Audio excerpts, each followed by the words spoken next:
Apologies that we are late. I did oversleep, and so as a result, I kind of didn't get everything done I wanted to get done. I was hoping that I was going to have like the new things sorted. I was hoping I was going to have the new championship graphics sorted. I haven't had a chance to do any of those, so I've just been making the chat a little bit bigger. So we're going to have a bigger chat tonight, which I think is going to be pretty fun. I don't think people will be too down on that. But yeah, I just overslept. I didn't get to bed until a good time. I'm having to like look after the dog at the moment, and so it's kind of just causing a bit of temporary chaos. So I do apologise. With that being said, let's go over to the preview, and then we can go into your thoughts and what you want to talk about. I'm also going to be drinking coffee at the same time. So let's go over to the breakdown, and we'll see what we've actually got on this week's episodes. If we click over to the SmackDown. Okay, so quite a bit by the looks of it. Some more Elimination Chamber qualifiers.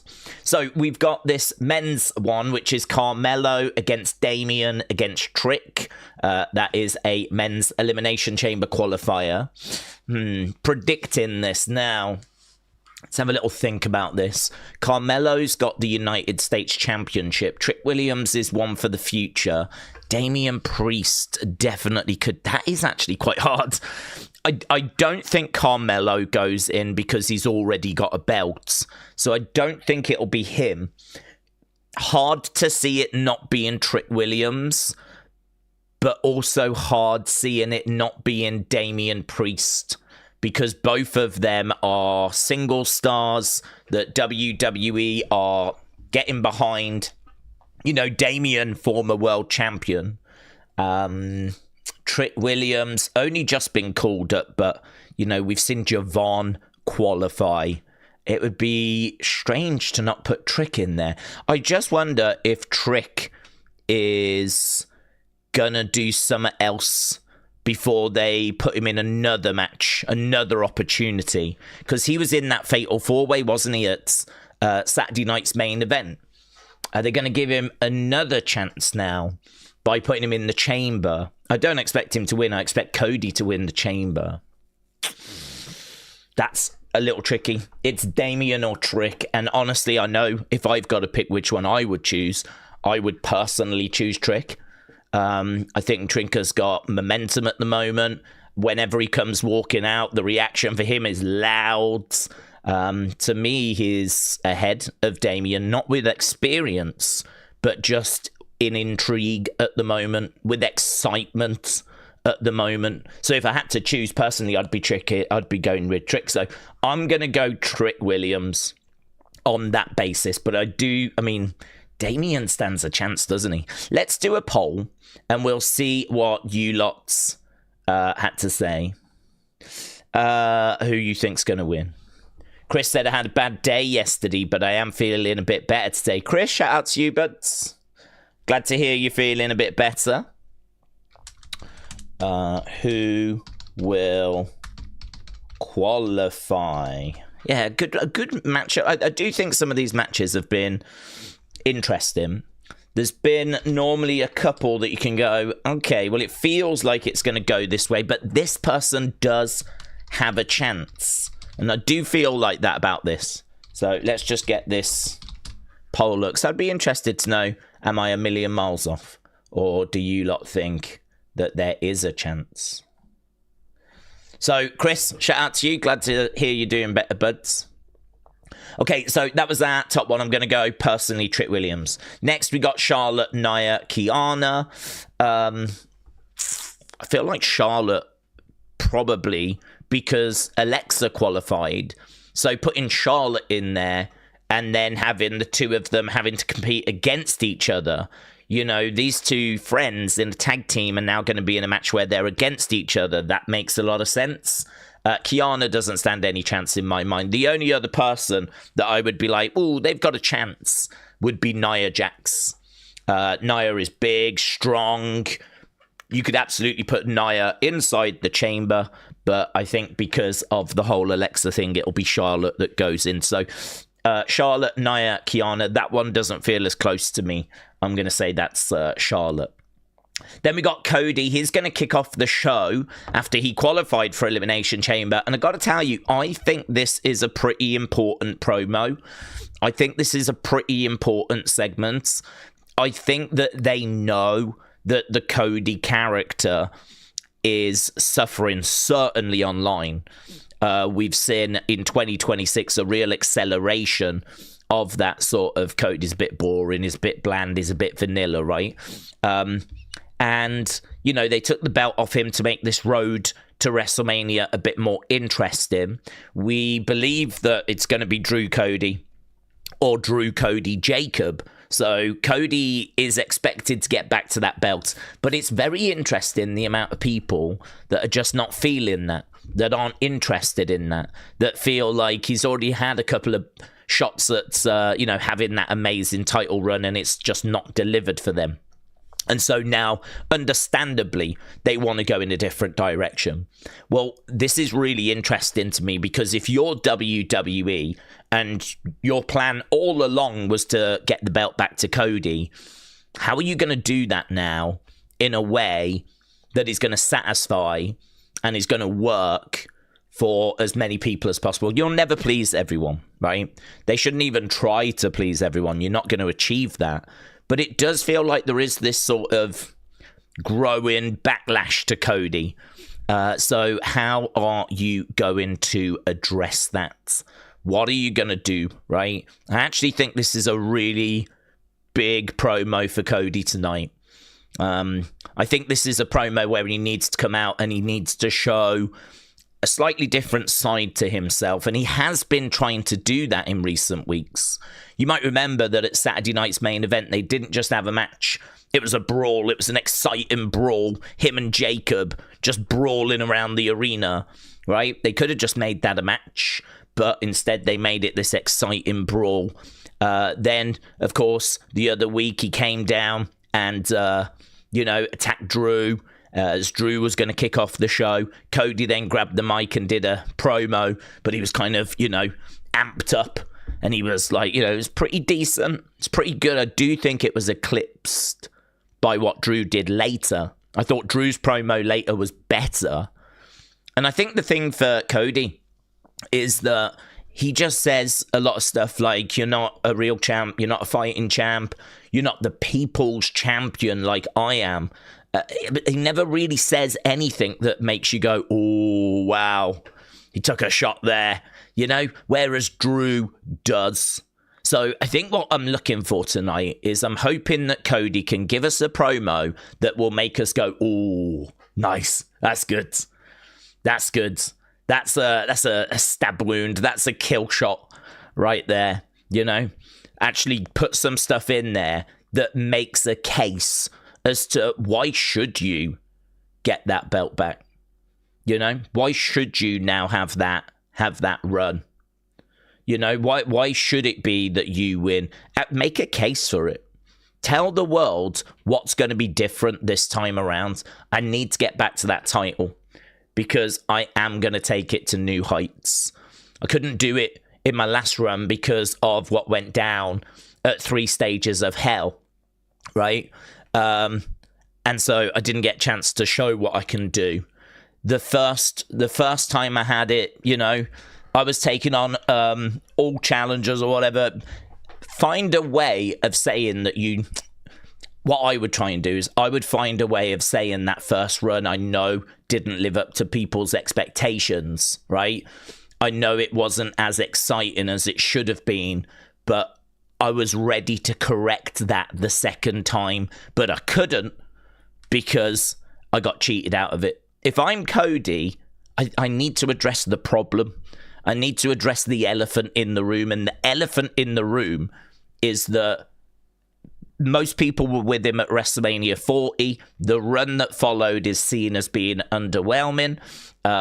And so if I'm Cody, I think where I am right now is my fans that want me to win. So they're going to be with me anyway. And those that don't want me to win likely don't want me to win because I've had a pretty dull championship run. And they just want something more unpredictable, more exciting. And you know, actually, that whilst we're on this subject, I'm not going to spend too long on this. We will finish up and we'll go to the chat. There was some comments from Drew yesterday that sort of wound me up. And I ended up cutting the segment out of Unseen because Unseen was, I thought, pretty fun. And I liked it. And there was a few moments dotted throughout that I thought were funny. And then there was just this one bit where I was like, man, I think Drew is really getting this wrong. And I think WWE are getting this wrong. And I was like, that just feels a bit out of place, actually. The whole video is pretty bouncy, right? Pretty fun. And then there's me just kind of grumbling about Drew. So I'm going to chop that bit out. So I cut it out, right? But I can tell you here what I was saying. And it's because Drew actually did an interview where he says that he doesn't want to face Cody because he doesn't want Cody to get the belt back because Cody is the golden boy. He was holding it hostage. He was too safe, kissing babies, too comfortable. He wants the title to feel edgy and dangerous, right? Now, the thing is, a lot of people will read that and they will go, yes, that's amazing. That's what I want. And so they will go with Drew and they will go on Drew's side. But if this was traditional wrestling, you have a heel, you have a face, Drew should not be coming out with comments that makes people want to pick him. Drew should not be coming out with comments that are turning people against the babyface, who is Cody. Cody is the babyface. Drew is the heel.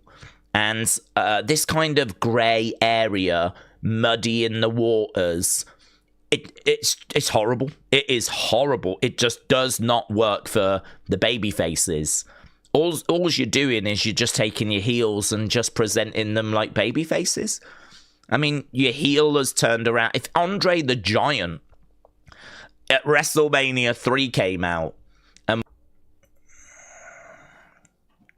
so, you know, had we have... I wonder if I can just make that a little bit better. We just had a little wobble with some lag momentarily. I don't know if I can make it better. There is a little bit of a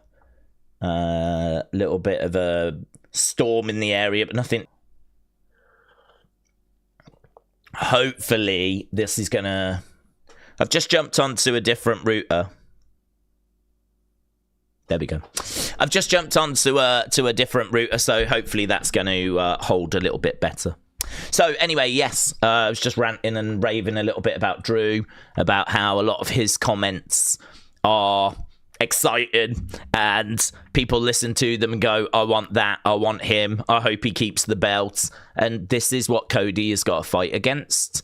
This is what the Cody character is going to have to come out and do a promo on. So that to me is going to be his chance to respond. This is Cody's opportunity to come out and go, he's lying to you. You're believing him. You're believing what he is saying, but he is lying to you. The only person that Drew cares about is Drew, right? He's out here going, oh, I don't want Cody to get... Do you know why? Because he's scared of me. And he's scared that if he faces me, he loses that belt. And if he's got that belt, I'll tell you what you're going to end up having. You're going to end up having someone that's going to duck and dive every big match possible. He's going to take the easiest option because Drew's only focus is Drew. And he is just going to want to keep hold of that title.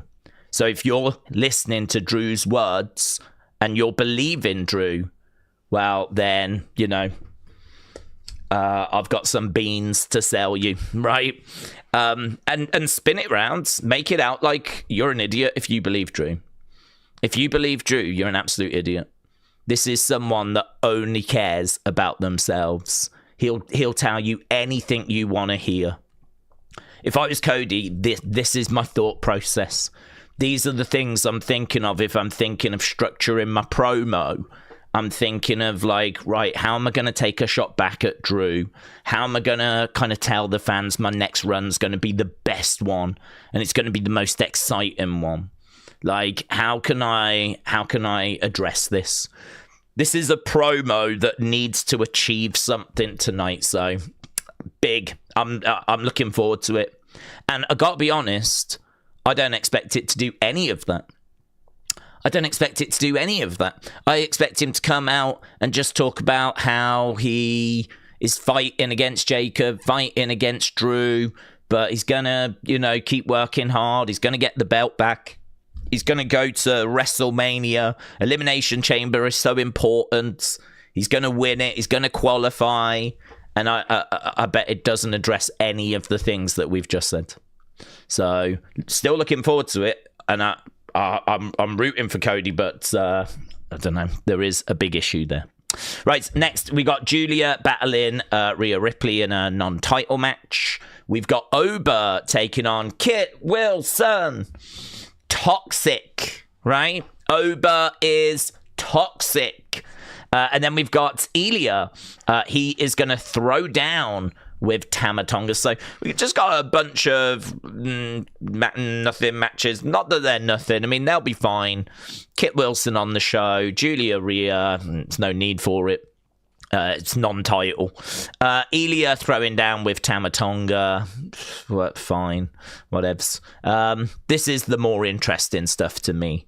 And actually, the reason why I spent so long on it is I'm actually going to say that is the most interesting thing to me, the Cody segment. That's the most interesting thing to me. Because I expect Charlotte to qualify, and it's either going to be Trick or Damian. Whoever wins, I don't expect them to win the chamber. So that's not like a big, oh my God, like when it was Cody, Sammy, Jake, oh my God, who's taking that, This one feels like a hell of a step down from that. But it'll still be good. I'm still here for it. So, yeah, that Cody one, really looking forwards. Really looking forward to that. Okay, Chris said, I am going to be up and down each day. Well, just gotta ride it, haven't you? Just when you're feeling a bit down, know that the better times are just round the corner.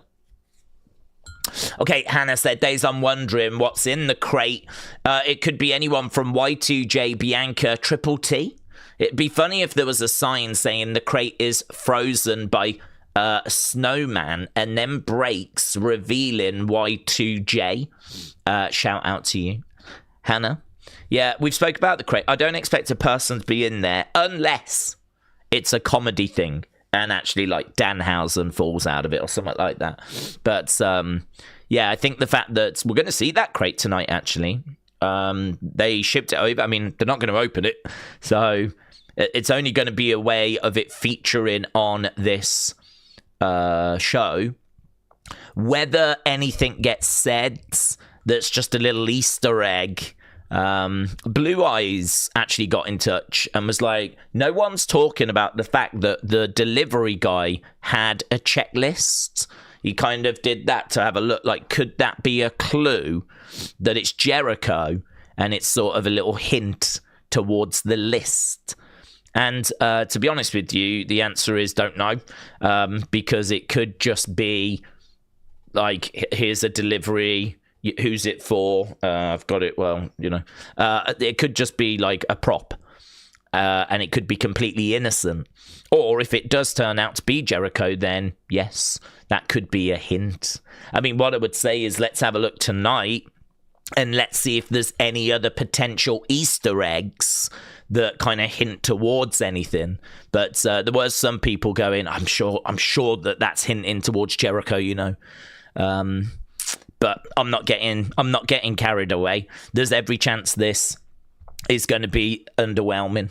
There's every chance this is another Royal Rumble moment, Because Royal Rumble, people were expecting big surprises, and obviously they got, I don't know, Brie Bella, which was well received, but I don't know that was kind of the level of what people were looking for, So we just did a Rumble that I think most came out of it underwhelmed. So there's every chance people are going to come away from this underwhelmed as well. So I'd say keep your expectations in check, but no words as to what's actually in there at the moment. Tom said, I think the only thing that could be in that box is the animals from Madagascar. Yeah. I take if there's a new Madagascar film coming out, we're screwed, because it's definitely going to be them. because I think they came out of a box as well, did they not? Or a magician, because they love a good box, don't they? Does anyone know what Siegfried and Roy are up to these days? Because one got ate by a tiger, but I'm sure the other one's around. Perhaps it's Siegfried or Roy, whichever one survived. Real John said, Daze, do we know that Julia Rhea was supposed to be Io, but it got changed for no reason? Why has that been announced? No. That would suggest that there is an injury, but I've not seen any word about any injuries, so we can just have a little look, see what the streets are saying. I can tell you that Trick Williams is pulling up in his lemon pepper steppers. Let's have a little look. Here he is. Look at this. Look at this.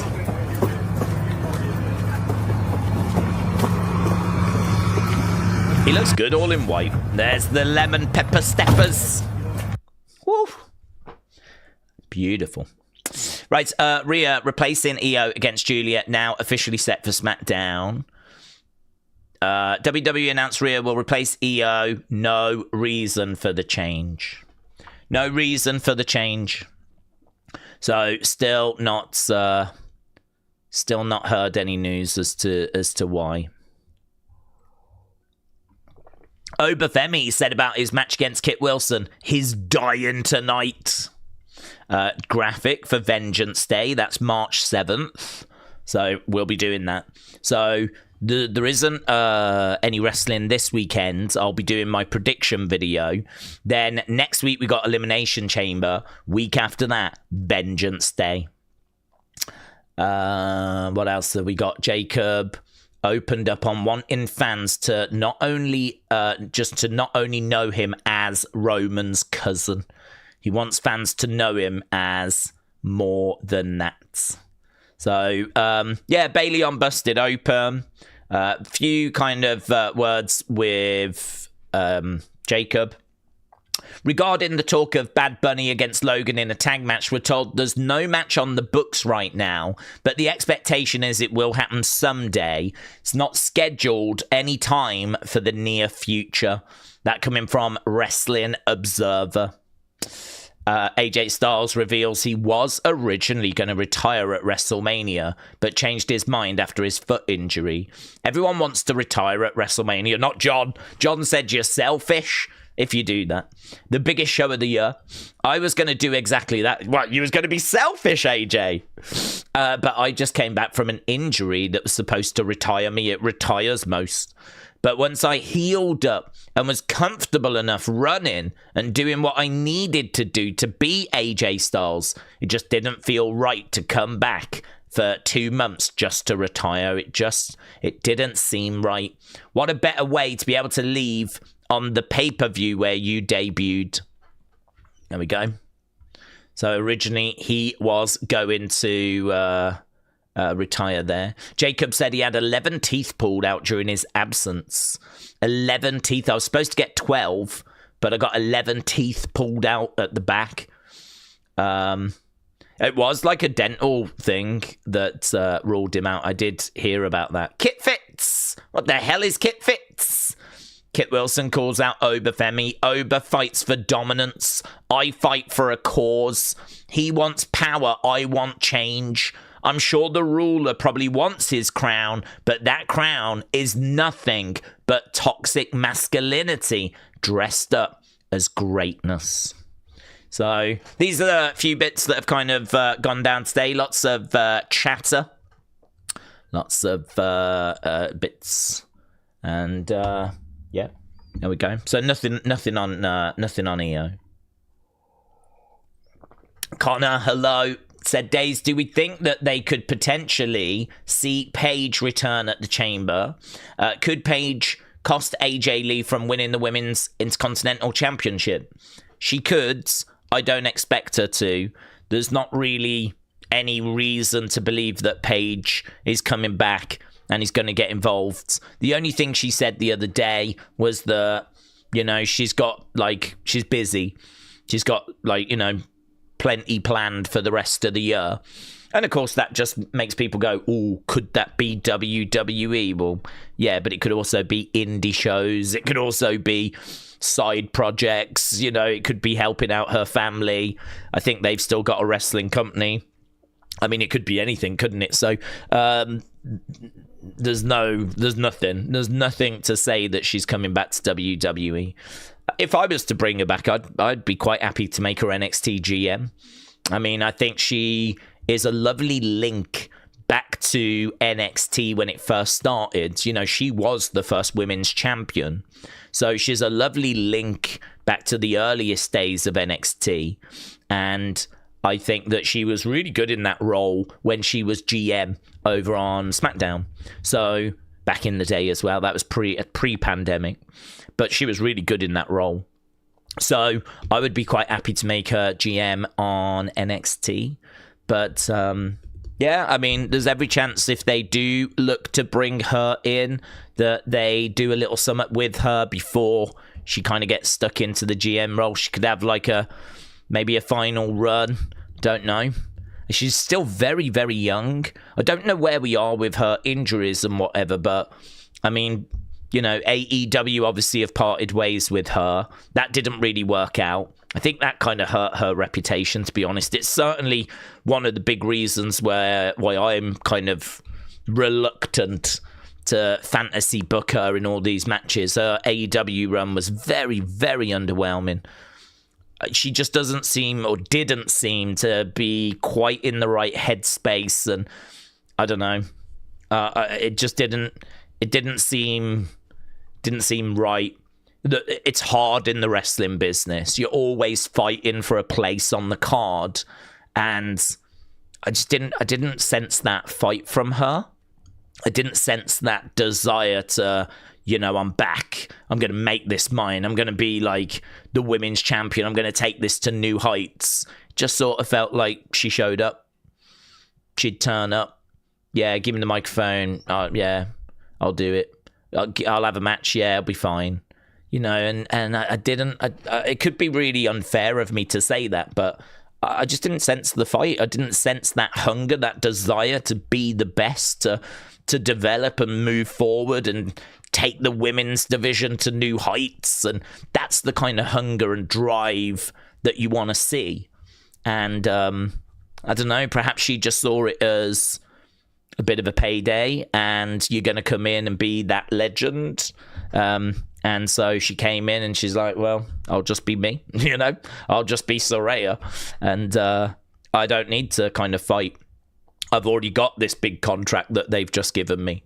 I don't know. That could be really unfair, but what I'm going to say is that is how it came across.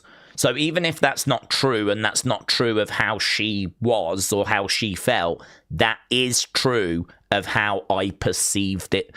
And that's obviously not a good kind of vibe. So this is why, like, for me, I don't know, I've got no desire to see her back in WWE outside of maybe that GM role, where I think she would do a good job. I think she would be good in that position. So I wish her nothing but the best, though. I like her. I think she's, like, you know, nice person, good person. I certainly would not be down on if she did come back. But yeah, this is why I just can't get excited about it. I feel like there's those that maybe saw her in AEW, and then there's those that didn't. And if you saw her, then I think you might be in the same boat as me. If you didn't, then you're probably still thinking about the Paige from, like, you know, before the pandemic, and it'd be so good to get her back and all that kind of stuff. So I think that AEW run, it really hurt her, honestly. The perception of her. Ethan said, what do we think can happen at the Chamber with returns? I don't really think much in the way of returns. At this time of the year, returns are more for the Rumble. So any sort of returns, anything you've got up your sleeve, you want to use that for the Rumble. Obviously, there's a couple of exceptions. One of those could be Jericho, because we know that his contract has been frozen now. But we don't know till when. So if his contract is frozen and he is available, he wasn't available for Rumble, but he is going to be available for Elimination Chamber, then all of a sudden you can have Jericho. And that would explain why he wasn't at the Rumble. You couldn't have had him. His contract was frozen with AEW. So Jericho is a possibility. We don't know when his contract gets unfrozen. Other possibilities, well, Bianca could return.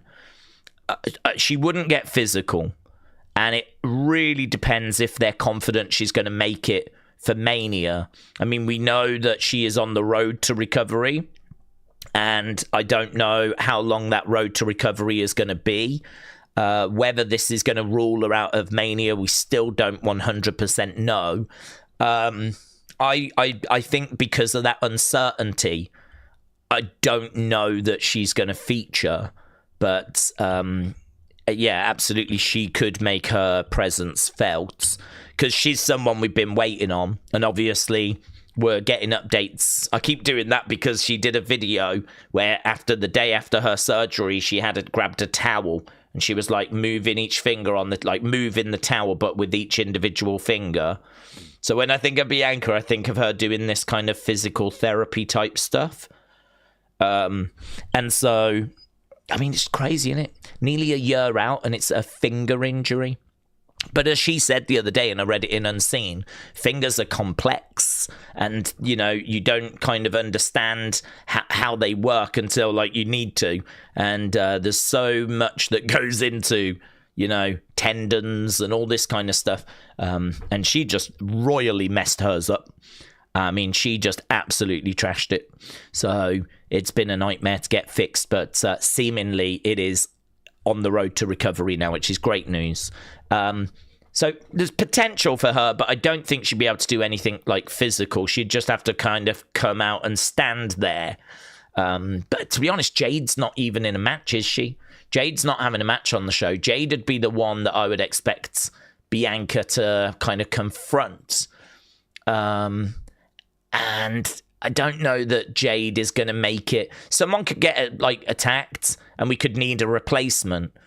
Then you could have like Nick Aldis go, okay, I've managed to get a replacement. The person's not qualified, obviously, but they are a multiple-time former champion. That is good enough for me at this late stage. And then, of course, we were like, who is it? And then bang, music hits, out she comes. But is Bianca going to wrestle in the Chamber next weekend? I don't think so. I don't think so. Unless the stuff that we're being shown is not now. You know, there is potential that she is showing us pictures and footage and stuff like that from last year, but making it seem like it's now. And as a result, she's actually much further along than we think she is, and then she can appear at the Chamber. And actually, she's using social media to sort of throw us off the scent. The thing is, I do this a lot, where I kind of go, well, it could be this, and I give people way more credit than I should. Right? Just like with the AEW roster page, I was like, well, it could be that AEW are doing that because it works for them. Because every time you talk about Jericho, someone somewhere is going to pop up and go, you do know he's still on the AEW roster page. And as a result, that's just free promotion for them. They just get mentioned every time Jericho's getting mentioned. So I was like, that's a reason as to why they could leave him showing on their active page. It's just free promotion. They've lost Jericho, but they can still, at this very busy time of the year, Royal Rumble going into WrestleMania season, they can still get all this free promotion. So you look at it and go, yeah, that could be happening. I can't give you a reason as to why they would not do that. It's just free promotion, and all they're doing is they've just got Jericho listed. If someone from WWE called him up and went, can you move him? Because, you know, that's false information. He's not on your roster, he's on ours. They'd be like, yeah, no worries. We'll do it now. And they just move him. But they've got all this free promotion out of it. So to me, I was kind of looking at that going, it could be that. I mean, it could have been that. Absolutely. But then, of course, it wasn't. And you go, okay, it wasn't. So the thing with Bianca is, I think what I'm being shown is accurate and true of now. But if it is a swerve and it's footage from actually last year that she's now showing us and making out is now, that would be really clever. And it would throw a lot of people off the scent. And yeah, I mean, that to me is the sort of level of cunning that I would like to see people operate at. And but the truth is, it's probably now. It's probably just she's showing us live what she's going through, and she probably isn't going to be at the Chamber next weekend. But you got to mention her because she was penciled in to have a major match at WrestleMania, and we still don't quite know what's happening. So you have to mention her. Who else have we got that could be around? Well, we know about Evil, Takahashi, David Finlay. Whether they would go straight to the main roster, don't know. Danhausen keeps getting mentions. Saraya, Paige just got mentions. These are all potentials. I mean, you can't say they're definitely not. I mean, I wouldn't expect David Finlay. I don't think I'd expect Takahashi either, but I'm not sure, to go straight to the main roster. Evil, maybe not either, but Evil has got a very, very interesting look. Very interesting look. And that might translate very well to the main roster. Just go straight to the main roster with him. To be honest, I'm always a fan of people going to NXT first, though. If I was doing it, I'd put them all in NXT first. I think NXT first is the right way forward. I think it helps NXT. I think it helps people acclimatize, understand the expectations, introduces them to fans that maybe aren't aware of them, builds up excitement for them hitting the main roster, rather than just skipping NXT. I kind of like to do, even if it's just 6 months in NXT first, kind of as the kind of welcome to WWE reception, if you will. You know, a lot of people look at NXT as being this performance center where people go to learn how to wrestle, and like it does that, but it doesn't only do that. It can do other things as well. One of those is get yourself a house, right? Get yourself moved in, get yourself settled in America because you're coming over from Japan.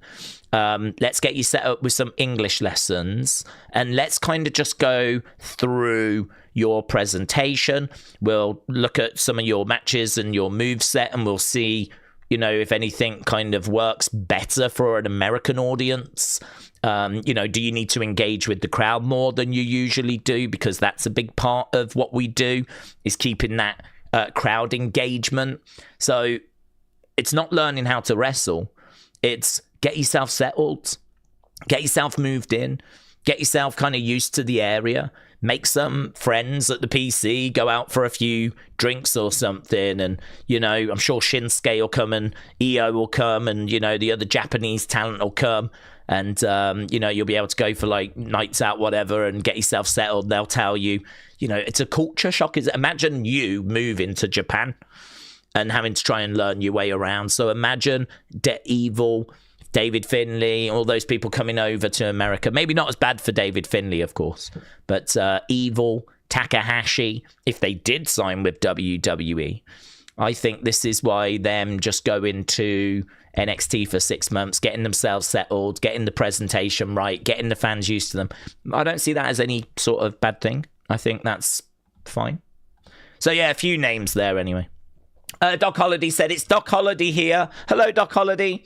Yes, I'm the topic. If you're not here watching FNS, Friday Night Smackdown, with Daze, Toxic.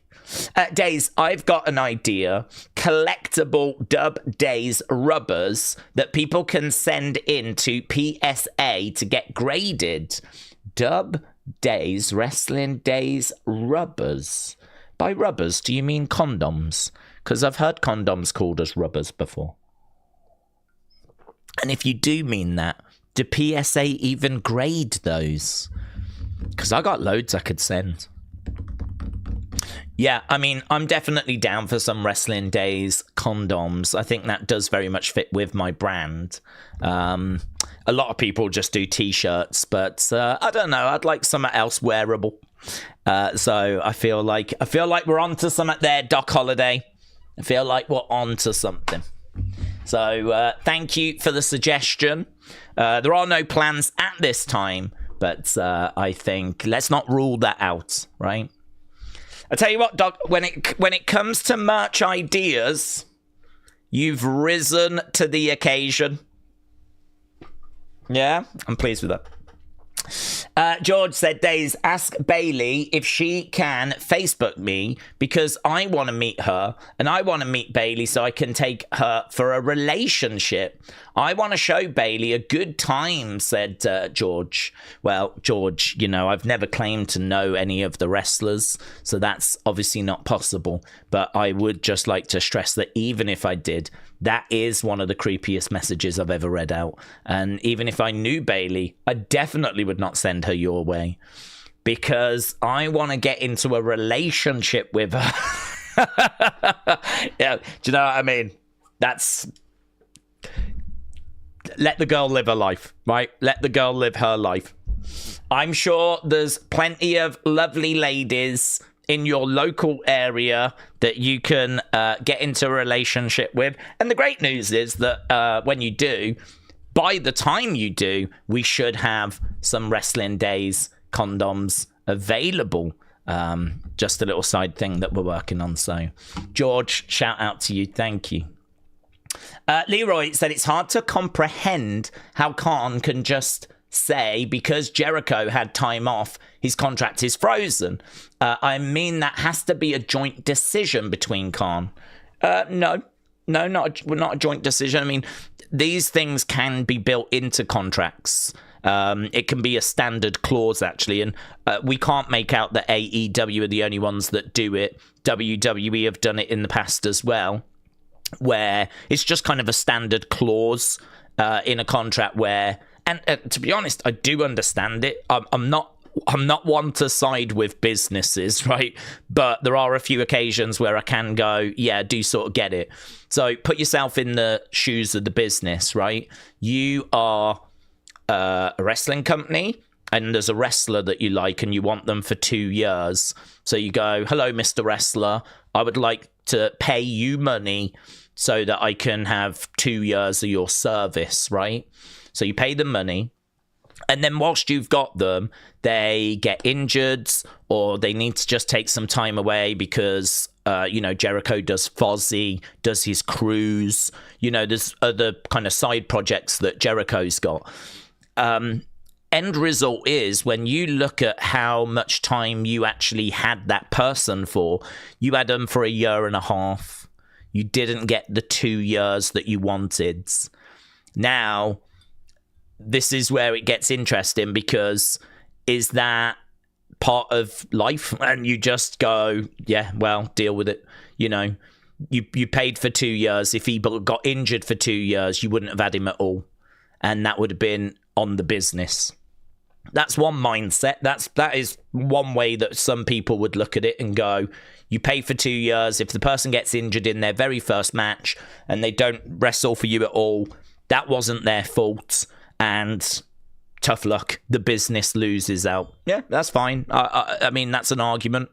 Or you can look at it the other sides, and the other side is that person sort of owes you 2 years, right? I would imagine that it's probably in the contract, like details of if it's an injury, then it results in this. If you step away to do a cruise or a film project or record an album or go on tour with a band, that could be moved, couldn't it? I've got you for 2 years. I've got you for 2 years. I'm paying for 2 years of your time. So if you want to go and do another project, I shouldn't miss out. So I think the way that I would look at it is, if it's an injury, it depends on the length of the injury, but I think most injuries the business should absorb, and actually it's, it was no one's fault and the business misses out, right? That's where I would stand on injury. If it's, I want to go and do this movie, I want to go and tour with my band, I don't think the businesses should cover that, because I think that is, well, I'm sorry, but I've paid for 2 years of your time. That was our agreement. Our agreement was, I'm a business, you're the wrestler, I get you for 2 years. I understand opportunities come along, like a movie, like doing a tour, and that opportunity might not come along again. So the workaround would be, okay, go and do it. And what we'll do is the 2 months that you're doing that, I'll add it on. So you get to do that tour and I get to still get my 2 years of, service. And that to me is reasonable. That to me is not unfair. That is a compromise. That works for like all the parties involved. And I don't see that as like, these companies, that's really, how can they do that? He was meant to end last year, So to be honest with you, I don't think people sit down and think about things that way. I think people just look at it and go, this sucks. He was meant to end his contract last year and they've still got him under contract now. Like, this is businesses. They're so unreasonable. But I don't know. I don't feel that way. I sort of feel like if I've paid for 2 years worth of your time and you want to go and do something else during that time, isn't this just like a fair compromise of, okay, you go do that and we'll just add the 2 months that you've been missing. We'll just add that on the end. And if they've signed the deal, that clause is in there, it's in the contract, and they go, yep, and they sign it, they're agreeing to that as well. So for me, this is the side of business which is a bit murky, and not everyone is like keen with it. I think most people online do not even think along those lines. I think most people online just kind of look at most people online just look at headlines, don't they? People don't really dig into anything. I mean, people haven't got time. They just read the headlines and react. But I think if you think it through, put yourself in the company's shoes, think about it from a different perspective, you might then start to kind of come round to thinking about it a slightly different way. I do like to do that. I do like to put myself in both shoes wherever possible, because that to me kind of helps me understand a fuller picture. And I try and do that as often as I can, really. So yeah, that's an interesting one. Let's go back to, I saw a couple of super chats. Joe said, sponsored rubbers, I'm in. Pun intended, yes. Well, I knew you'd be in, Joe. I knew you'd be in. You'd be in even if there was no rubbers. Corey says, hello, Corey. Hope you're well, bud. Corey said, Daze, what I would like to see, okay? Jacob interferes with Cody at the Elimination Chamber, okay? Cody is revealed to be the one that attacked Jacob, heel turn, okay? Cody Jacob at WrestleMania, okay? Randy wins the Chamber, beats Drew at WrestleMania, and then we get Randy Cody at SummerSlam. Okay, Corey, I hear you. I think that all makes sense. So yeah, I can follow that logic. There's plenty about that I am a fan of. And actually, Randy Cody, yeah, I'm down for it. Cody Jacob, not against it. We didn't get it at Saturday night's main events, so yeah. The only thing with that is the heel turn, because that to me is just creative being let off the hook. That to me is creative going, don't know. We don't know what to do. We'll just turn him heel. I just think it's so lazy. And I wouldn't be surprised. I mean, if they do that, I'd just be like, yep, that checks out. That checks out. That definitely seems like the kind of thing this creative would do. Just like, don't know what else. It'd be like being in the room going, has anyone in this room got any ideas as to how we can make Cody more interesting as a babyface? Any ideas? And then you just silence in that room. Silence, people kind of looking down, just sort of like getting ready to write any idea that anyone else says so that they can, but they don't want to make eye contact with Triple H. They're like this, they're like that. They don't want to look at him. And they're just like got their head down. This is how it seems to me in that creative room. It doesn't seem like a room where it's vibrant and everyone's like firing ideas around. Yeah, how about this? Well, yo, I like that. That's good. But actually, flip it. Think about if we use this wrestler instead. You know, it just, every time you see them in Unreal, they just honestly look half asleep. They're all kind of sat there in their chairs, just like this, thinking, and just there's a lack of energy in that room.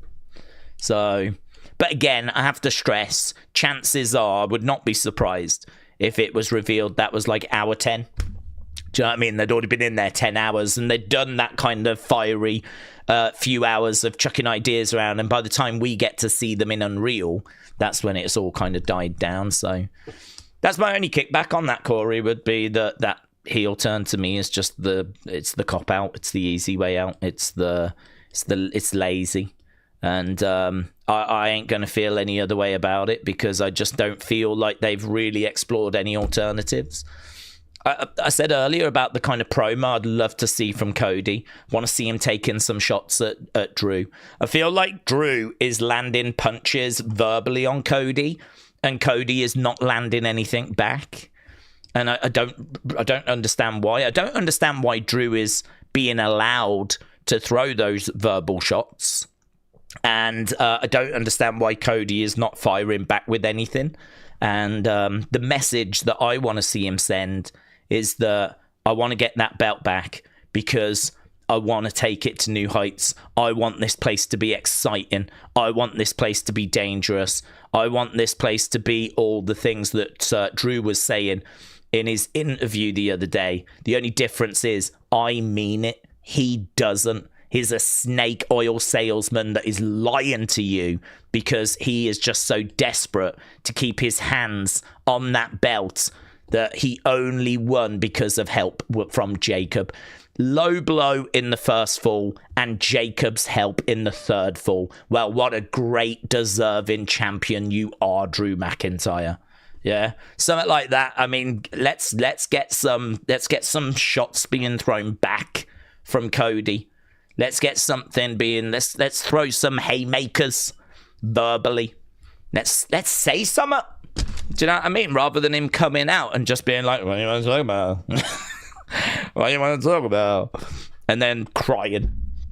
That's a Cody promo. Cody promo, what do you want to talk about? And then he comes out like, "I want to get my belt back. Yeah, I'm really sad that I haven't got it." And then starts crying, and we go, Jesus Christ. Jesus Christ. So there we go. Right. Trick is so over, said Harmon. He should be champion in a year's time. I love Trick. Big fan of Trick. Love Oba. Honestly, there is a lot to be excited about right now. There is a lot going on in WWE that we should be like, yeah, this could be good. Well, I think Carmelo has really clicked as well. I mean, Carmelo to me is someone that's always been good in ring, but I think those backstage segments and interactions that he has on a regular basis, we shouldn't underestimate those because we're watching him interact. You know, he's had a few funny lines with The Miz. So that's been pretty good, not giving The Miz the opportunity. He's obviously desperate to face Ilya Dragunov, and he's been very respectful of Ilya. And honestly, I think a lot of character development comes from seeing how they interact with other people, because that you see them, you flesh out their worlds. You know, you're building their world out. I know how he feels about that person, that person, that person.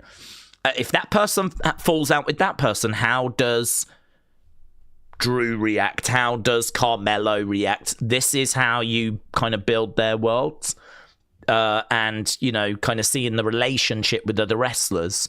So I actually think the work, not only the in-ring stuff has been really good from the Open Challenge, but the backstage stuff where he's been going, I'd love to face you, you don't deserve it, all that kind of stuff. And we see how he feels about different people. And we see him, you know, being funny with The Miz, whatever.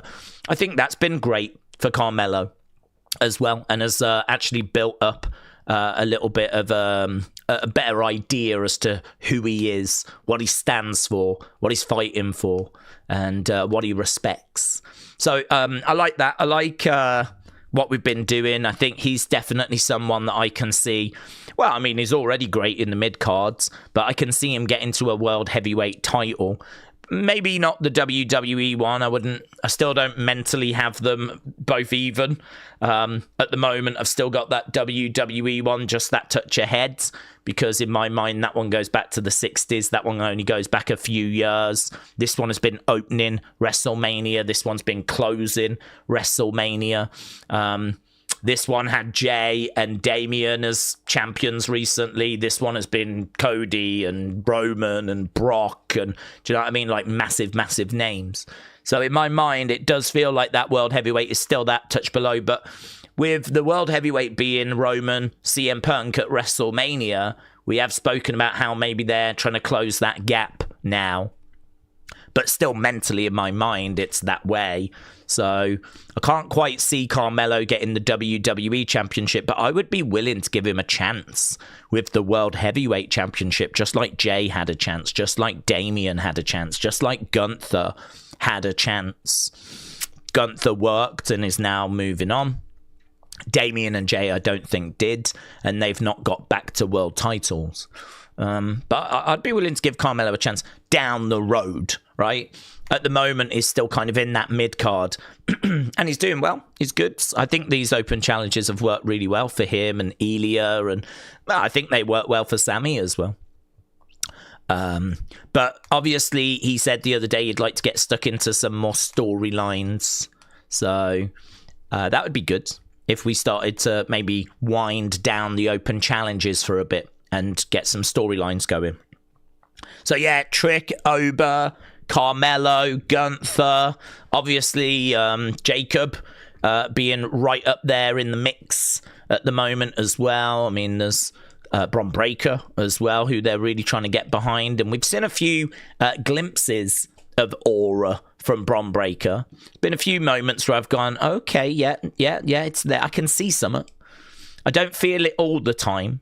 I think there's still a lot of work to be done, but there are times where I'll see him make an entrance. I keep coming back to Survivor Series. That really was a big moment for me. That entrance at Survivor Series, they just spent quite a long time on the presentation for him. He kind of came walking through that tunnel. There was all this smoke. He had this black jacket on. He looked really cool. And the music was playing, and out he came, and he looked really focused. And I just felt this sort of like, oh, yeah, no, that's good. I see a little something here. This guy does feel like a bit of a badass in this moment. And there's been a few flickers of that for me. But it's not, it's still not like Oba. When Oba comes out, we all go, damn, oh my God, this guy's just a beast. You know, Oba just has it. He just has it. Whereas I think Braun is trying to find it. I think they believe it's in there, but they, I would say, haven't quite found it yet. Every time Braun comes out, I don't go, oh my God, here he is. This is going to flip in, change everything. But I do feel that way when Oba makes his entrance. I mean, yeah. Honestly, Trick as well. With the crowd really getting into it now, even Trick's hitting pretty hard, isn't he? So I think I think there is reason to be excited for where this company is heading. I suppose the frustration that some might have, or the concern some might have, is it's all well and good having these great talents. It's still going to be the same creative team. You know, still going to be the creative team that, from the creative team that gave you 2025, are we right to expect anything different in 2026? Well, we know there's been a few changes. I think we've sensed that there's definitely been some green shoots at times in 2026. I certainly don't think this year has been a complete throwaway or anything like that. I mean, there's been, definitely moments throughout this year. So I think those changes have led to the product being a bit better, a bit stronger.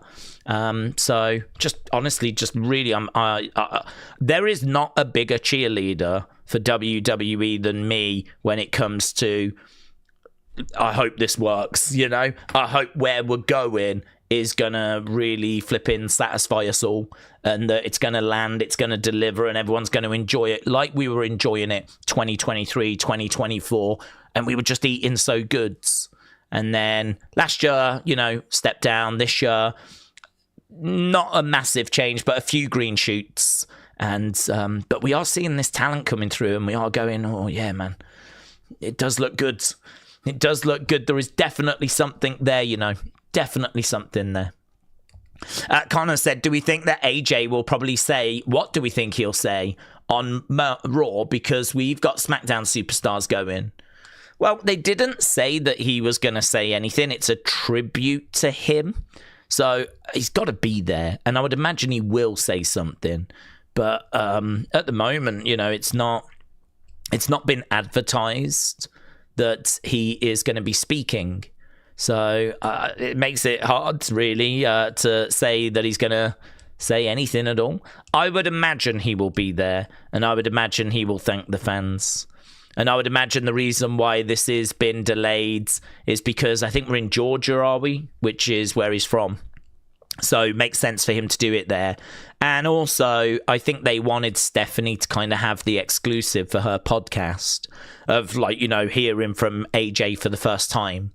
So he's already kind of spoken and said what needs to be said. There is a few wondering if he will get back in the ring, and if someone's going to step up and challenge him. But because this could be another one of those Seth Rollins fake injury things. This could be a fake retirement thing, which would play very well in Unreal, wouldn't it? It'd play very well in Unreal. Do you remember that time where we made people think that he was going to retire and, again, didn't leave the gloves in the ring? Everyone thought he was done, and then boom, we get to Monday Night Raw, we do this big angle, and on he goes. They did that with Seth and his injury last year, and that featured heavily in Unreal, and so they absolutely could be doing it again for another Unreal. But I can't. I have absolutely nothing that I can base that on. There's nothing that we can say that's like, yeah, it's going that way or it's not going that way. I think for me, it's very rare that happens. That kind of a thing, that kind of a fake out. It's rare that we do that. So I would say that it's more likely that he is definitely done. It's definitely over, and that he probably just comes and says a few nice words. So that's what I'm expecting. But everyone will be tuning in on Monday to find out. David said, on Raw, will Gunther appear dressed as Dixie Carter? Well, I hope so, David. I think we're all hoping for that. And I think he would look super cute. I really do. I'm not afraid to say that. I don't know if she ever wore Daisy Dukes, but that's what I would put Gunther in. So I hope so.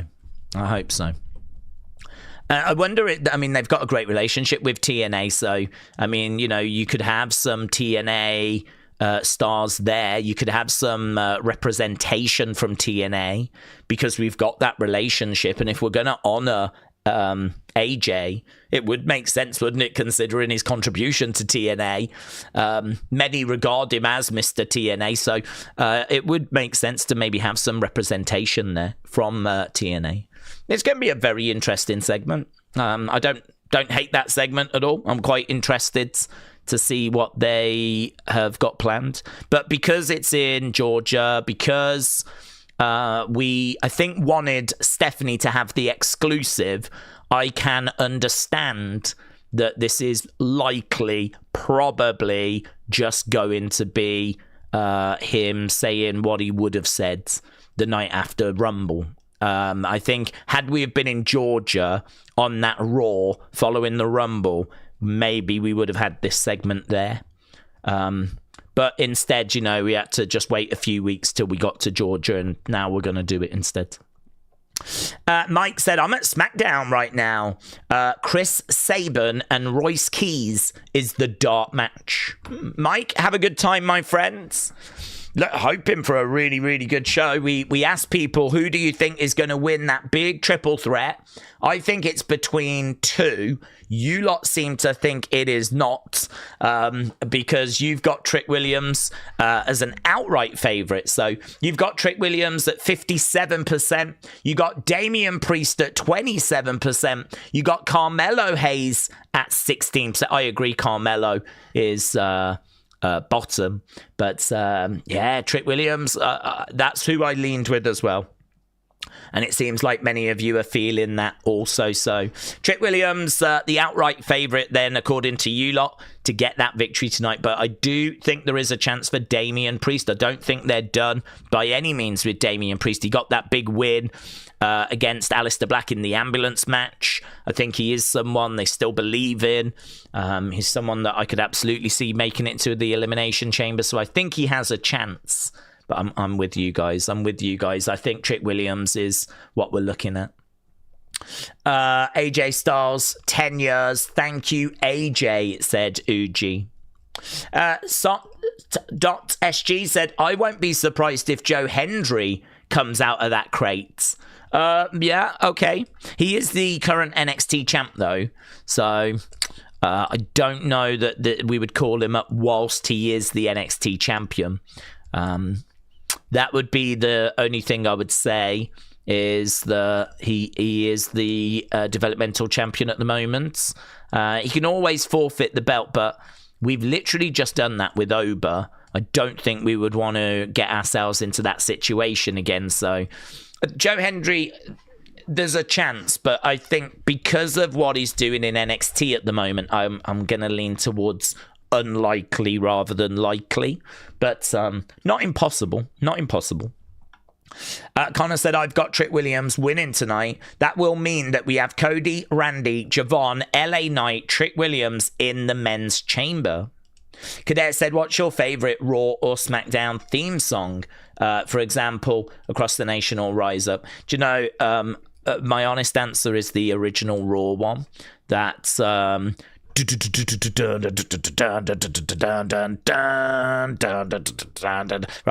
and you won't get anyone else saying this, but that was it's just got so much nostalgia for me. That was the theme song they used for the very first Raw and all throughout 93. That is the first one that I heard, and I used to get the videotapes, so I kind of grew up listening to that. But also I believe it was in some of the early video games as well, and so even playing like the video games, I will have heard it. So I don't think there's anything that can really match that power of nostalgia. So there's been some great ones though, over the years, but that original one from the very, very first one from like 1993, that is just too powerful for me. Too powerful on the old nostalgia. Adam said, it's clearly going to be Spirit Squads in the crates. They are finally going to return. Calvin said, Daze, why do we think Miz has been booked so badly for the past few years? I just don't think that he is... I don't think that he is a person that Triple H cares for. I don't think he hates the Miz, but I don't think Triple H just really sees the same value that Vince did. So I think Vince liked The Miz because he did that sort of silly comedy. He was like the fall guy. And then, he'd get in there and he'd wrestle and he'd be solid. I mean, Miz, honestly, is a really good person to have on the card, because he can just do whatever you want. He can be in a tag team. He can be a face. most of the time is a heel, but he can talk, and he can talk with passion. He can do Miz TV, and just, oh my God, think of how many hours and hours and hours. Just think of all the TV time that the Miz has had over the years. Just think of the amount of TV time that the Miz has eaten up, right? And a lot of people will be like, yeah, it sucked, right? But if you're Vince and you're WWE, like, you obviously sign a contract to provide X amount of TV a year. So your goal is to provide X amount of TV a year. And The Miz has helped them achieve that. The Miz has eaten up a load of TV time. Not just his matches. I'm thinking like Miz TV segments, where we would get one of those on a very, very regular basis. And, you know, he would, like, you know, berate his guests, and it would normally lead to a match, or he'd go face first in a cake, or he'd get attacked, or he'd attack the guest, or, you know what I mean? Like, a million different things would happen. And I think Vince just really loved the Miz, like, eating up that TV time. And I think he found the kind of ways he could use the Miz, the kind of comedy that he had the Miz do. I think he found that humorous. But Vince's kind of silly humor, right? That sort of being hit in the balls kind of stuff, little balls, all that kind of stuff, that kind of toilet humor, that kind of humor, that doesn't translate to everyone, right? That's not something, not everyone shares that same sense of humor, and I don't think Triple H shares that same sense of humor. He doesn't mind it once in a while, but it was a lot of that. I mean, if you think about Vince, you think about Kiss My Ass Club, you know, you think about the stink face, you think about little balls. I mean, it's just all that kind of stuff, a lot of that kind of stuff with Vince. That sort of like 11, 12-year-old type humor, the kind of humor I excel at, right? That kind of stuff that's aimed at, like, kids to have a little giggle at. Triple H, I just don't think sees that, cares about that. And I think that Triple H is more excited by, you know, a Chelsea Green or an R-Truth providing the humor. And then when it comes in ring, I think he's more excited by an Elia or a Sammy or a Gun. I actually think the kind of in-ring that Triple H likes is the kind of in-ring I like as well. I think in-ring wise, me and Triple H probably share a similarity of, like, really appreciating people that can sell and put that work in, and, you know, a lot of realism, and, you know, Gunther, Sammy, Elia, Carmelo. Yeah, me, I'm totally there. All of that stuff I really enjoy as well. Obviously, we're struggling a bit with in-ring because we don't have house shows. There's a lack of chemistry. And so a lot of the matches that we're seeing on Raw and SmackDown, it's the first time they're doing them. Whereas historically, they will have done them on the house shows first, worked out any issues, and then by the time they get to TV, we get a very, you know, well kind of run through, rehearsed match that just looks better. Whereas now they're having to do stuff for the first time and the only time. And so as a result, we're getting a much rougher in-ring product, which is why there's miscommunication. It's a little bit sloppier. I think I really do agree with kind of what Cody was saying, Dave Meltzer's been saying, the lack of house shows is showing in the match quality. I agree with that. So I think the in-ring stuff, that's our challenge. It's not a problem of who we've put in the ring. It's more a chemistry issue. But actually, I think The Miz doesn't really tick that box. The Miz has never been seen as, like, a really exciting wrestler. He's never been seen as a great in-ring competitor. He's always been seen as safe, solid, steady, unexciting, unadventurous, just reliable. You know, doesn't tend to injure people or get injured, doesn't tend to botch because he doesn't really do anything that exciting. He's, you know, just very safe. Put him in there with the right opponent and, you know, they can deliver some really good. But most of the time, it's just safe, solid. It's The Miz. It's just The Miz. you know. And actually, The Miz really pushes back against that in interviews. He's like, I never get injured. I never injure anyone. The amount of time that I've had on TV, you know, I do not get the respect that I deserve. And, you know, I think there is probably some truth to that. But I think the truth is that when it comes to comedy, The Miz's comedy is not the comedy Triple H is looking for. When it comes to in-ring, The Miz isn't the kind of performer that Triple H is necessarily looking for. And so I think it makes it more challenging now to find how to use The Miz on TV. So, you know, he's kind of slipped into a mentor type role because he was mentoring Carmelo, and we had Mello Don't Miz. And really, he took Carmelo under his wing, and they were kind of using Miz as a way of just getting Carmelo onto TV. And obviously, that relationship broke down, and now there's a little feud type thing going on, or there was. And The Miz, once again, has just sort of found himself directionless. I don't expect Triple H to be looking to bring Miz TV back. I don't expect The Miz to be getting like into Elimination Chamber or be troubling a world heavyweight title at any time. There is a story to be told with The Miz. I mean, you know, The Miz could get a group, a faction of young NXT talent. He could demand respect. You know, The Miz, I don't know how old he is, but in fact, let's just have a quick little glance at that because I genuinely don't know. I want to say early 40s, 45. Okay, he's 45. I would be really tempted to have The Miz come out and actually say that he's watching all these people retire, and he knows that he's probably only got a few years left himself, and he knows that he does not get the respect that he deserves.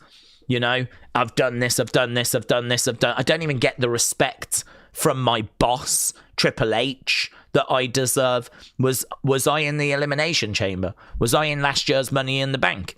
Was I in blah, blah, blah, right? Was I in King of the Ring tournament? Blah, blah, blah, blah, blah, blah. Name all the stuff that you've not been entered into.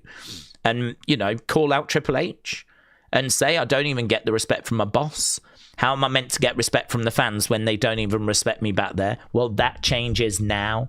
And bring out some NXT talent, or bring out some talent that's been underutilized, that he can build a little group with, that can cause some problems for him, that can help get him opportunities, and he can potentially be a bit of a leader of, right?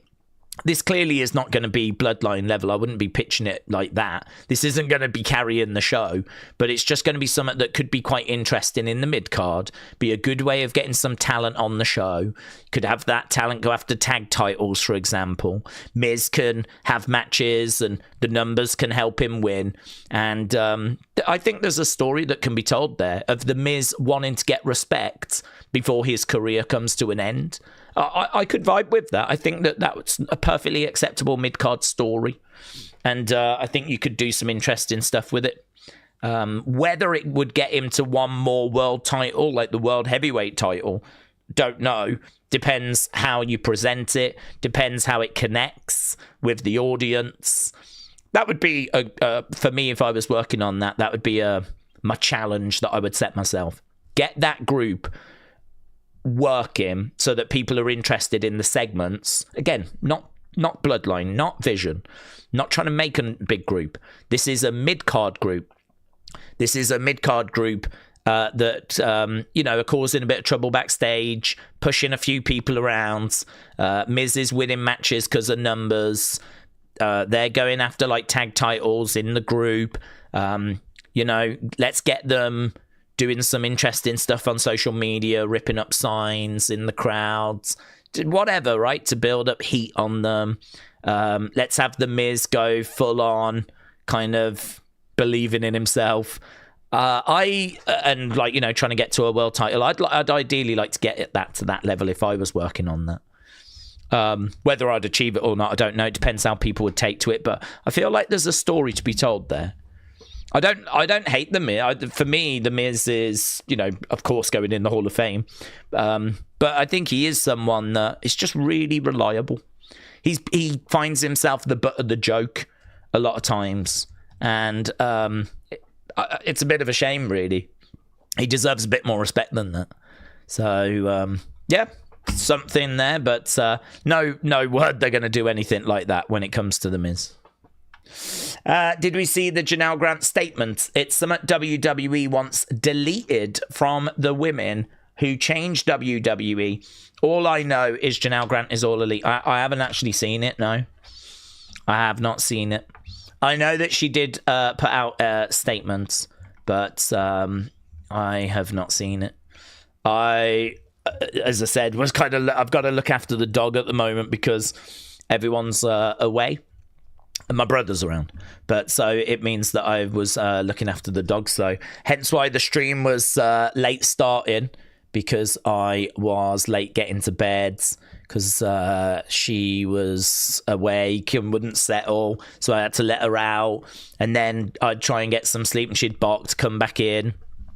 Blah blah blah blah blah. So no, I need to have a look and kind of catch up with a few things. So I'll see what she had to say. To be honest, I mean, all of that stuff, there's no fun to be found there, obviously.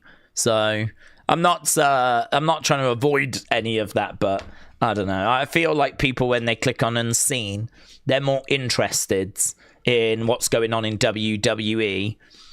I think there's only, I don't know that people really want to kind of keep getting updates with Janelle. I had someone the other day saying, isn't it funny how the Janelle Grant stuff's gone quiet? The truth is, it hasn't. There's constantly little things that are actually being said, but they're just not big deals. It's like they're trying to figure out if certain evidence should be used. They're trying to figure out if certain identities and protections should be kept. They're trying to figure out, I mean, I've said before, it's very clear what Vince McMahon's plan is. His plan is, I'm just going to keep this in the court for 5 years. I mean, if you want to take me to court over this, then good luck. Because every single thing that can be questioned, we're questioning. So can that piece of evidence be used? Don't know. Question it. Are you happy with that jury? No, I'm not. Change it. Are you happy with this judge? No. Change him. Change them. Do we think that it can be held on this date? No. Move it. Do you think that this can be brought to people's attention? No. Go back and rethink about it. And everything is just a problem. It's like trying to get this court case going is like wading through mud. Everything is just so, it's being questioned and it's being challenged, and it's being kept going on purpose because, you know, Vince is dragging it out. And this is what you see rich people do, isn't it? Rich people do this. So they take, you know, if you get taken to court, sometimes what hurts you isn't the actual court case itself. It's how long the process is and how much the legal costs are. And, you know, you kind of, this is why a lot of people back down and they don't want to do the whole court thing because they know it's going to cost so much money. So the truth is, the Janelle Grant stuff, it's always there. There's always these little updates. But I just don't think people are going to be that bothered by them. I don't think people are going to... So I don't even bother including them in Unseen. But her coming out with a statement today, I've not seen it, but, you know, that could be interesting. That could have some importance. But I'd have to see it first and then make a decision as to whether... Is that really what people are looking for when they click on Unseen? I think people want the big rumours. I think they want a few interesting comments from interviews, and I think they want to sprinkle in a fun stuff in there, and that's what I try to put in Unseen. So yeah, I'll have to have a look at it. Radiated Zombie said, could we imagine The Miz and Ethan Page and Vanity Project as a faction? Oh, that could be really interesting. That could be really interesting. I actually think, I mean, I don't know if it'd be a bit early for Vanity Project, but that works really, really well. You know, a load of young heel kids that for some reason look up to The Miz, kind of idolize him, like, God, you're the man. You are everything that you've always, you're awesome. You're The Miz. And Miz is like, yeah, thank you. I've been saying this. And no, and like they genuinely do. The thing is, though, eventually, they could probably turn on him. They're also very shallow. They're very quick to, abandon that. Really, what they're doing is they're just trying to further that. They don't believe that. They're just trying to further their careers. They're buttering him up to get to where they want to get to. And if they have to support him for a while by doing that, they will do that. But the thing with wrestling is these factions always fall apart. And so, eventually they would turn. I actually think Vanity Project is a really fantastic shout, because that is the kind of thing that I could picture. A Spirit Squad got mentioned earlier. I could see a Spirit Squad type thing with The Miz. Not cheerleaders, but like a group of, that kind of a person that's very excited. And yes, Miz, you are awesome. And the Miz just sort of like taking it all in.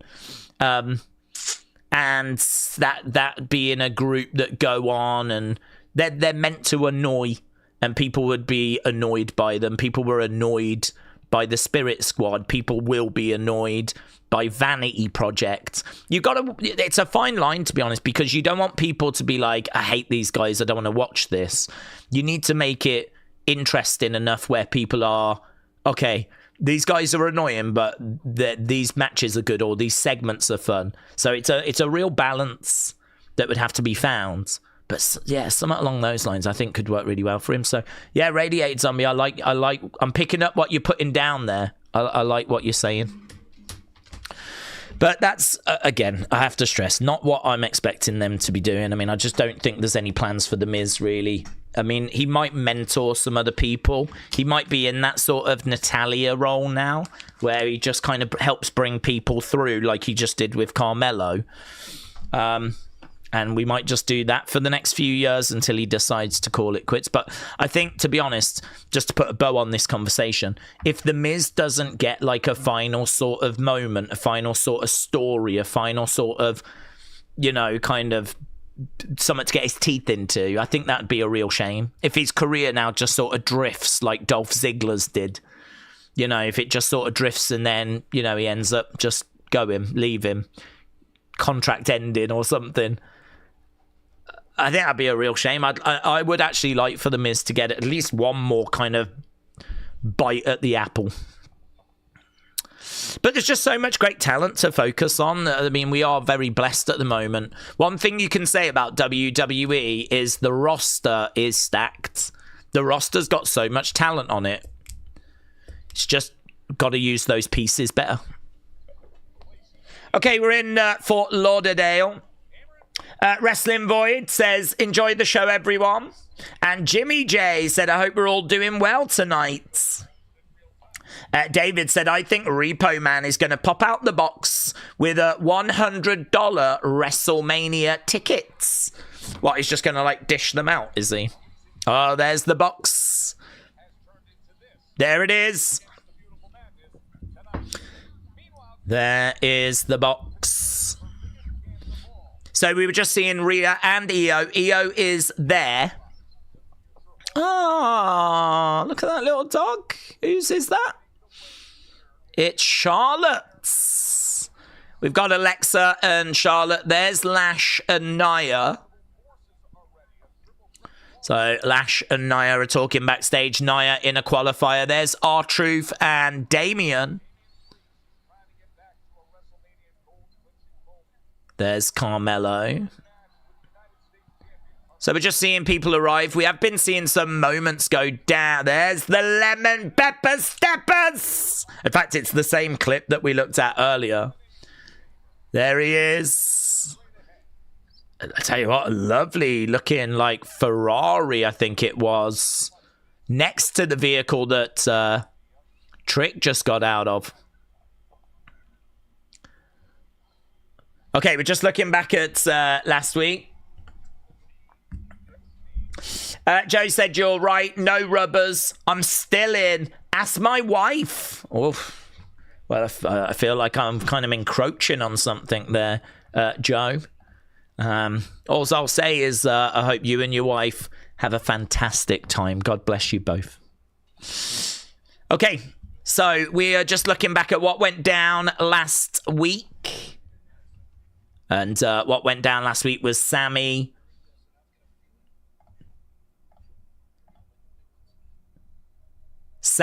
Cody, Jacob, and Drew tried to help Sammy win. I think because he beat Sammy clean at the Royal Rumble, and he kind of knows that Sammy going into the Chamber, if Sammy can win the Chamber, it's going to be an easy night at WrestleMania for Drew. Sammy, of course, ended up hitting a haluva on Drew. Does not seem like Sammy is in cahoots with Drew or trying to work with Drew. Kiana's got a 3% chance. Nia's got a 17% chance. Charlotte's got an 80% chance, says Sean. Poppy Crocs, hello. Hope you're doing well. Lemon Pepper Steppers said Ice Wizards. LS Dub in the chat. Black Onyx, hello. Hope you're doing well. Is there a fight for Elia today, says Daniel. There is. Elia is taking on Tama Tonga.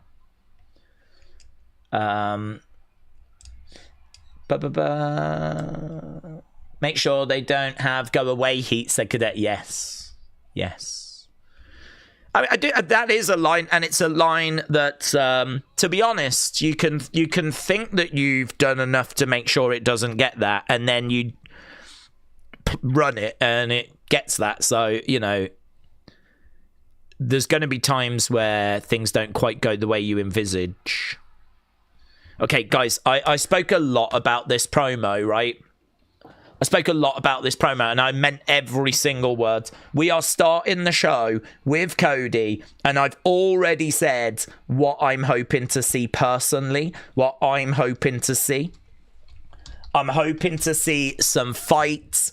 I'm hoping to see some haymakers being thrown. I'm hoping to see a Cody Rhodes that is going to really demonstrate that there's an evolution here. There's a movement in the character.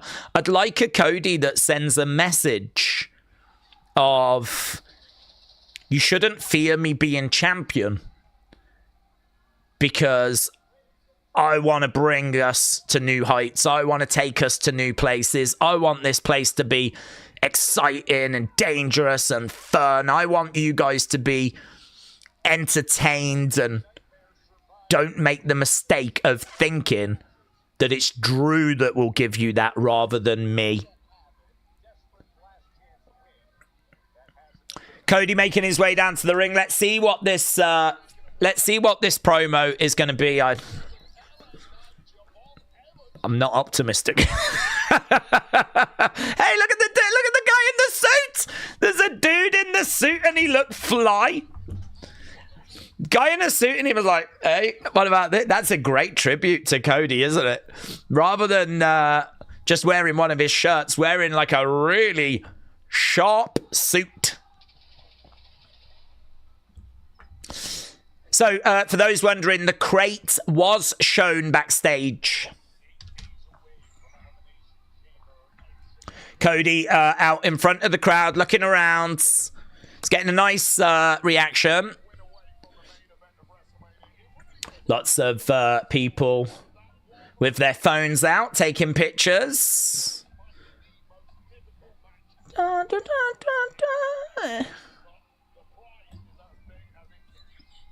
Lemon pepper stepper sign. Lemon pepper stepper sign.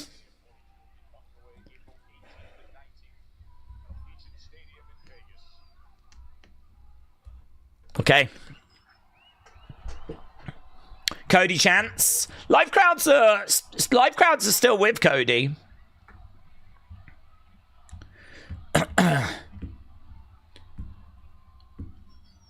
We're in Fort Lauderdale. The woe was goods.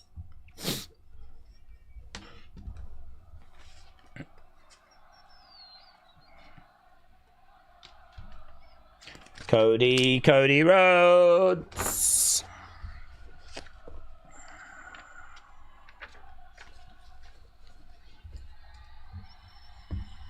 Nice.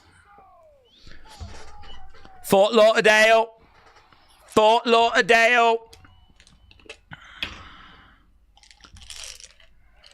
What you want to talk about? Okay. Jacob. Oh.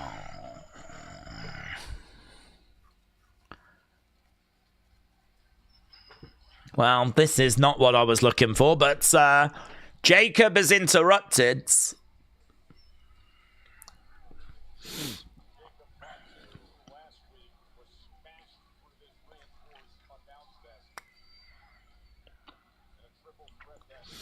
Okay.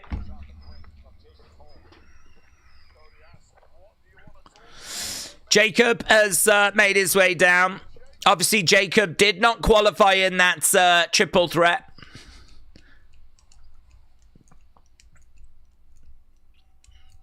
Let's see what Jacob's got to say then.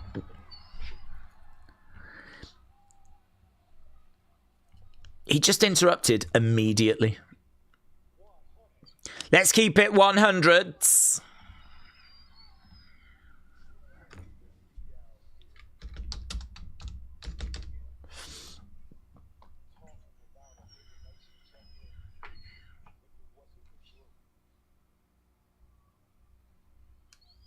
You wouldn't be out here speaking and talking about Elimination Chamber if it wasn't for Drew. I had you beat.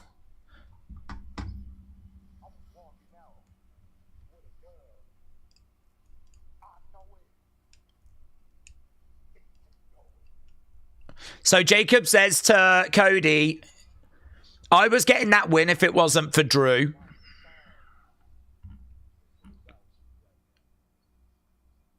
My concern's not about you.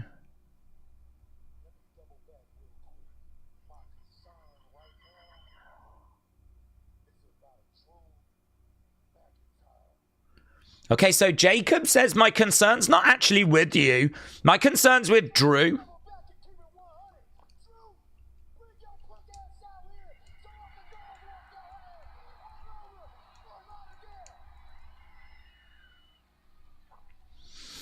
Okay, so Jacob's calling out Drew.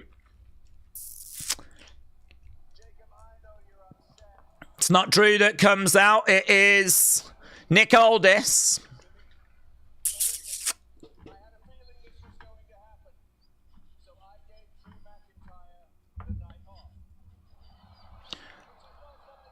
Nick Aldis gave Drew the night off.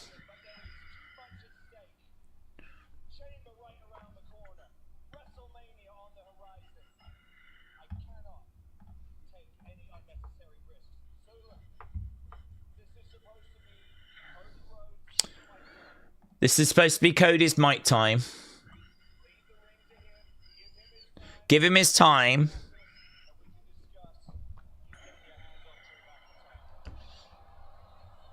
Okay.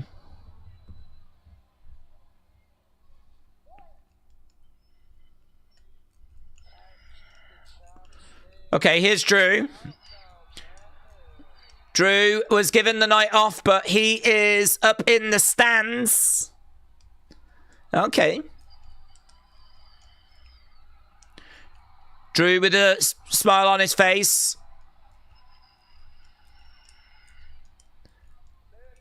I appreciate you giving me the night off, but number one, I'm the champion and I do what I want. Number two, I love SmackDown.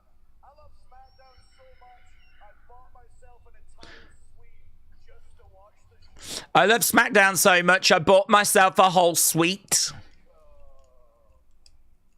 Heard you running your mouth. I'm right here, man. All gas, no brakes. More like all bark, no bite. What are you gonna do? You're all bark, no bite. To do something about it. Oh, God, what is he gonna drop to? Security is no match.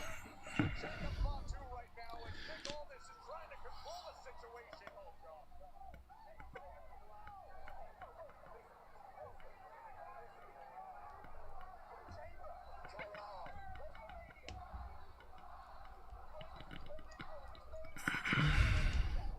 Jacob's freaking out at ringside. He wants to get to Drew.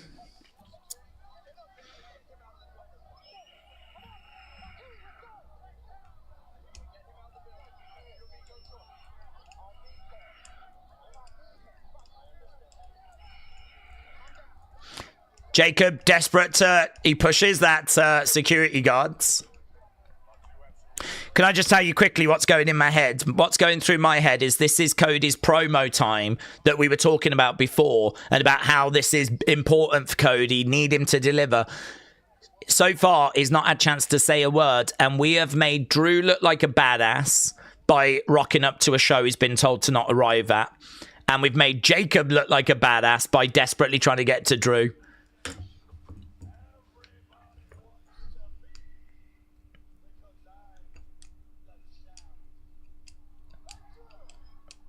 Is Cody.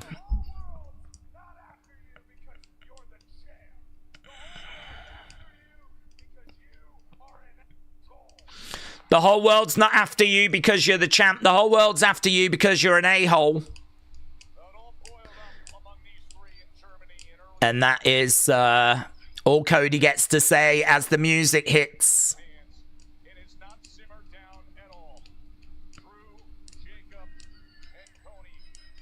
Okay. Okay. The crate could be a new contract for someone, said Madison. Those punk-ass security chumps, says Eddie. What a fantastic promo from Cody, says Brony.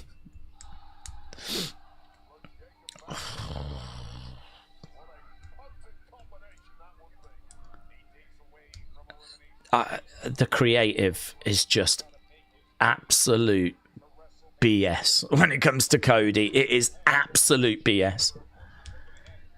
I mean, congratulations. You've just done Cody's promo, which we were looking for Cody to show a bit of fight, and you've actually made two other people in that segment look better.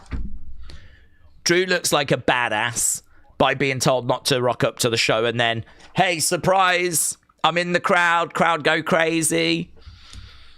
I've bought a suite, here I am. And then you make Jacob look like a badass because he's desperately fighting security guards to try and get to Drew.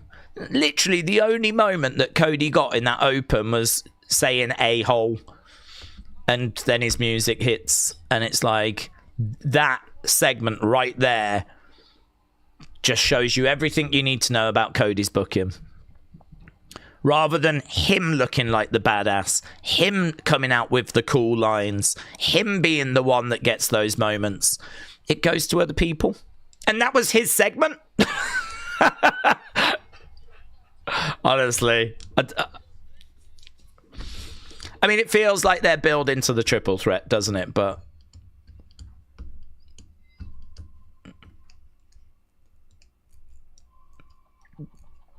okay, we're just looking at the MFTs, and I don't know, that was some sort of promotion for Arby's. Right now, backstage, we've got Carmelo, and we've got Ilya.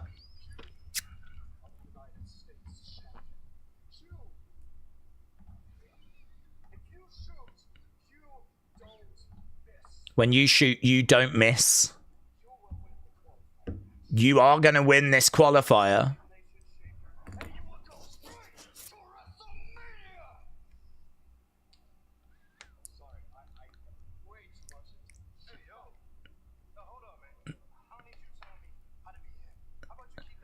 I don't need you to tell me how to be him.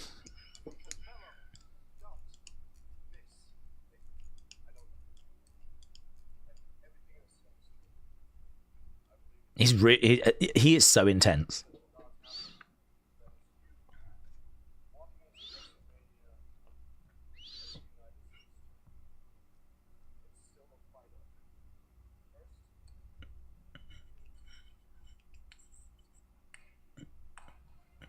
I really like their relationship, you know, like there's a real respect between them, and you know, Ilya was like firing up Carmelo. It didn't really work. Carmelo's like, I don't need you to tell me how to be him. But it shows like the respect between them. I'd be so down for Carmelo, Ilya at WrestleMania, they just have the match, you know? No interruptions. Just let them get in. Let them cook. I mean, that would be a banger. And the great thing is as well, because they faced a few times, they're not going to be stepping into WrestleMania cold. So I would be confident that it would be a banger. I'd be confident that they would have chemistry. They've got previous matches to kind of dig from. And I think that's a great match for the United States Championship. So I don't know where we're heading. I'd be really down for it going in that direction, though. Yeah, that was intense when he put his hand behind the neck of Carmelo. Oh, I think, are we on thingy tonight? That sci-fi channel. I think we are, aren't we, again? Do you know, I actually didn't see the numbers for last week's SmackDown. I didn't see the rating numbers. SmackDown rating. Did one come out sci-fi? Oh, there. Came out the other day. WrestleNomics. It did 1 million on sci-fi. Okay. That's actually not bad. I was expecting it to be lower than that. So it did 1,042,000. That was last week. We know that Sci-Fi is a much smaller channel, so it did 1 million last week. Right. Elio, Carmelo, WrestleMania would be a great match, said Jay. It is Sci-Fi again tonight, said Jimmy J. Suzanne said, I just popped to the bathroom. I come back and now it's commercial. Yeah, we are at commercial. Ilya was just making his way out, coming down to the ring. So it's going to be Ilya against Tama in our opening match. We know we've got those couple of qualifiers still to come, of course.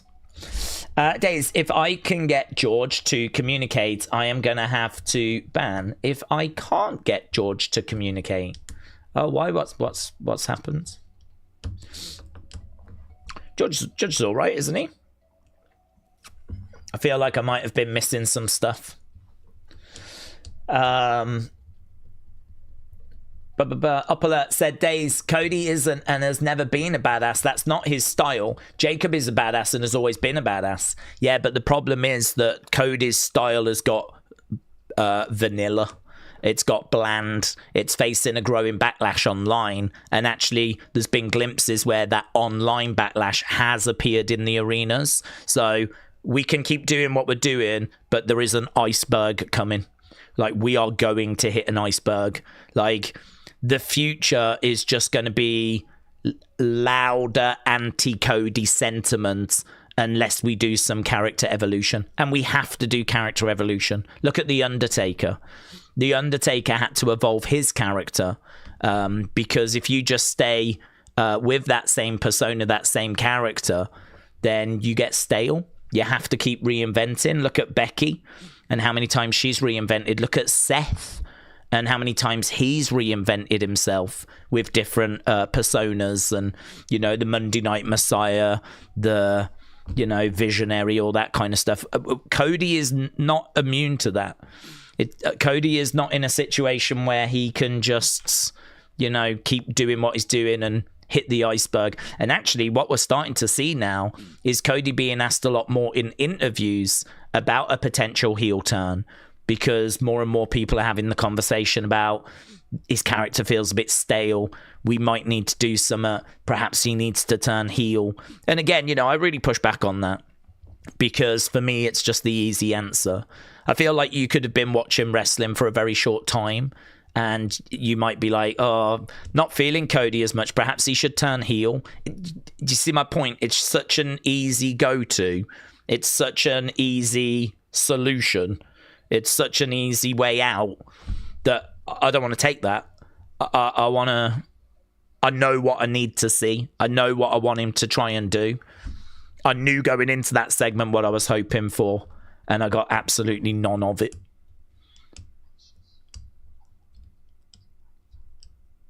Okay, right now we got Nick Aldis just having a word with Jacob.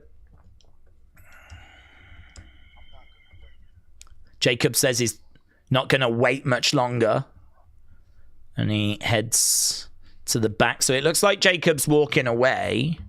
Although saying that, blooming Nick Aldis thought that Drew McIntyre was not in the building, and he turned out to be. So that might be the end of Jacob's night. Equally, he could appear again. This is weird. Jackie Redmond said, listen, haters, I'm harder on myself than any of you could be. No one criticizes me more than me. So just know you will not break me. What's that about? Where's this come from?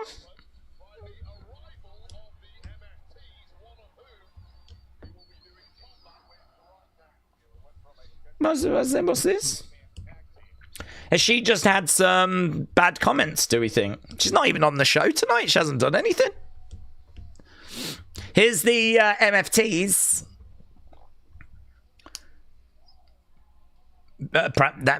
She does ice hockey, doesn't she? I mean, perhaps she's had some issues with the ice hockey fans. Don't know.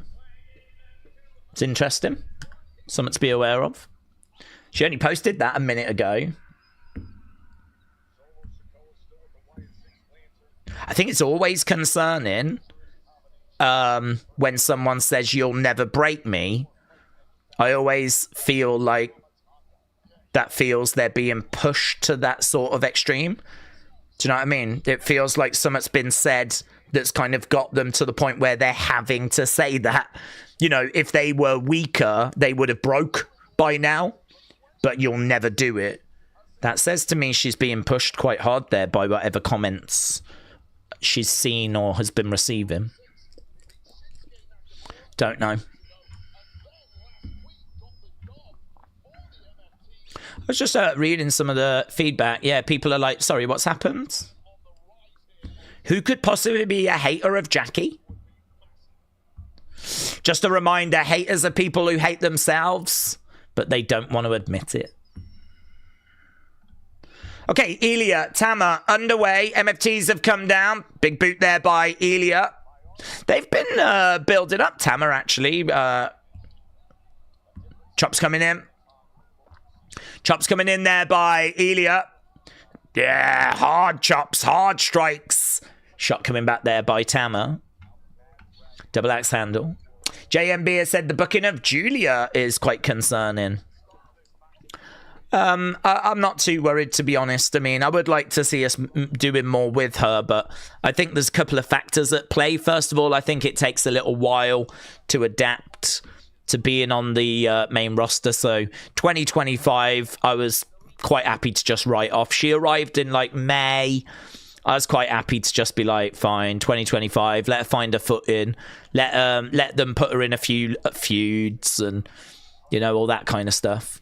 She is going to be absolutely fine. She's a young woman, fantastically talented. Don't feel like we've really pulled the trigger with her yet. And, you know, not everyone has to hit the ground running a million miles an hour. Saying that, she is a two-time United States champion, current United States champion, if my memory is serving correctly, I believe. So, I mean, they're giving her some accomplishments. I don't think the Kiana pairing has been fantastically successful, but it's been a way of them getting some, you know, communication because of her, like, limited English. So Kiana's been able to translate or kind of send a few messages on her behalf. But, yeah, clearly we haven't got to the thing that's going to take her to the heights that I expect her to reach, but it's still so early, really early. Tama goes to the outsides as Elia is very much in control. So, JMB, a shout out to you. I don't think you're wrong. I just feel it's, you know, we've got plenty of time. Round the back goes Dragunov. Back elbow coming in there by Tama. Through the ropes. Drop. Oh, that was nice. That was nice. Ilya went for a bit of like a 619 to get back in the ring. And as he was kind of still on the ropes, he got drop kicked to the outsides. Tama jumping out the ring.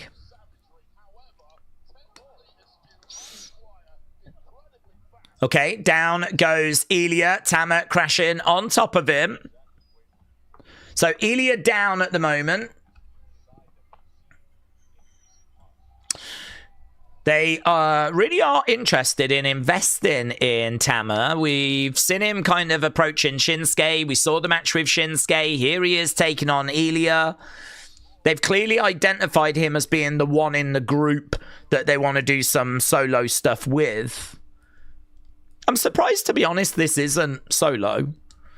Or even JC Mateo, who's Jeff Cobb, you know? I'm surprised it's Tama that they're kind of getting behind, but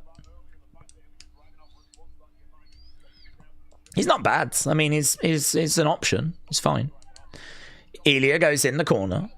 Too bad we can't do some sort of online billing. You know what I think is in the crates? A cup of who gives a flip, said Shining Wizards. Who's going to get the dub in this match, said Leroy. I'm going Tama with a big distraction.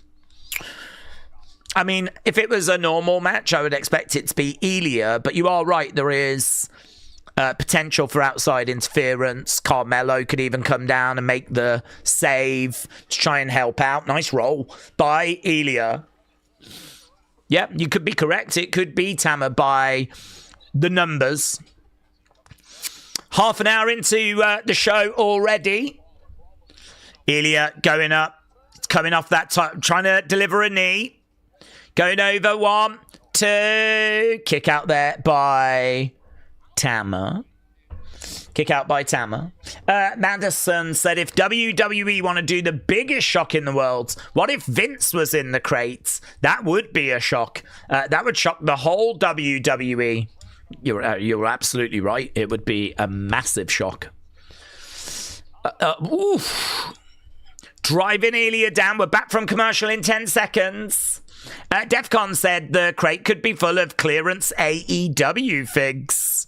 Yes, that's a good shout, that is, Defcon. They might have bought a job lot. I'm sure there is, like, places you can go to get bulk.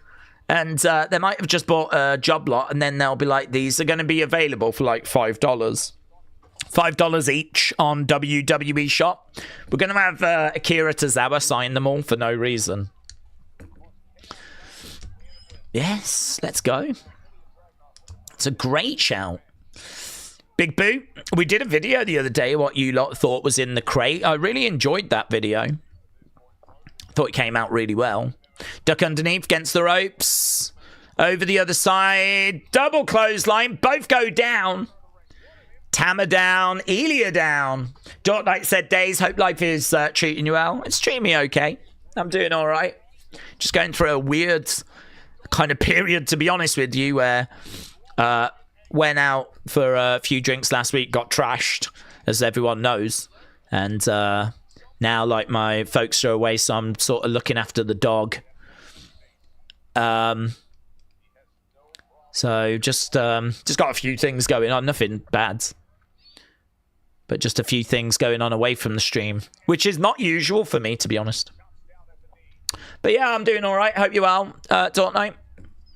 Inverted DDT. Doesn't get it. Lovely German there by Ilya. Tama down. That knee brace of Ilya's keeps slipping down. It really concerns me. I mean, if you're wearing that knee brace, you're wearing it as, you know, you got to for protection. It keeps slipping down. And it slipped down again. I mean, you can see that it's basically around his ankle. Oh, you like it, Solo? Solo shouting out. Ilya shouting out at Solo. Oh, you like that, do you, Solo? I mean, he doesn't. It's two Germans in a row, and the crowd are very much with Ilya.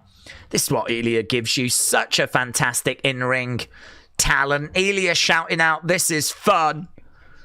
as Ilya goes over against the ropes, comes back in looking for that beautiful clothesline. Down goes Tama. Going for the pin. Took a little bit too long to actually get that going. And once again, Ilya trying to pull up that brace. I think he's going to have to go to the outsides.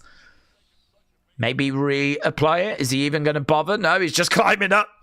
That knee brace right now is doing nothing for him whatsoever apart from being an inconvenience. Right. Oh, planted. Planted down goes Ilya to... Ooh, kicks out only just, but he does kick out. Fun match. Good open. Tama playing his part. Double underhooks. It's got him in like a pedigree, but maybe a butterfly powerbomb, but reversed by Ilya. Slams Tama down. Ilya goes over to the corner. It's good. Yeah, nice. I don't hate this open at all. Really fun. Crowd seems to be enjoying it. I mean, this match feels to me like it just needs a big sequence and we'll get a "this is awesome" chant. Climbing up again. Here is Ilya. Senton off the top. Senton. Ilya goes over to the other side. Looking to charge in. Shot there to JC. Roll up by Tama to kick out by Ilya. Kick out. Ah, big shot coming in. Ilya with a big boot coming back. Tama goes down. Ilya coming over looking to grab him. Now we've got Tonga. Oh, miss with the kick. Ah. Cutthroat. That might do it. 2, 3, and it is a win for Tama, thanks to the numbers game. And as a result, Tama picking up another victory.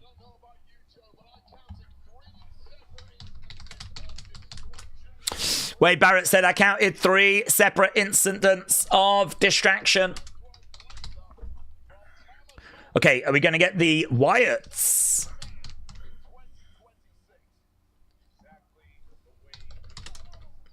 You thought I was playing?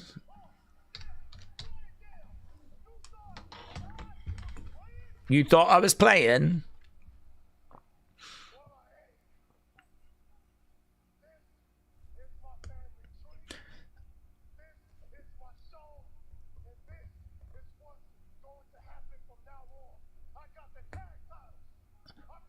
This is my family tree. This is my show. Right, now look at this. We've got beating up going on. Ilya is taking a big shot to the midsection. He's getting picked up and bang. Choke slam. Ilya goes down. Solo is all fired up. Carmelo making the save. No, is that LA? No, Matt Cardona comes down. Are we going to get Apollo? God, I want Apollo. Matt Cardona getting hurled into the barricades. Here's Apollo. Ah! Apollo's actually out there in the arena in front of people. Yes. I mean, he just got murked. He just got absolutely murked. Ah, here come the Wyatts. Guys, there was an Apollo in real life sighting. Not just backstage. Okay, a message from Howdy. Howdy on the screen.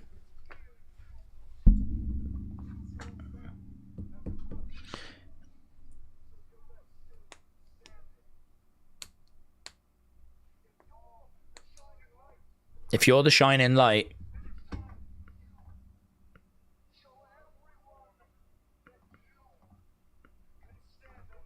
It's time to show everyone you can stand on your own.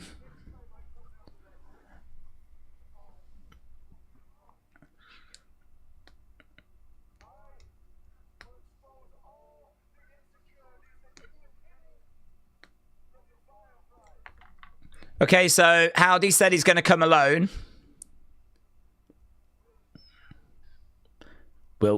Will you show up? So Howdy's going to come to the ring on his own, and he wants Solo to do the same, and he's going to expose him. Backstage, we've got Drew. Here's Nick Aldis.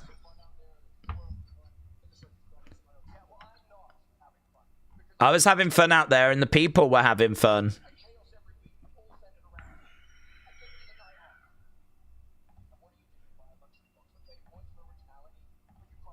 You crossed the line.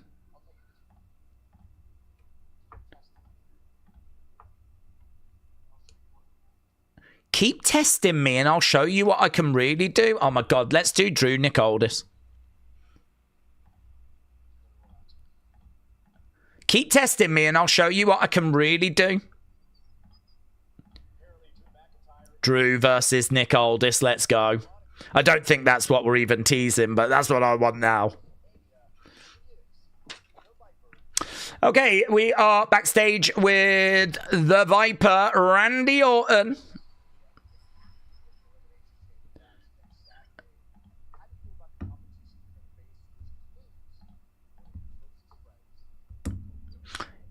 If you want to get to a WrestleMania main event, you've got to win that chamber next Saturday.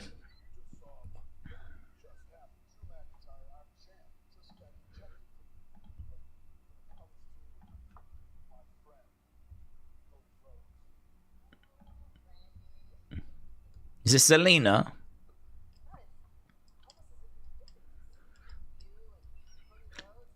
Okay, Alistair and Zelina have been around Randy a little bit, so that feels like a direction we're going. So it seems like Randy's future might be Alistair Black.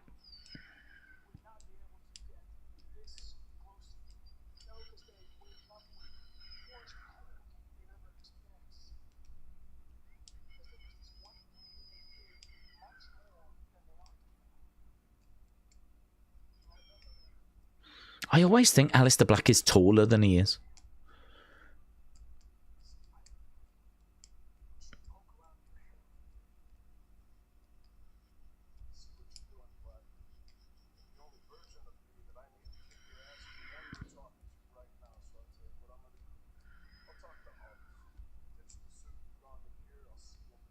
I'll see you in the ring. Okay.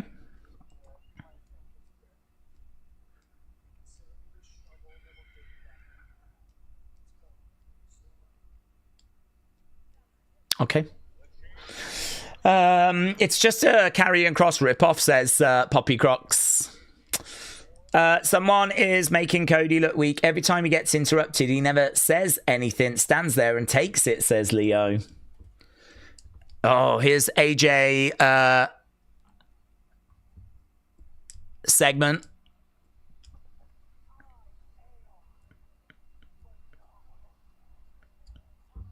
They don't want none.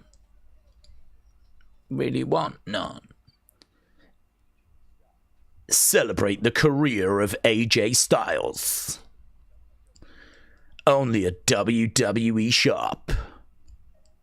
Hey, does that belt, they just showed a belt, does that belt have the dates on? Because if it does, I don't know that they would be selling that.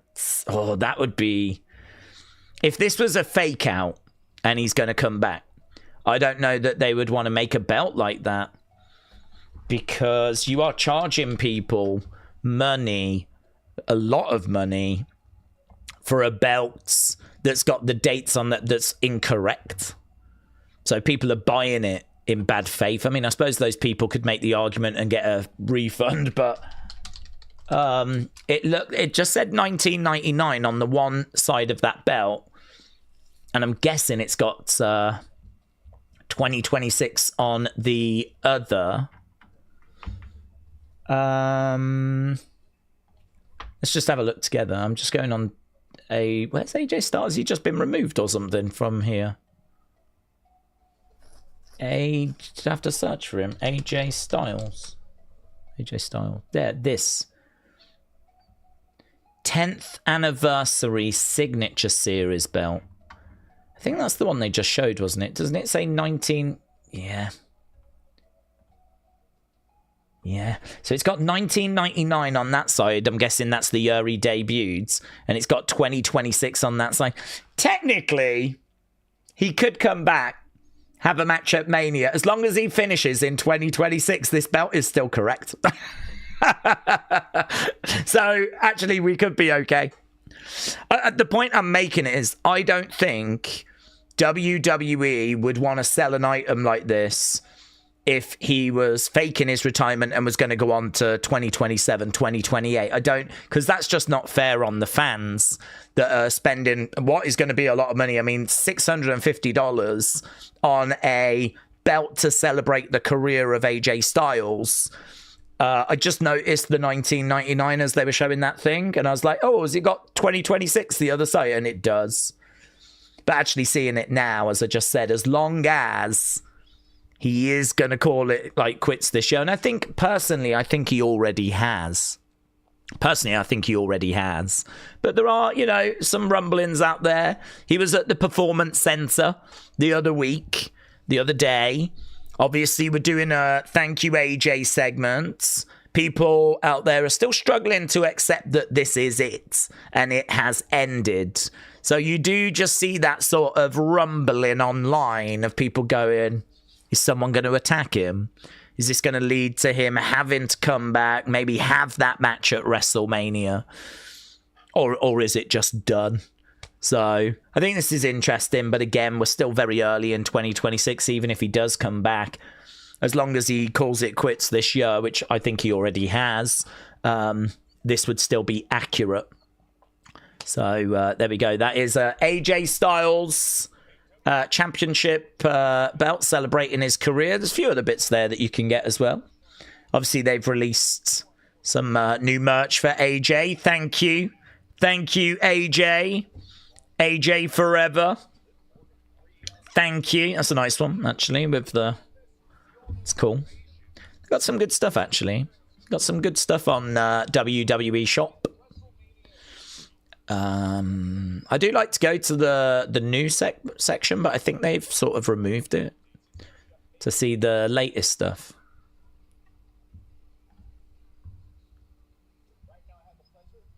A lot of Elimination Chamber stuff at the moment. That jacket's nice. Okay, we're backstage. We was just at commercial break. I don't think it's fake. Everyone was crying in the vlog, said Big Migs. Oh yeah, but they might not know. So they might just like Seth's injury, how everyone was like under the impression that was real and they didn't tell anyone. This could be the same situation. I agree with you though. I think it is over. So Big Migs, shout out to you, buds. Okay, Lash and Nia just having a few words with Byron. Let's get the score for Ilya Tama, shall we?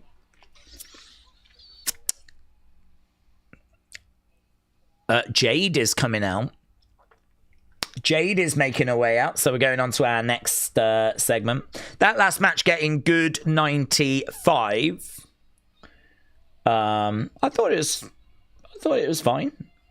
I don't think that's an unfair score, to be honest. Would I be a bit above that? Maybe a touch, maybe a few percent. Here's Jade's. Jade making her way down to the ring. If we're doing work to care for your dad's earning hardship pay. Where's Hope You Well, buds? Mayor Pete said teaming Nia and Lash together was a great move. Humble Rumble said it's still real to me, damn it. Oh yeah, that was last week, wasn't it? The date night thing. So Jade defending her belt last Friday. Dom and Liv having a little date night. I wonder if Liv's going to make her presence felt here.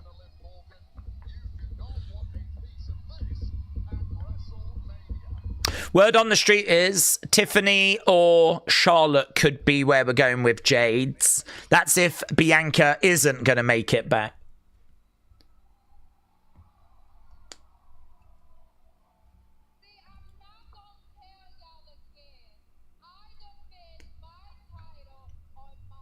I defend my title on my time.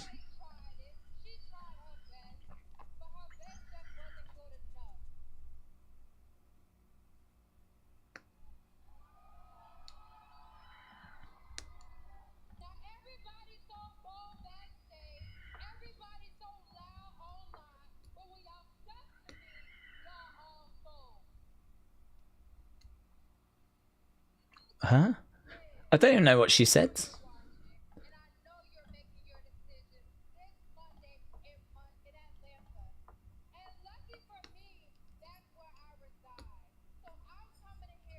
Okay, so Jade's going to be at Raw. She just tripped over her words a little there. It's nothing too bad.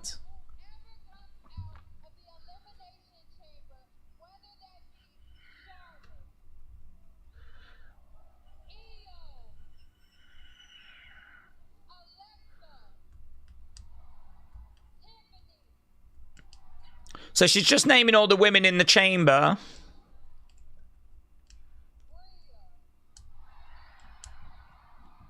Big cheer for Rhea.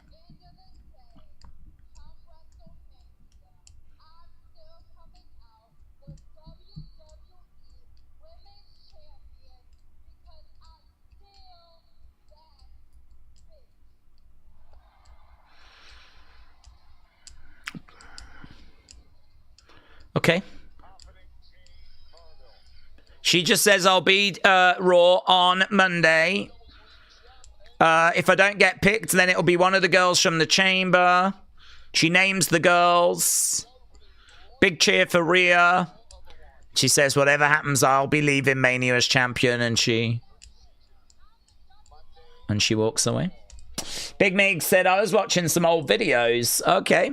The Royal Rumble was hilarious. Yeah, that was one of the first. You know, when I came to this place, Charlotte's coming out. That was one of the first videos that I did. That was actually just before we started the streams. So I'm glad you enjoyed that.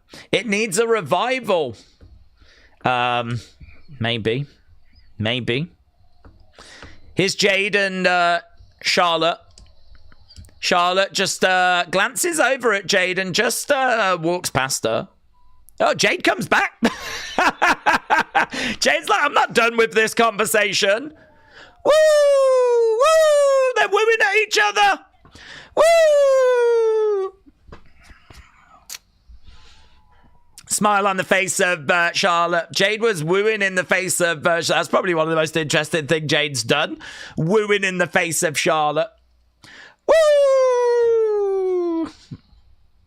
I wish they'd kept that going. Do you remember when Jay Lethal and Ric Flair were like going off on each other on TNA? Could you imagine if Charlotte and Jade were like, woo! Woo! Woo! Woo!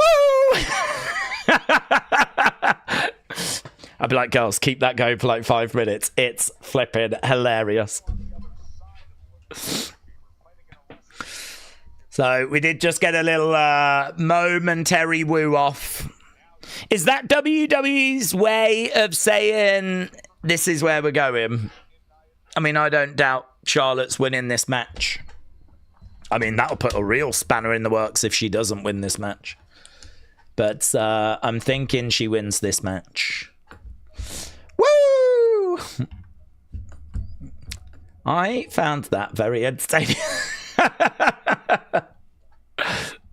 That is honestly top 5 best Jade Cargill moments ever. Is her going up to Charlotte, holding up the belt, Charlotte turning away, walking, and then Jade coming back. Jade going, hang on, I'm not done. Woo! Nice. Big Migs. So, yeah, Royal Rumble. I'm glad you enjoyed it, my friends. I've been away with some shoulder surgery, but those videos have helped. No more action figures in a microwave. Never. Do you know, that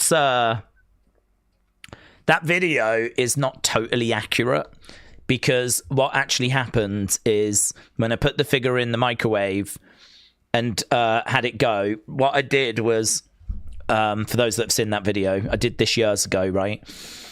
I was trying to think of like interesting videos to do, and I suddenly realized, I was like, what if you put a figure in the microwave? What would actually happen? Like, I'm guessing it would melt, but what would it look like?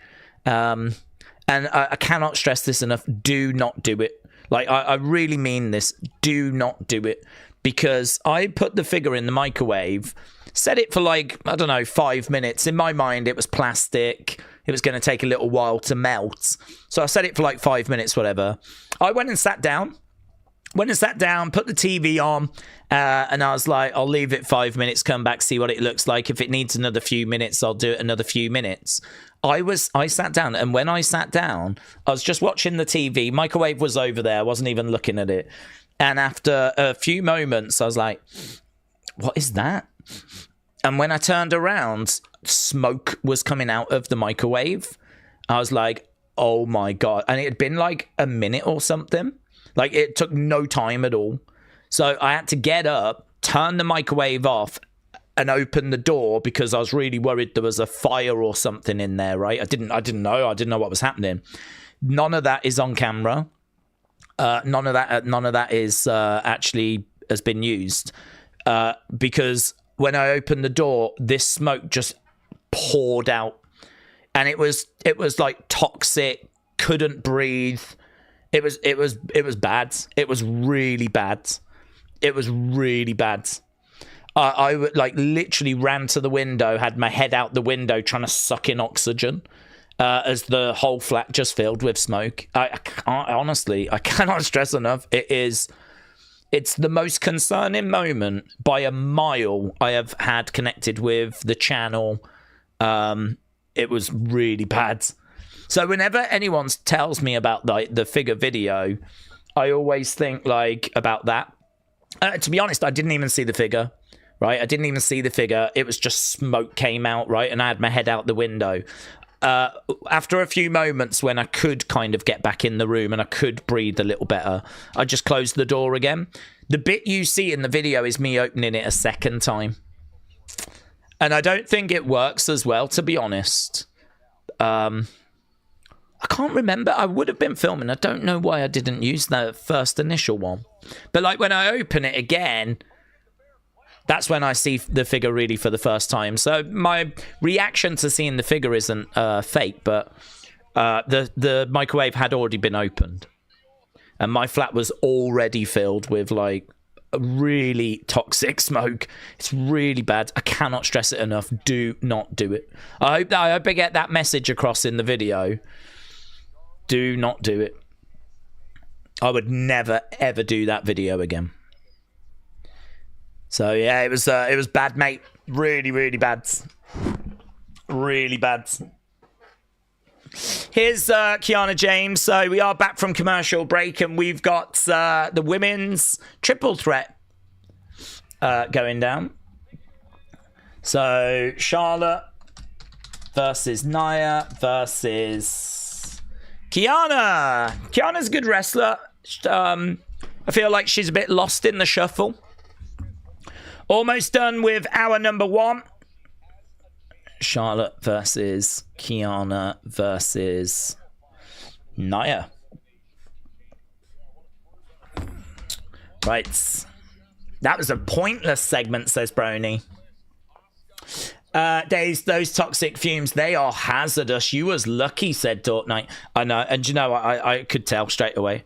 Because as soon as I... it's really scary. Honestly, it's really scary. I don't want to make a big thing out of it, but like that, I really understood like house fires. Because when you think of a house fire and smoke and everything, it's really hard to understand mentally like the lack of oxygen and all that kind of stuff. I mean, if you think of a house fire, you're probably scared of the fire. But actually having experienced the smoke firsthand coming out of that microwave and there being no oxygen in that spot. Like, you could not breathe. I was like, my head was out the... I was... Not only did I have the window open, I had my body leaning out the window. I had a first floor apartment, right? So I was a little bit off the ground, but if I'd have fallen, I would have been okay. It was grass. I would have been locked out, but at least, you know, I could have my head out the window. I was trying to suck in oxygen, but yeah. Honestly, I wish there was a second... I was alone in the flat. It was just me on my own. So I wish there'd been a second person there to sort of capture all this, because it would have made for an even better video, honestly. But I was only by myself, and I legit thought I was burning my flat down. It's bad, really bad. I cannot stress it enough. Do not do it. But yeah, you could sense it was toxic.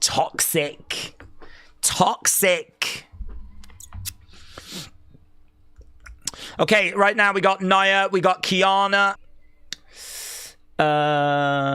Daze, you was talking about sourcing some t-shirts for lesser performers. If so, check out T Public. No affiliation. Okay, Shining Wizard, thank you. In the corner, back elbow there by Kiana. Kick coming in there by Charlotte. Charlotte up, headbutt there by Nia. Charlotte goes down. Kiana comes over, another headbutt. Kiana goes down. Nia, middle of the ring. We got Charlotte in the one corner, Kiana in the other. Nia goes colliding into Kiana. Goes over the other side, collides into Charlotte. So Nia is in control, having some fun. Big boot there by Charlotte, though. Nia tries to drive her shoulder into Charlotte. Charlotte moves out the way as Nia spills to the outside, and we go commercial break. But obviously we'll be staying with the action.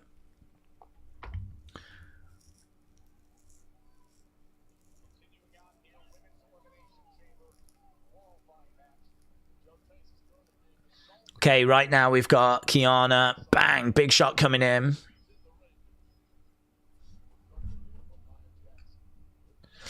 Daze, when do we think we can get into a Discord? We miss you being in there. Trying to get the Discord to be lively more often. Well, it's hard, Sonny, honestly. It's not a priority, to be honest with you, with, you know, trying to get the fun folders filled up, trying to make sure that, like, you know, I'm on top of Unseen and, you know, all the stuff we have to do. I've always said that the Discord is not something I can, like, really commit to, so... If I go in, it is literally once in a blue moon, popping in, how you doing, everyone, type situation. So, to be honest, I think the Discord, it's got to work for the community, by the community. That's where we need to put our energy. I mean, if it's that the Discord is just not, you know, as lively as we would like it to be, then I would say that, you know, I need to mention it more. And I need to get people aware of it, because there'll be some people that aren't aware of it. Or maybe they are aware of it, but they just never think to go there. Or they don't know where to find the link. Or they don't know what goes on there. Or they don't know how it can be useful to them. To me, that is where we should be putting our energy. How is the Discord useful? What service does it provide? You know, it's a place for our community whenever we're not streaming, really. That's how I see it. If you want to check in with people in the community, how's your day going? How you doing? What did you think of the show? Like, you lot can have conversations there as well. I think it serves a lot of purposes. But I think we could really flesh out those purposes and communicate them better. So I'd say more than me, like, jumping in and, you know, committing to being in there once a week, which I just couldn't do. I think it's probably more useful that we get it. For the community, by the community, and we better communicate what it can do. So yes, there's a Discord link, I believe, is in the description. And Sonny, if you want to let people know what's going on there at the moment, what people can do, I think people would find that useful. I will get in there. I'm not passing the buck. I will get in there. I said I'll try and get in there. Maybe let's get past Elimination Chamber first. Maybe I'll find a moment after the chamber. Right now, Nia has got Kiana and Charlotte looking for a suplex, but no joy at the moment. Blumming out right now, I can't even get to the streams on time. Okay, Charlotte trying to get back up. Sometimes we have movie watch-alongs, said Sonny. Oh, that's good. That'd be good. Some people might be interested in that. Movie watch-alongs, or even like old wrestling show watch-alongs. You know, we don't get to do those on the channel that often. Is there one of those on the Vault this weekend? Charlotte, big crossbody. Charlotte back up on her feet. Shot coming in. No, chop. Chopping away. Another chop there by Charlotte. Charlotte in control. WWE Vault tends to do like Elimination Chamber, watch-alongs, or stuff when we're getting to a PLE. No. At the moment, they've just got a random non-stop watch-along there. Last one was Royal Rumble 91. Do you know they only did one Rumble watch-along, which is a surprise? They did 3 for SummerSlam, 3 for Survivor Series. Only 1 for the Royal Rumble. Chops by Charlotte on Nia. Charlotte going over into the corner to the outside. Nia coming over. Big boots.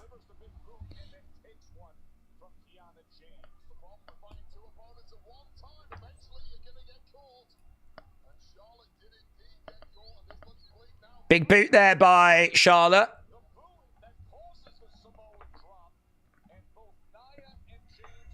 Oh, wow. There's body cam footage of Vince after his car crash incident. That car crash was like last year, I believe.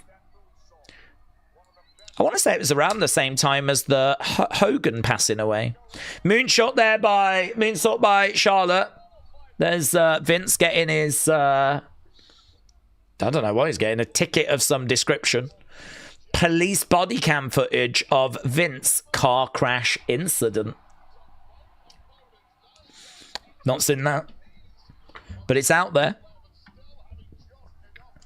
Okay, crowd are seemingly into this, making plenty of noise. Charlotte over against the ropes, charging in, goes up, picked up by Nia. Nia is looking to powerbomb Charlotte. Charlotte reverses. Nia goes down. Charlotte against the ropes. Samoan drop. Yeah, it didn't quite work that. Oh, look at the strength of Kiana. Kiana just picks up Nia. She drives Nia down. Do you know, there's a couple of times they've had Kiana do that sort of strength spot. This isn't the first time.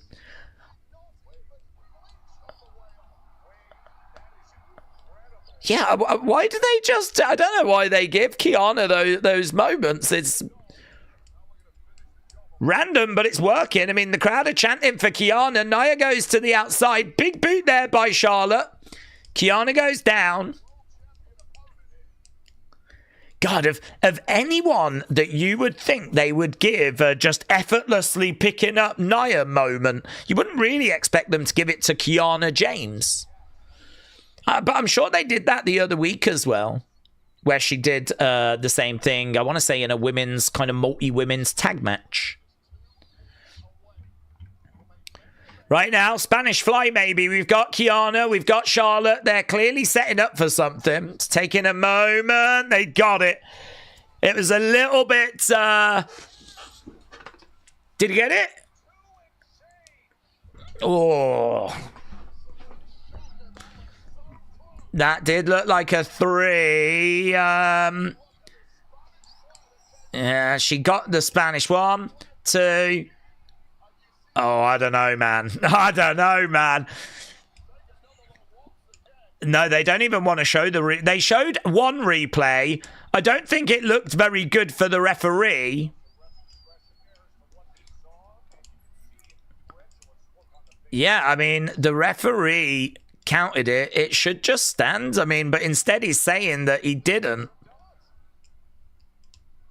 Charlotte goes into the ring posts. I mean, look, I know where I stand on this conversation. I stand with the referee counts, and if he counts 3, it's 3. If you didn't get your shoulder up, that's on you. There's no doubt in my mind where I stand on this conversation. That is exactly where I stand. Referee just counted, and it looked like he counted the 3 as well. I mean, I'd need to see the replay of it, but it looked like he actually counted the 3. Kiana goes up, power bomb by Charlotte. Charlotte now going figure 8s. Here we go. It's in. Oh, Nia makes the save. Nia makes the save. I'm sure there'll be clips of that online.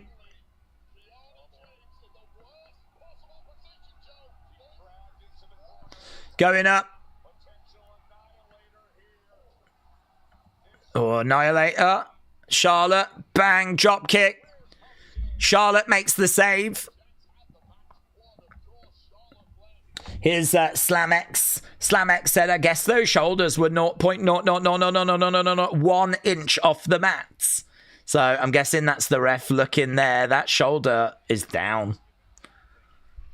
I mean, not only is the shoulder down, but it looks like her arm is kind of down as well. So her lower body is twisted over, but the top part looks down. Oh, well. On we go. It's not the first questionable ref pin that we've ever seen, and it will certainly not be the last. Nia shoving Charlotte around. Headbutt. Charlotte goes down. Nia goes back into the ring. Charlotte trying to get back up on the outsides. Charlotte looking to climb up Nia in the ring. Charlotte. Shot coming in there by Nia. Nia going up. Grabbing Charlotte. Looking for a Samoan drop off that middle rope. Charlotte, though, trying to turn it into a power bomb. She couldn't find her foot in there, Charlotte. She couldn't quite find her foot in. She ended up delivering a power bomb whilst being sat down. She has managed to get it into a figure 8. Figure 8 is in. Charlotte has bridged. Kiana gets underneath. Kiana goes for the pin. 1, 2. Did she get it? Kiana gets it. Kiana gets it. Blammin' hell. Kiana. That was very innovative from Kiana. Well, hang on. How's Charlotte meant to win this flipping chamber then? Wow. It felt like we were teasing Jade Charlotte, but Charlotte has now not qualified for the chamber. This felt like a no-brainer to me. This one really felt like a no-brainer, so that's kind of mind-blowing. Kiana, I like how she got the pin. That's a big moment for her. I like the fact we're investing in a young talent as well. Not down on that. It just goes against, obviously, the direction we were expecting. That's a shock, that one.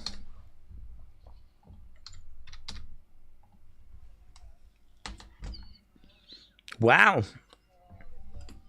Wow. I am shocked. Her partner won't be so lucky tonight.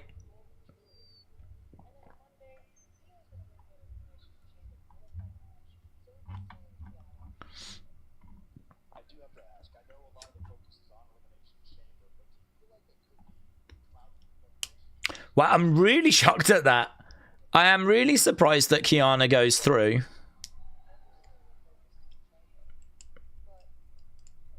She's been on the main roster for a little while now, hasn't she? So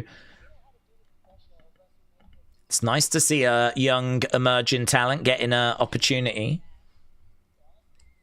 With Rio right now, and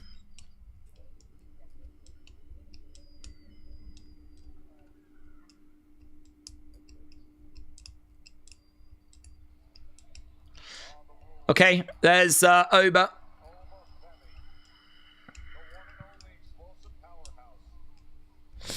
It was a great match. I love the ending, said Dan Nitri. Kiana's qualified. She deserves it, says Nivek. Toxic, says David. Kit Wilson is going to shock the world next, said Glockness. Kiana debuted at Elimination Chamber. Damn, said Uji. Yeah, real surprise. I just totally expected Charlotte to win. Really, yeah. Okay, we've gone to commercial break. We are an hour and 15 or so minutes into this show. And it's been very watchable, to be honest. Elia Tammer was absolutely fine. That women's triple threat with that shock result obviously has kind of, wow, blown my mind. Wasn't crazy about the open, but the open... It wasn't that it was bad. It was just, you know, not what I was going into the show really looking for. But, you know, it was still watchable. And, yeah, this is okay. We're doing okay. Hour and 15 minutes in. I certainly don't find myself mentally being bored or, like, drifting off to other things. I'm very engaged in the show. So, yeah, okay. And we've still got that big men's triple threat to come, of course. Oba next, which should be good. Defcon said, underrated wrestling movies. Body Slam with Piper and Dirk Benedict. Tonga Kid, Flair, Bruno, Blassie cameos. Grunt and I Like to Hurt People. So, Body Slam, is Grunt a movie, is it? I Like to Hurt People. I can't say I've heard of those. But Grunt, I Like to Hurt People, and Body Slam. So there we go, Defcon, just letting people know some films they might enjoy. Obviously, in the Discords, there's some movie watch-alongs. Maybe they could be brought in. That's interesting, isn't it, Sonny? Where, like, people vote as to what films that they would like to see. You know, what films they would be interested in watching. That's interesting. And then maybe they will, you know, that might encourage more people to show up for the Discord for the movie nights. Because some of those sound quite interesting. Body Slam, Grunt, I Like to Hurt People. John Burnt Cena said, I can't believe you've massacred me. We were mates. Don't know who this is aimed at. But John Burnt Cena, shout out to you. I'm trying to think if we said anything about John Cena. Wasn't crazy about the tap out, but you know, okay, it's okay. John's happy with it. John said he's very happy in retirement right now. I wish him all the very best, of course. And to be honest, I think it's great. I think it's great that he's very satisfied. I think there's a lesson that we can all learn there, you know. I said that in Unseen.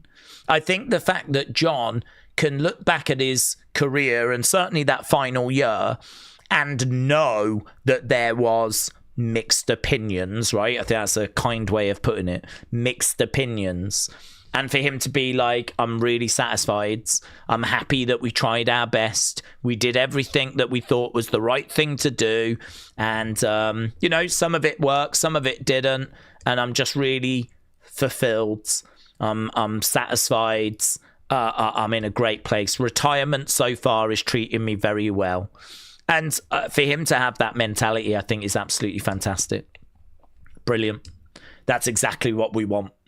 So, to be honest, it doesn't matter if he taps out, doesn't tap out. That's just all storyline stuff. What's more important is that once, you know, you kind of call time on your career, that you're able to kind of be satisfied with it and feel fulfilled. And he was saying the other day that he does.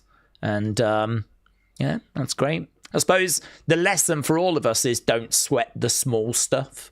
Don't worry about those kind of little things. Look at the bigger picture, and you know, hopefully that looks a bit better than just focusing in on the little things. Okay, here's Kit Wilson. Everyone's going to enjoy this. People love his theme song. Wes said 2 WOF winner, 36 wild months. Love you, Daze. Hello, Wes. Hope you well, buds. Kit Wilson's got his poetry book. It's always nice hearing from Wes. Been with our community a long time. Wow, 36 months. Blimey now. So, Fightful reporting David Finlay not factored into WWE plans. So, at the moment, David Finlay not factored into WWE plans. I mean, that could change, but as of right now, there's the hips, flashing the guns. Kit Wilson in the ring then, so time for match number 3. Over.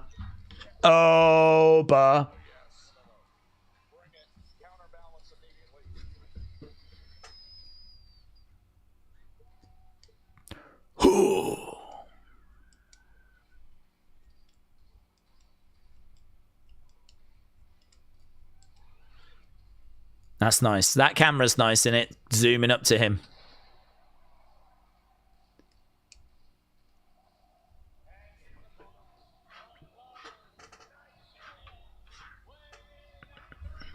Over.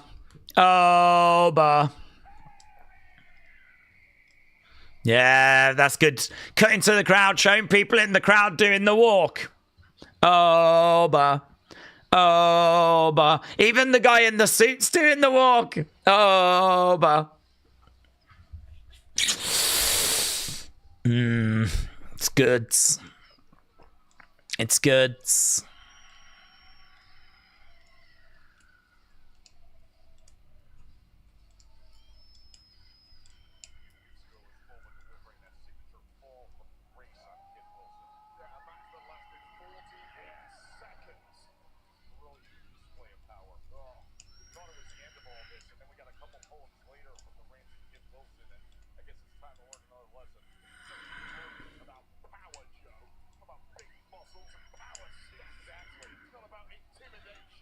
Oba in the ring. The fans are still chanting. Big Mig said, Daze, look at John's picture. It's from the video.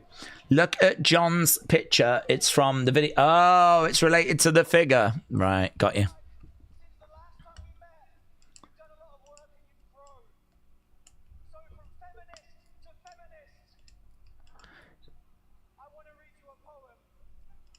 I want to read you a poem. This poem thing is going to be flipping. This is going to be part of the character, isn't it? I don't know, man. I don't know. Adrian Street's in the film Grunt. It's from 1985, said Defcon. Thank you, Defcon.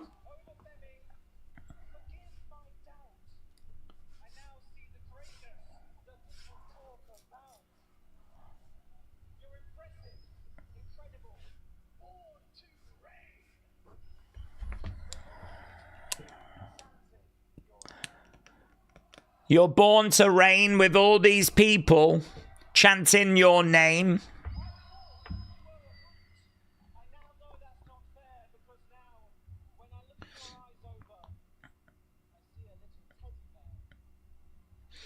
When I look in your eyes, I see a teddy bear. I don't know about the poetry, man. Oba said that was quite nice. Oba likes it.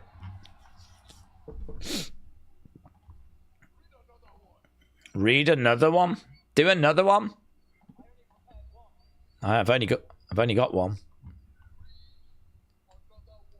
Read another one. Oba's telling Kit to read another one.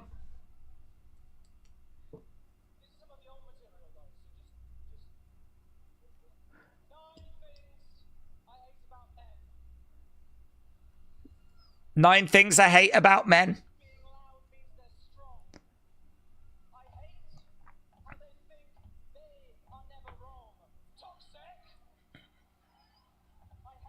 Okay, at least we're getting the toxic in now.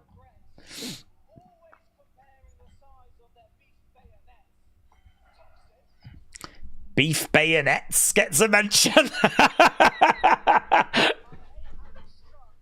This is a better poem.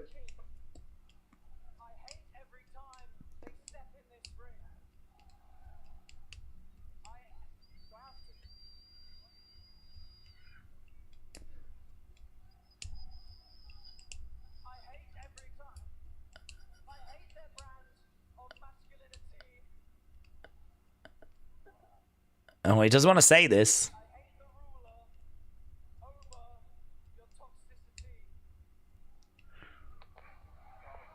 Oba grabs Kit, hurls him in the ring.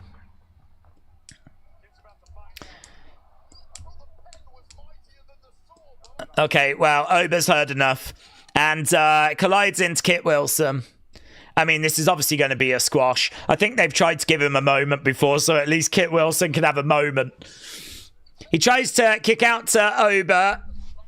Oba grabs the leg, picks up Kit Wilson, hurls him. Kit Wilson goes down. Oba. I do love it when he does that, man. That's so good. When he throws his opponent and then he's like...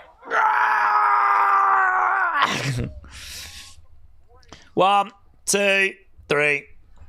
Oba gets the win in a squash match. No rating required. Done. Over. Oba wins. Oba victorious. Kit Wilson hurled across the ring. The poetry thing I'm not sure about because a lot of it is just really childish. The beef bayonet thing made me go, oh, hang on, you might be able to make this fun for adults in the room. You might be able to actually do some rhymes here that are quite witty and interesting. But a lot of the rhymes we've been getting are very... Okay, here we go. Here we go. Here we go. Here's the crate. Here's our truth. Oh, he thinks it's an awards? Yes. Oh. Mm-hmm. Mm-hmm. Mm.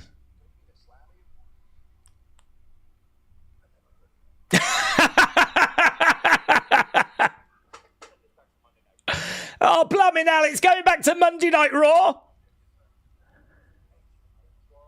Okay, he R-Truth believes it's an awards. A major awards. Damian Priest has arrived. This crate, though, it's being sent back to Raw now. I don't think it's a person.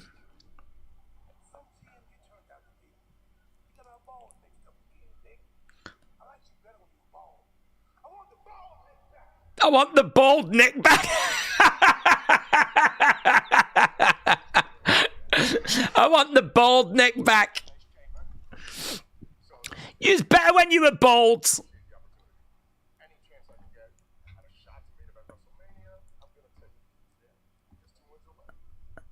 Okay, Damian, 2 wins away. Get this thing out of here.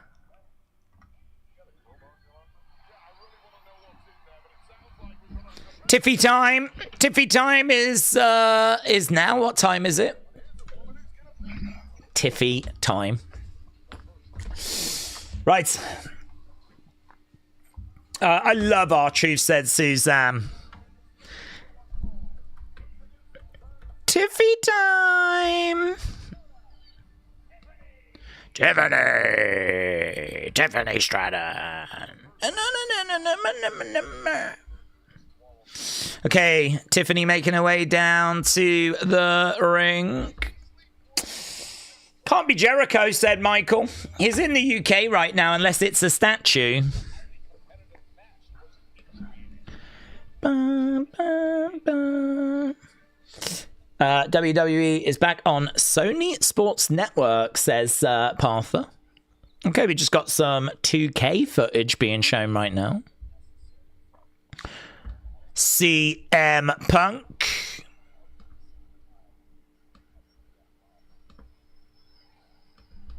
Nah, let's see.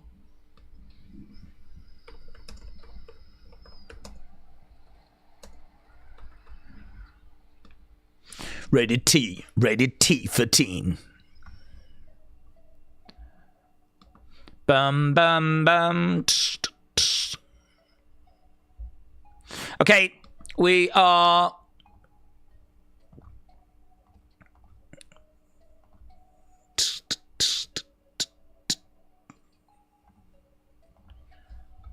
We're at commercial break.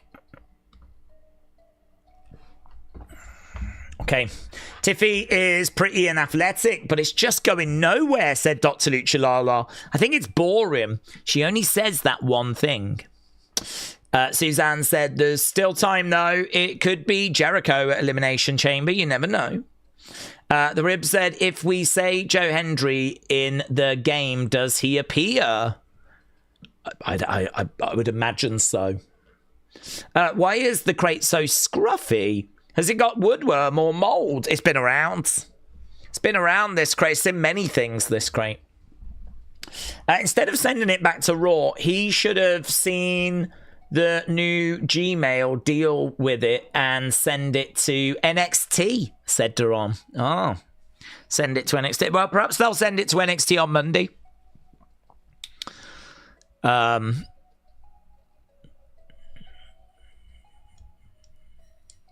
Yeah, can't they just send it to the headquarters? And then the headquarters just send it to Elimination Chamber in Chicago. I mean, granted, we can't send it there yet, because I don't think you can, I don't know when you could start sending stuff, actually.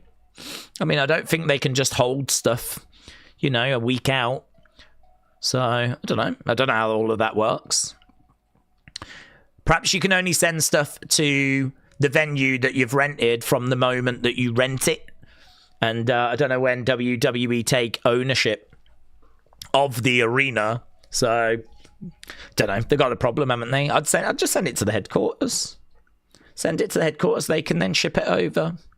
God, they're spending a lot on very unnecessary shipping. If on Raw they had just sent it to the headquarters, it wouldn't now be all getting moved around. This is wastage, actually, if you think about it. This needs to be looked into. Why Adam Pearce didn't just send it to the headquarters, I've got no idea. Ellis Dub said, I don't think Tiffany gets wrestling yet. She's operating according to a fixed list of do's and don'ts that she learnt at the PC several years ago. Her authentic side is completely invisible. Ellis Dub, shout out to you. Hope you're well. Let him in, said Daze, I love this version of Randy, but we need him to be that sadistic psycho viper again. Thoughts? Yes, I agree. This is a very PG, very safe, very... I don't want to say flat, because obviously you can always hit an RKO out of nowhere, but this isn't a very exciting version of Randy. So, I agree with you. We need to do something there. This is why I think, personally, he may be revealed to be the person that attacked Jacob. I know many of you kind of share that view as well. And that might get us to, you know, a different presentation of Randy. Okay, Defcon says, Ultimate Tiffy figure is not safe for 12-year-old boys. Really? I might have to get it. There's a sign in the crowd that says Bad Bunny 316.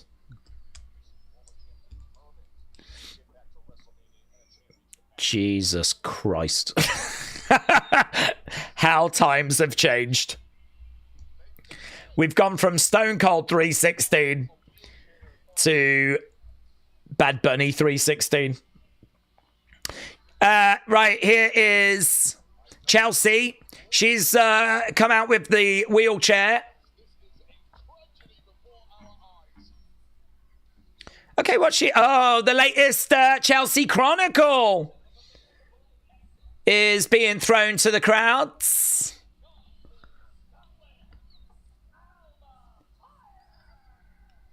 Honestly, they would be quite good signed at the merch stand. I'd buy one of them. The latest Chelsea Chronicle signed by Chelsea. You could definitely sell those at the merch stands. Definitely.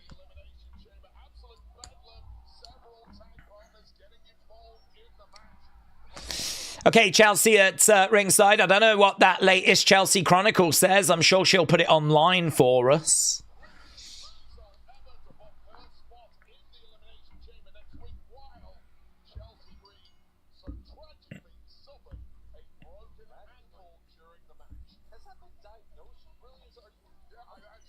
Okay, so it's going to be Tiffany against Alba in a bit of a nothing match.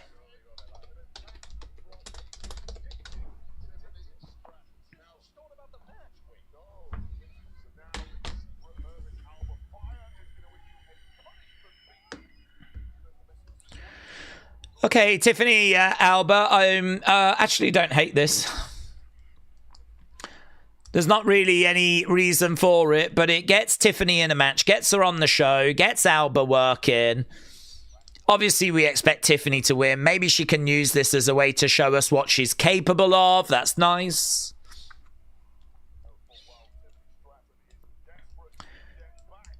Tiffany with a side headlock. Chelsea watching on from ringside.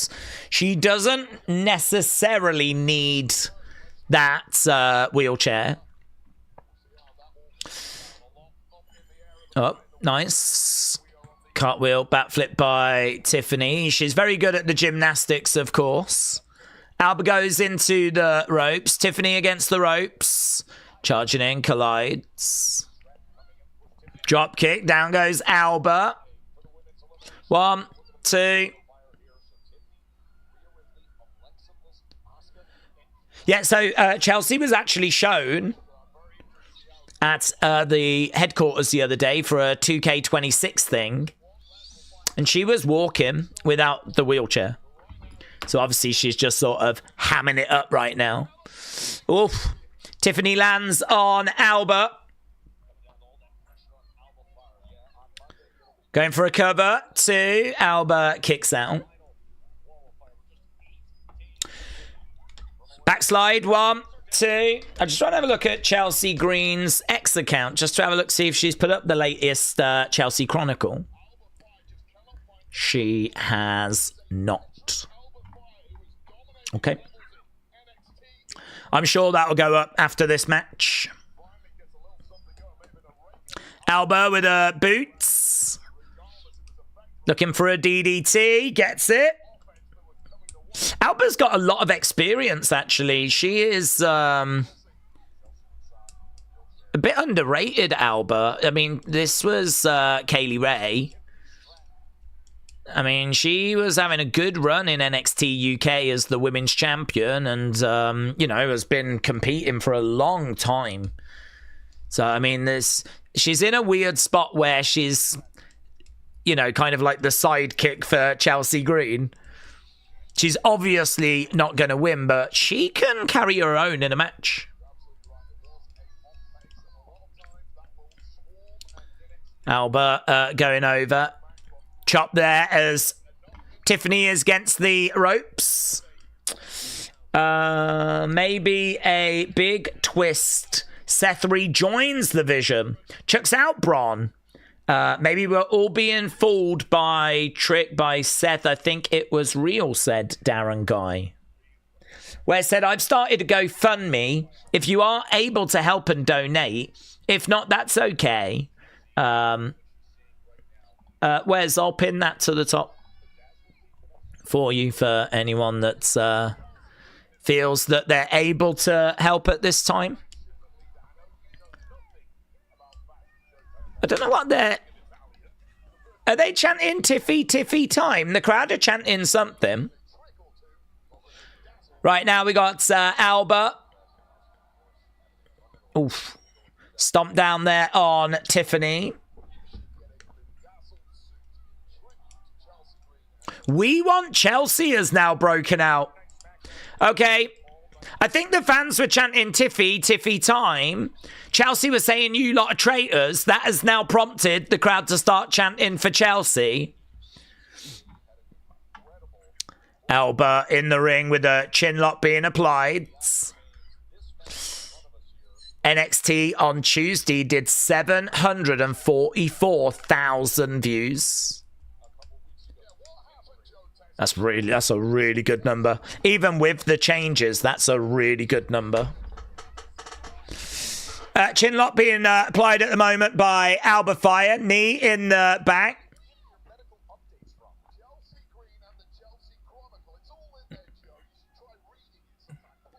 Chelsea and the Chelsea Chronicle. You should try reading it sometime. Right now, Tiffany having her head kind of tilted over to the sides. Ask her if she quits, yells Chelsea. Chelsea berating the referee at the moment. So working on the neck. Alba as Tiffany gets back up to her feet. She gets thrown back down. Chin lock being reapplied.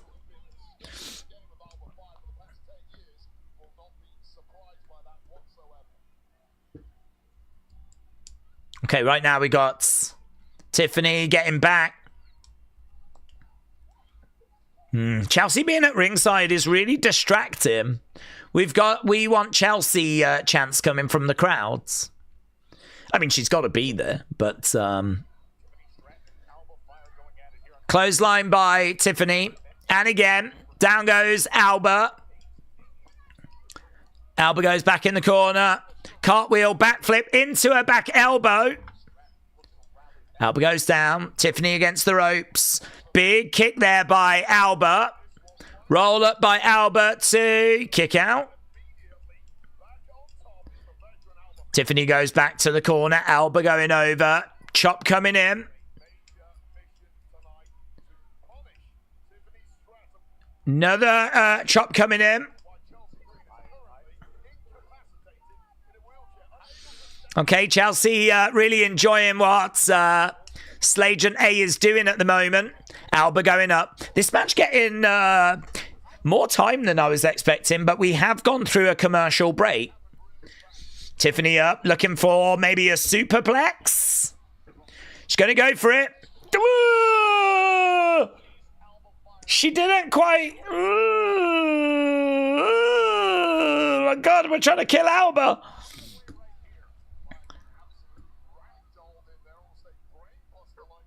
It was like a brainbuster type move. Oh! That's not how you do a suplex. Superplex. Let me know. Just drove her on her head. I don't even know if that was on purpose. If it was on purpose, we need to get this girl in AEW. I mean, that's kind of like Japanese strong style. Flipping brainbuster off the top rope. Oof. I got a real bad feeling that was meant to be a superplex, though. Alba going for a cover. Tiffany just gets the shoulder up. Alba's okay.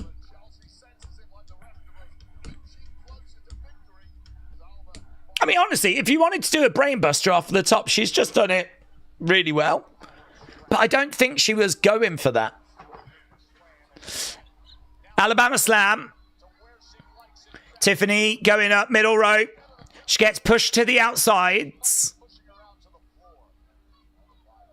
Alba in the ring. Tiffany on the outsides. Alba looking to go against the ropes. Gets caught. tried to do a suicide dive. Here's Chelsea.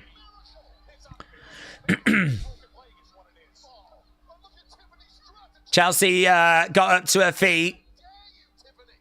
Oh, there's the suicide dive. Tiffany goes down.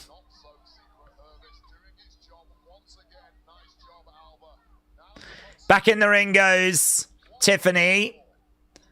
So there was a distraction. Alba salutes.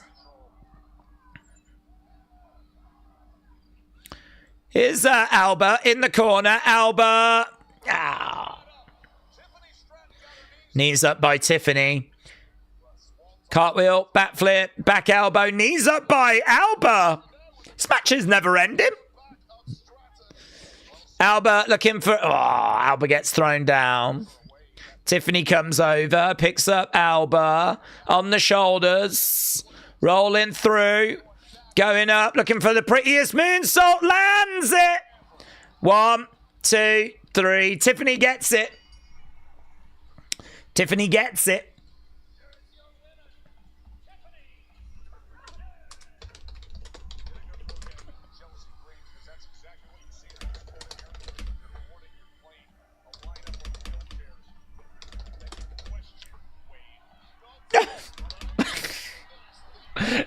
Joe's like, have a good look at Chelsea, because that's what you see at airports.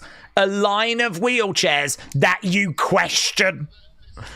So apparently Joe's at airports just questioning disabled people as to whether they're disabled or not, or if they're just doing it to try and get ahead of the queue. I think that says more about Joe than it does anything else. That's what you see at airports. A line of wheelchairs that you question. Do you, Joe? Do you? Okay.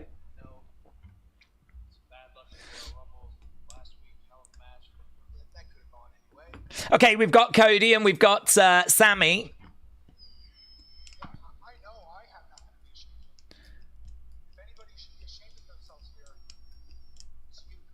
If anyone should be ashamed, it's you.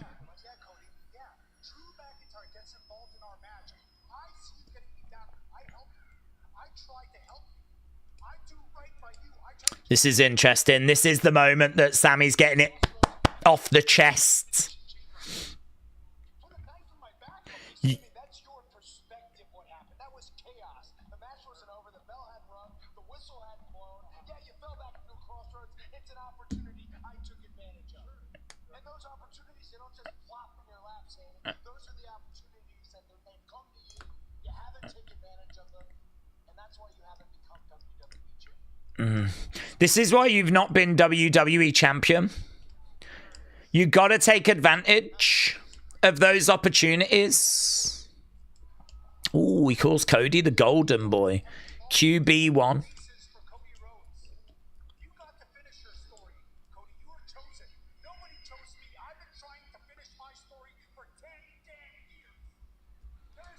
No one chose me.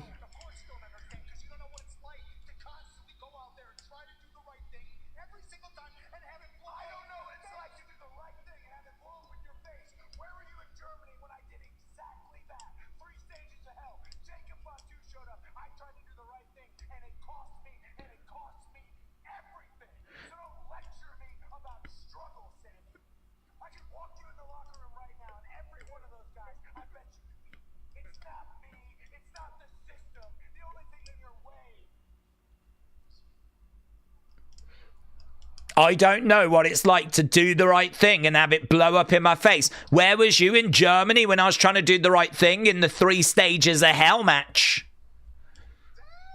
It's trick now. That was good by Cody. That was really good.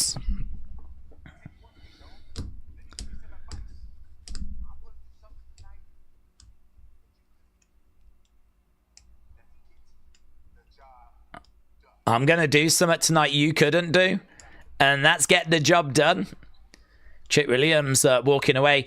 I wonder if it's Trick Sammy at Mania. Sammy's still not quite finished with Cody. We're going back for seconds. Here we go. Oh, Sammy says he's sorry? Wow, Sammy says he's sorry?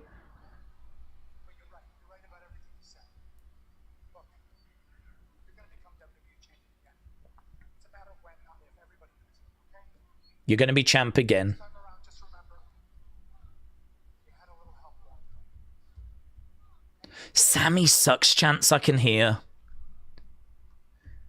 People didn't like that apology. Wow, it's so complex. It's so complex because Sammy is trying to do the right stuff and it is costing him. And Cody said, I did the right thing in Germany and it cost me.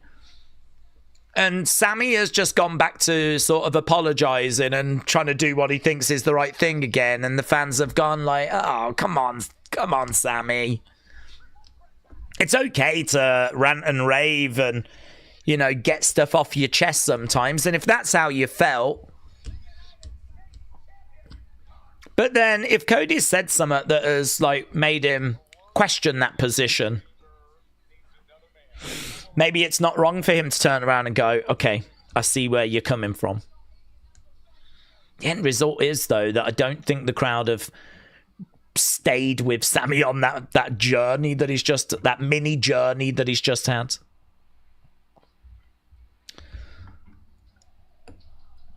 I think that's a very interesting segment. I thought there was a brilliant, I love that brilliant, passionate thing. I don't think Sammy going back just helped him.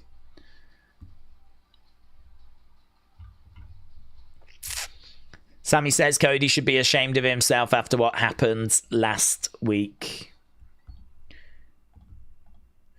I'm intrigued as to where this goes. He's probably going to end up falling short again, says Ian.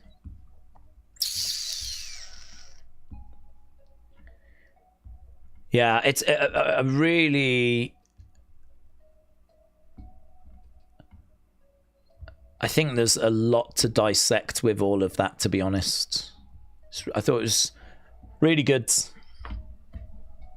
Really good, really interesting. I think characters are always more interesting when you see them interact with other characters. We said that earlier. So, you know, right there, we're just exploring the Cody-Sammy relationship. But as soon as he apologized, you could hear the fans saying Sammy sucks in the background. Did not play well with the live crowd when he apologized. I worry that Trick will beat Sammy at Mania. Sammy could turn heel shortly after, says LS Dub. Trick Williams definitely coming in and having a few words.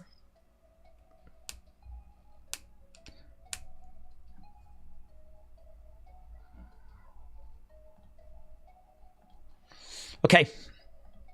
Sammy said the same that Drew said last week before Drew tried to help him. Sammy helps Cody win the championship, says Mark. There's lots of ways this can play. I don't know that he's going to help him win the championship. There's lots of ways that this can play. I do think Trick and Sammy are on a collision course.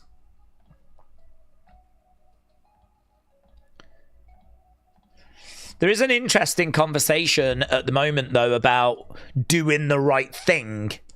You know, Cody took advantage of something last week that maybe wasn't strictly the babyface thing to do. That's why Sammy was upset.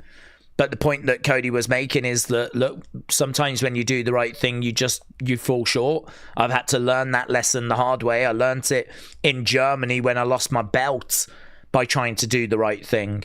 I lost, he says, everything. I bet Brandy Rhodes isn't thrilled at that. I'm still here, right? But he lost everything in Germany. And, interesting. It was good. It was good. Crying for the belt to be given to him will never go well with the crowd, said Humpty. Well, Sammy wasn't really crying for the belt to go with him. He was more just apologizing for going off on Cody earlier in that same segment. I think the fans... I think the fans want to support Sammy, but they are struggling with this version of Sammy. And I think Sammy is also someone that needs to show a little bit more character evolution. Yeah, it's really interesting. It's a really interesting one. The Cody and Sammy situation is really fascinating. I am enjoying watching their segments and seeing what WWE do with them. The truth is, most times it does leave you quite frustrated. But it was still a good segment that we just had. Okay, we are back. Tribute to AJ on Raw in Atlanta, Hotlanta, at the State Farm Arena. Carmelo in the ring. Let's end the poll for Tiffany and Alba. Tiffany versus Alba. Okay, that's came out as being good 91. I like those backstage segments, says Jay. Cody needs to get to the back of the line, says Darren. Joshua said, I'm surprised R-Truth hasn't been snapped yet. I'm intrigued to see where an interaction between Trick and Mello, said WrestleRants. Okay, here's Damian making his way down. So is Damian... Are we doing Damian Carmelo? I don't know what we're doing.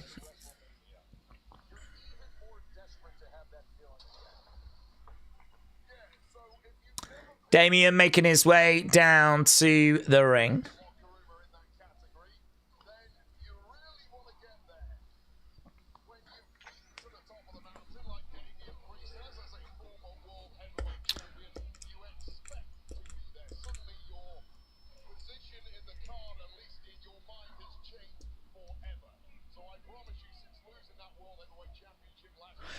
WWE and Allegiant Stadium's 25% off sale for WrestleMania tickets appears to have been ineffective.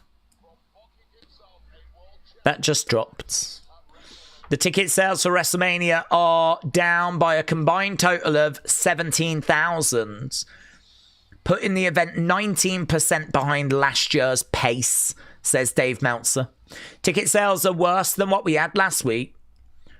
All seat prices were cut only for the weekend. Oh, this is the triple threat, isn't it? I wasn't thinking straight. There appears to have been zero movement for the lower prices. Despite the slower sales compared to this point in 2025, higher ticket prices means that the projected gate still remains very strong. The two nights are expected to rank as the highest gates in pro wrestling history, and maybe the 4th or 5th ever for combat sports. So even with the slow sales, we should still be looking at a really big number gate-wise.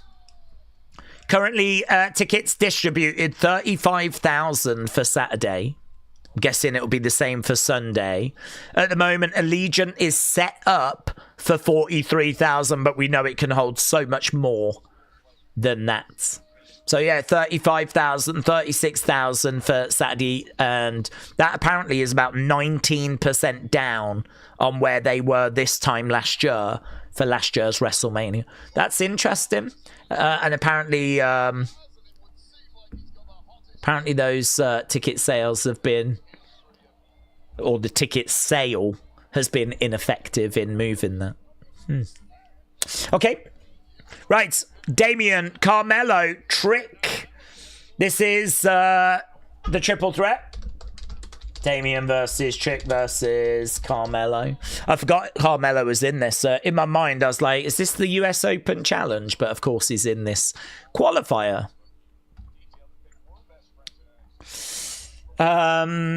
They should shock the world and have Trick win the Elimination Chamber, says Nivet. Okay, Trick coming over to Damian. Chop coming in there by Trick. Trick throwing in some chops.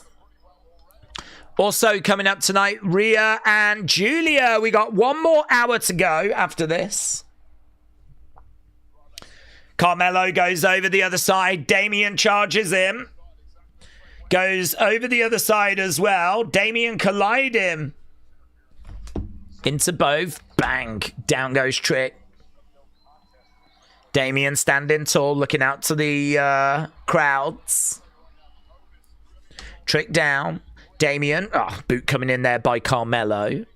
Carmelo off that middle rope. Gets caught by Damian.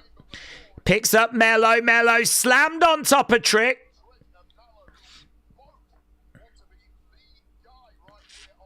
Damian with a big shot. Melo against the ropes. Bang! Melo driven down. 1, 2. Kick out there by Carmelo. Damian in control. Trick is back up on his feet. Damian picking up. Oh, whoa, lovely over rotation by Trick. Landed on his feet. Gets caught. Carmelo, duck underneath. Middle rope. Crossbody. Clothesline. Takes down Trick. Big boot there by Damian. And again. Big forearm shot. Carmelo against the ropes. Picks him up. Drives him down. Grabs a hold of the heads. Damian in control. 1, 2. Carmelo. Shoulder up.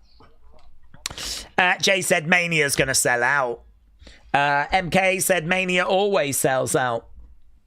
Mayor Pete said Mania's 2 months out. Chill. Wrestling Little Rise says good pace. Dave in real life, hello. Said ticket sales down this year. Imagine what it's going to be like next year. Well, I think if you look at ticket sales, it's a concern. There's obviously reasons for it that we've gone through. We know the ticket prices are higher this year. We know that tourism is down in America. We know that the creative has been a bit underwhelming. So, you know, you've got plenty of factors as to why tickets are where they are. But, I mean, when you read about the fact that this is still on course to be the highest grossing gate in WWE history, you know, that doesn't really ever get reported so much. And that's, you know, I mean, that's seriously impressive. Oh, we got some NXT chants right now because we've got Trick and Carmelo going at it. Fans obviously aware of their history. Trick Melo gang, they were inseparable for a long time in NXT. Trick, Melo bouncing around, pointing at each other. Both grabbing a leg, shots coming in. Double knockdown, both guys go down at the moment. Damian on the outsides. He's circling around, looks like he's going to get back in. He grabs Carmelo, pulls Carmelo to the outside, picks up Carmelo. Melo, though, battling and trying to get out of it, but gets driven into the edge of the ring. Carmelo goes down. Damian climbing up. I stand corrected. Nosebleeds have come down to my rent, said Jennifer. Mania card is a concern of mine, says Jay. 35,000 doesn't sound like much. It can hold 65,000, said Radiated Zombie. Yeah, well, I mean, numbers are down on last year at the moment. Nice net breaker. They do that thing, though, which is kind of funny, where they set up the stadium to hold 44,000, right? Even though it can hold much, much more. But technically, we're only trying to get to 44,000. We've only set it up for 44,000. But the thing is, once you get there, then, of course, they'll open up new segments and sections, and then it'll be set up for 55,000. It's just weird how they kind of do it that way. On the map, available seats, about 45,000 at the moment. Oof. Down goes Carmelo. Right now, Melo gets thrown to the outsides. Jennifer said, given last year's Mania, that could be a reason. Leroy said, why do the wrestlers these days seem to just keep wearing the same colour ring gear more and more? Hardly used to happen in the past. Well, to be honest, I think it's largely because most people wear black. So that's where you get a lot of collision. There's a real lack of, like, colour that's kind of being used. You know, in this match, we got Damian in back, and we got Trick and Carmelo both wearing white and gold. So there's a lot of white, there's a lot of black. And so as a result, you get a lot of similarity. But it is true, there is a whole world of colour out there.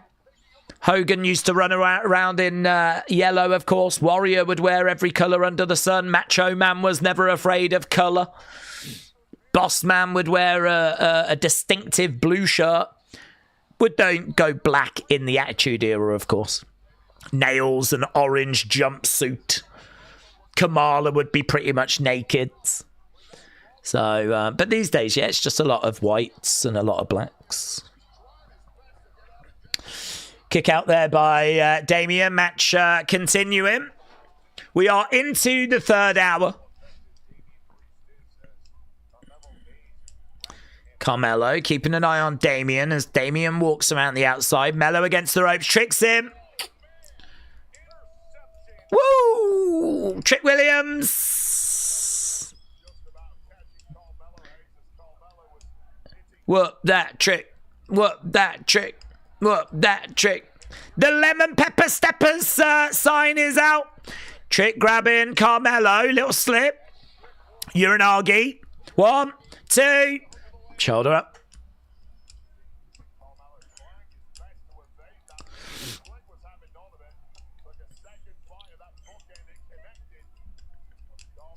Standing over Carmelo. Damian staying on the outsides.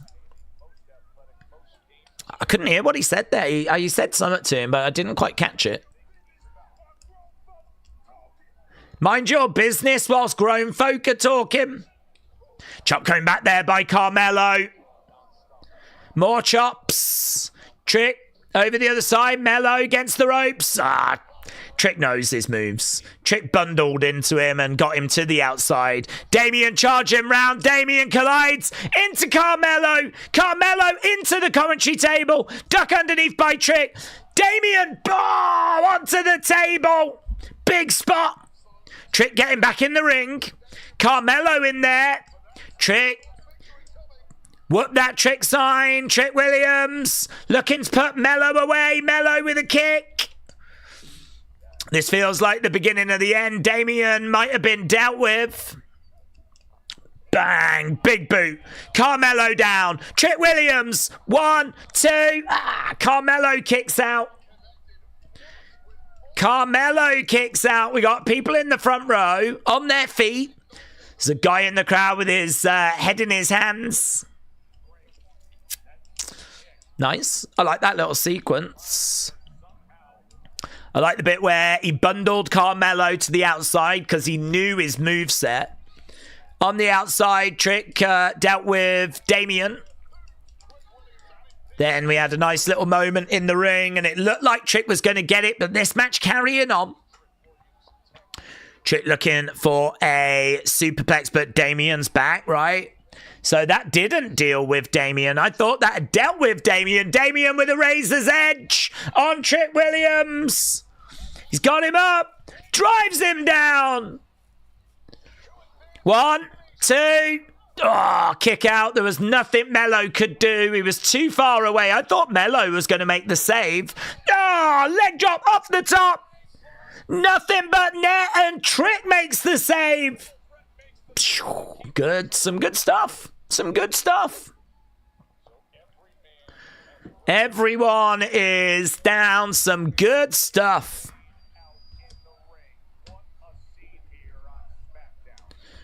Trick down. Damian down. Carmelo down.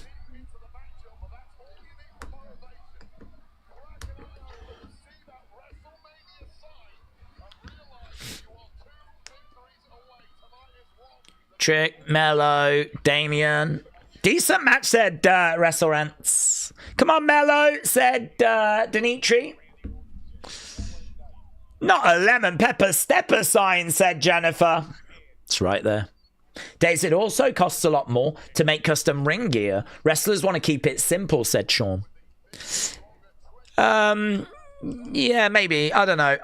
Chelsea changes her gear every time, and you know, financially these are being paid very, very well on the main roster. I actually think they want to change their gear on a fairly regular basis, because every time you change your ring gear, it's another figure that Mattel can make. And honestly, stuff like that does factor into wrestlers' mindsets. First and foremost, though, you need some gear that I think is going to look good. Melo. I think the white really works for Trick. It looks good on Melo as well, to be honest, but I wish there was a bit more colour in modern wrestling. And tassels. We need more tassels. Super kick there by Melo. 1, 2, shoulder up. I tell you what, 3 hours of SmackDown does. It does seem to respond in longer matches. I mean, Tiffany against Alba had what felt like more than enough time. This match feels like it's going a little while as well. So this extra hour seems to, some of that time has been dedicated over to the match length. You got a big shot. I don't know what he thought he was going to do from all the way over there. Carmelo trying to launch himself at Trick. Damian interrupts. Big knee. Here's Trick. Trick Williams. Yeah, the knees don't look very good, to be honest. It's got him the win, but I agree. There was a comment the other day that we think Trick needs a better finisher. Those knees, they don't look like a finisher.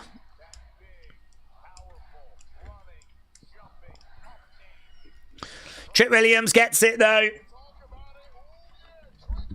So this was the direction the community thought it was going to go. This is the direction it has gone. There were some nice moments in this match. Whether it outstayed its welcome a little bit, I don't know. Whether everyone was feeling it, I don't know. But there was some nice moments in it. And listen, we're all aboard the Trick train. We've always been aboard the Trick train. We're in the front carriage of the Trick train, so I am definitely okay with this result. More than okay. Trick Williams qualifies for the Elimination Chamber. Randy, LA Knight, Cody, Javon. And Trick, there's that crate again. People are trying to figure out what's in it. Something could be moving in there. Let me listen. Here's Candice. Johnny's on top of the crate. Johnny is still being depressed.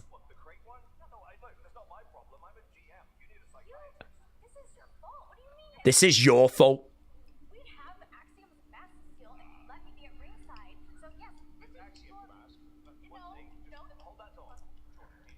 Look at Johnny. Johnny is still being glum. Here's Jordan. So we still don't know what's in the crate. R-Truth earlier thought it was an award.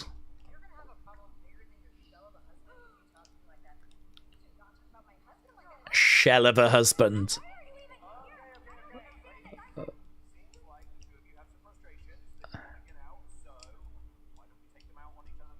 Okay, Candice, Jordan, next week. I'm down for that match. That'll be good.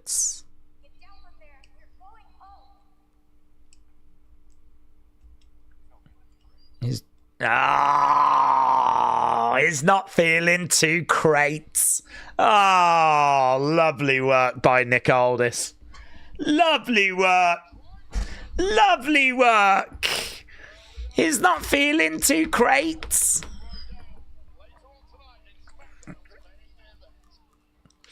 Okay, Randy and Alistair goes down tonight.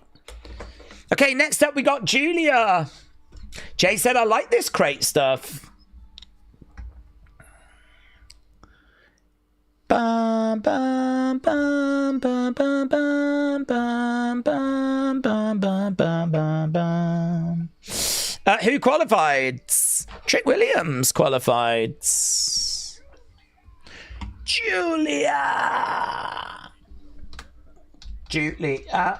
versus Blimey now. What a match. What a match. Who wins this? Shenanigans. Another advert for AJ.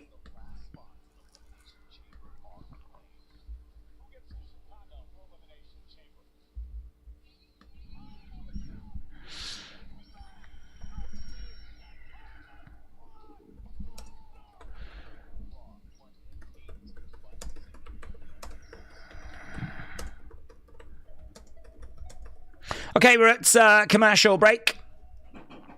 Bum bum bum bum bum bum bum bum bum bum. Okay, we have got about 45 minutes left to go. This show has been like a lot of the other shows, to be honest. It's solid, it's fine, it's watchable. I'm actually not massively down on it. I mean, it's fine. I think the Kiana shock is the biggest talking point so far, I think.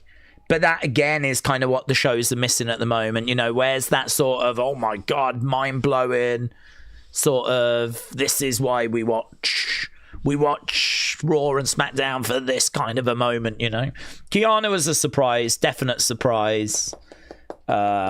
Trick winning, probably not that big of a surprise, but I thought it was close with him and Damian. But I went Trick, you lot went Trick, it was Trick. Great Stuff's just sort of doing its own thing, and I really like the Cody Sammy stuff. I do find all that interesting. So yeah, it's fine. It's all fine. I am really hoping that Gargano leaves WWE, said Alex. Well, he's too sad at the moment. He'd be no use to anyone. Rhea should win this match if it's clean, said Brandon. But there's a fair bit of time, so Shiz could go on. Oh, I'm sure there'll be Shiz. Plenty of opportunities for Shiz. So Rhea against Julia is what we've got coming up next. I've not loved the show tonight, so Stub. No, I don't think anyone's loved it. Has it been acceptable? That's a rephrasing, I would say. Has it been acceptable to people? What do we think about the show so far? I think it's been fine. I don't think it's felt like WrestleMania season. But then we said the other day, perhaps that's my fault. Every year I kind of go into February thinking, I believe the hype. And I should have learned by now to not. You know, the hype is that WrestleMania season starts at the Royal Rumble. That's what we're told. But what is WrestleMania season? I suppose it means different things to different people. In WWE's world, it means we're now building to WrestleMania. In our world, it means exciting shows, OMG moments, things that are going to make the video package for the WrestleMania matches. But to be honest with you, that's just not February. February is getting ready for Elimination Chamber. And this feels like a show that's getting us ready for Elimination Chamber. So, yeah, it's has it been acceptable? I think there's enough. I always find with these shows, and I think it does get a little bit lost because we never really talk about this.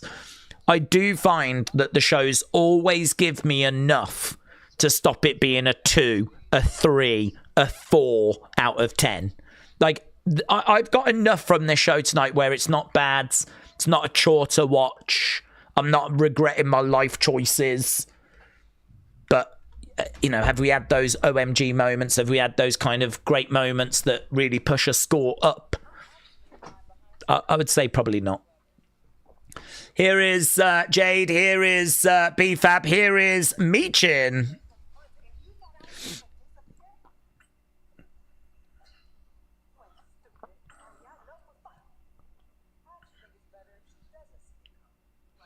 BFAB said, I think it's better if she doesn't see it coming.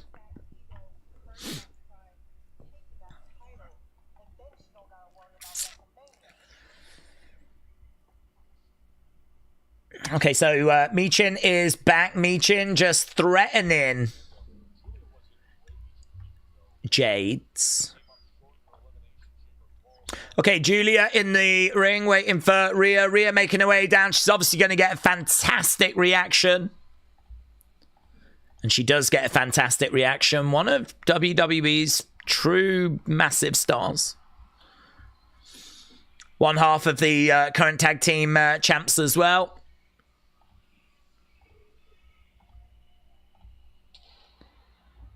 Rhea making her way down to the ring.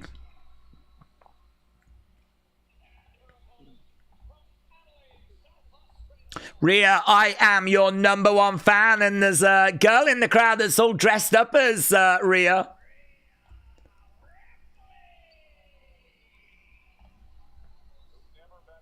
Okay, Rhea making her way down to the ring.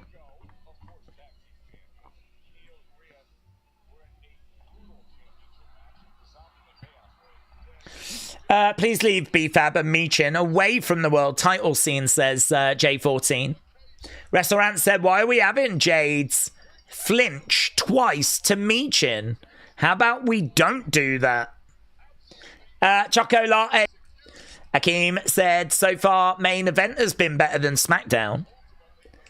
The current Mania direction reeks of creative barely submitting their homework in time. And when they do, they forget to read the directions. It's sparkless. Munitez said, WrestleMania used to be the Super Bowl. The road to were the playoffs. Now it's just another cash grab. And it makes me so sad. Do you know, there is that feeling out there, isn't there? I mean, I read these comments, I read what people are saying, I read the frustrations, I understand it. I share in a lot of it. WWE, as weeks go by, are seemingly setting themselves a tougher and tougher job to, do you know what I mean? Sort of win those fans back around and get that goodwill back again. Hopefully, it's just going to take like a really good story. If the crate pays off, if Jericho comes back and the crate actually leads to something, you know, that could do it. But such a shame we find ourselves in that situation again where, you know, people are struggling with the show. They're looking for those OMG. I think it's wrestling is quite straightforward in that, you know, people are tuning in this day and age where there's so much battling for people's attention. People want those OMG moments. They want those reasons to tune in. They want stories to twist and turn and swerves and OMG moments. And, you know, that's kind of what they're looking for. And the shows at the moment are not really ticking the box for some. But I'm going to still stand by what I said. I still think there's enough on these episodes to prevent the shows from being bad or prevent, like, you know, to make them a chore to kind of sit through. I really don't feel that.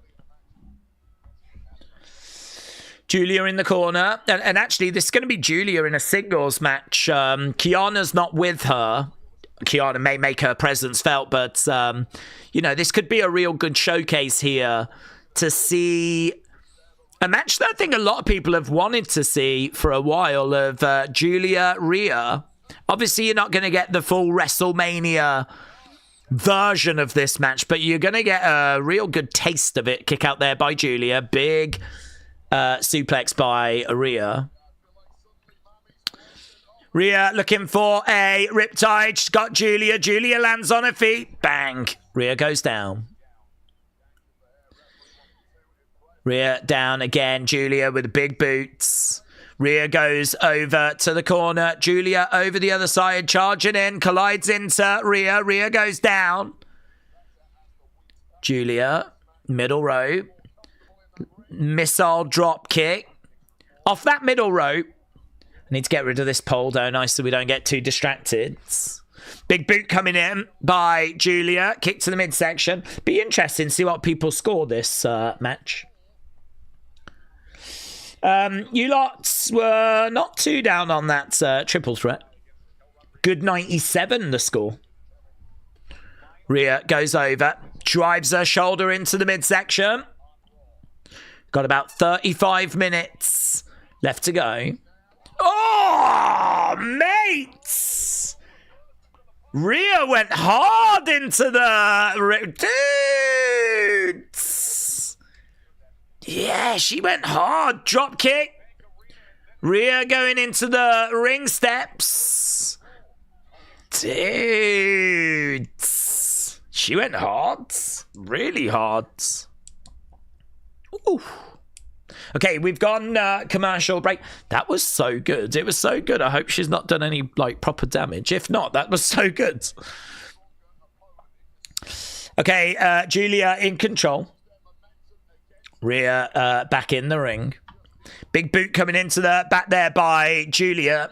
Honestly, sometimes a match like this needs a little moment like that to really grab you. I mean, I was into it anyway, but yeah, that was a nice little spot in the corner. Chops coming in there by Rhea. Julia with a big shot. Nice. I like the sell as well.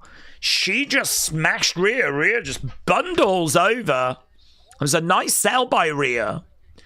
Big slap to the back by Julia. We're on the outside of the ring. Another sell by Rhea. Into the barricade goes Rhea. Shot to the side of the head. Forearms coming in by Julia. Julia throwing Rhea into the edge of the ring. Shot to the midsection. Julia getting smashed into the barricades. Julia gets thrown back in the ring by Rhea. Rhea popping up. Rhea getting back in. Kick there by Julia. Julia grabbing Rhea. Dragging her over to the ropes. She's kind of tying her up a little bit in the ropes at the moment, Rhea. Oh, yeah, she did this the other week.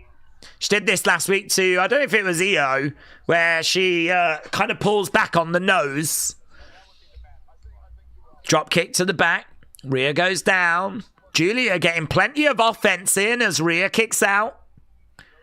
Julia in control at the moment. Crowd a little bit subdued. I think we're still at commercial break at the moment, though, so pace of this is fine, actually. I mean, it doesn't feel like this match has stopped. Right now, Julia is pulling back on the arms of Rhea. Ah! Oh, my God!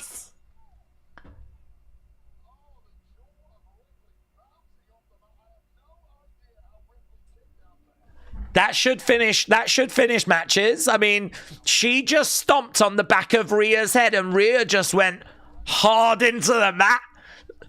Even Wade was like, even Wade was questioning about Rhea's jaw in that moment.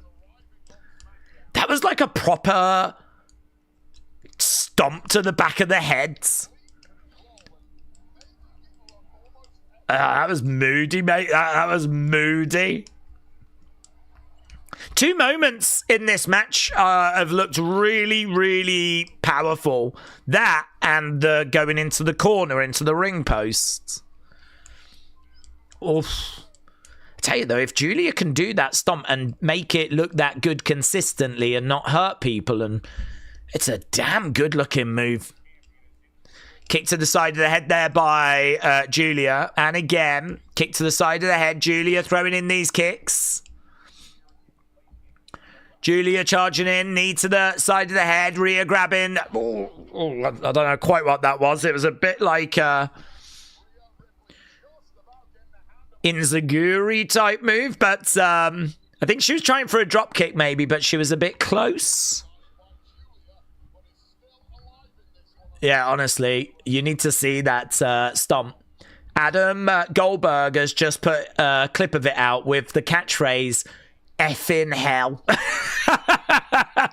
We'll have a look at that in the breakdown.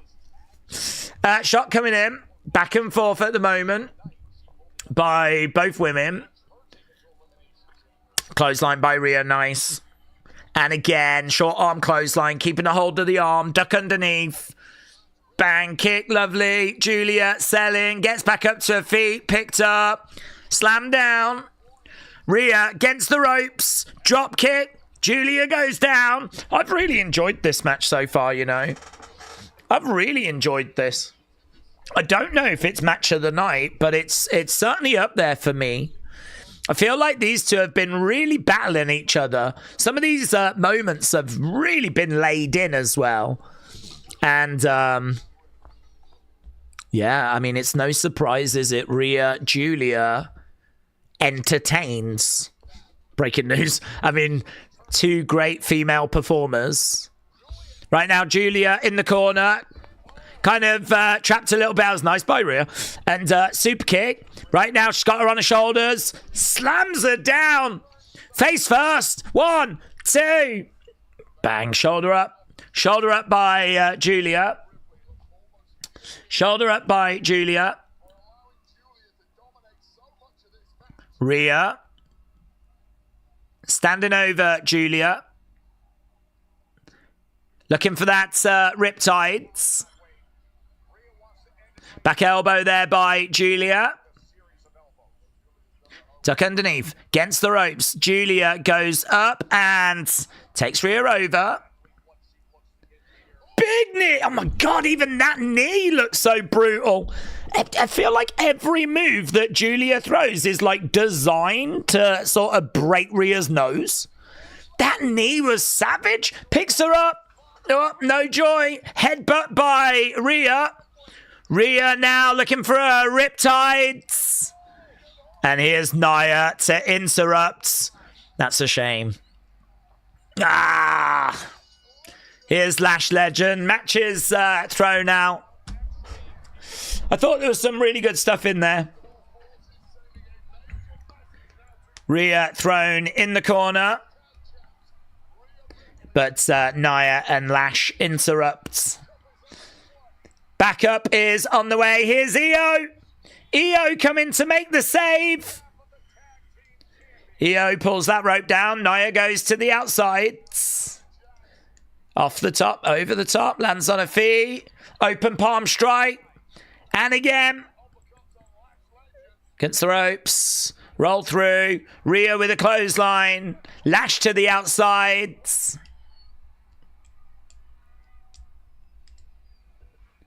Okay. So, Nia, Lash, a real problem there for Rhea and Io.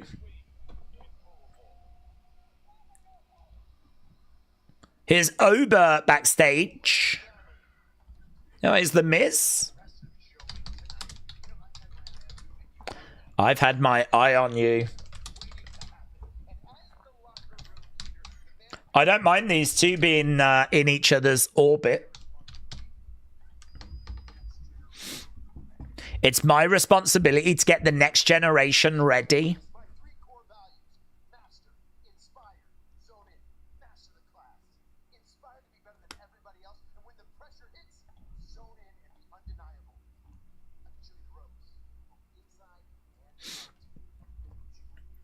I can show you the ropes.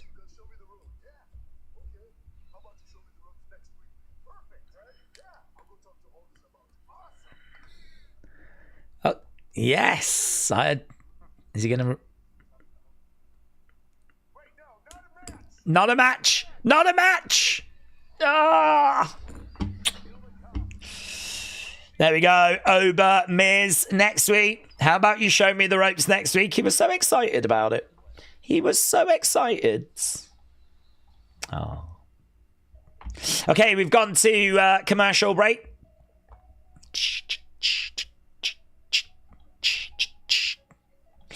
Right, Oba, Miz, next week. That is going to be fun.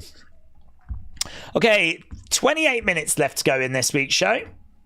Daze, do we think Malachi was booked better? I don't watch AEW, so I don't know. Iron Sentinel said they could end the show now, but instead, we've got more matches.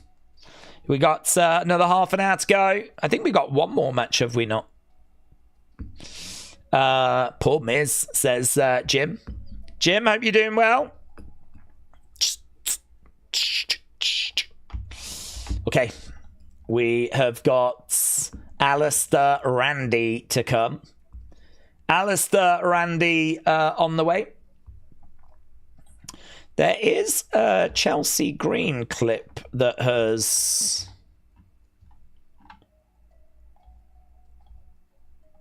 just dropped.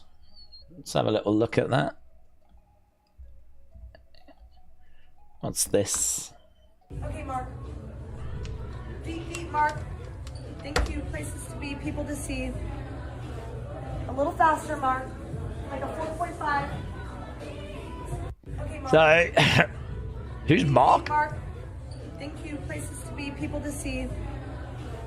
A little faster, Mark. Down, but never out.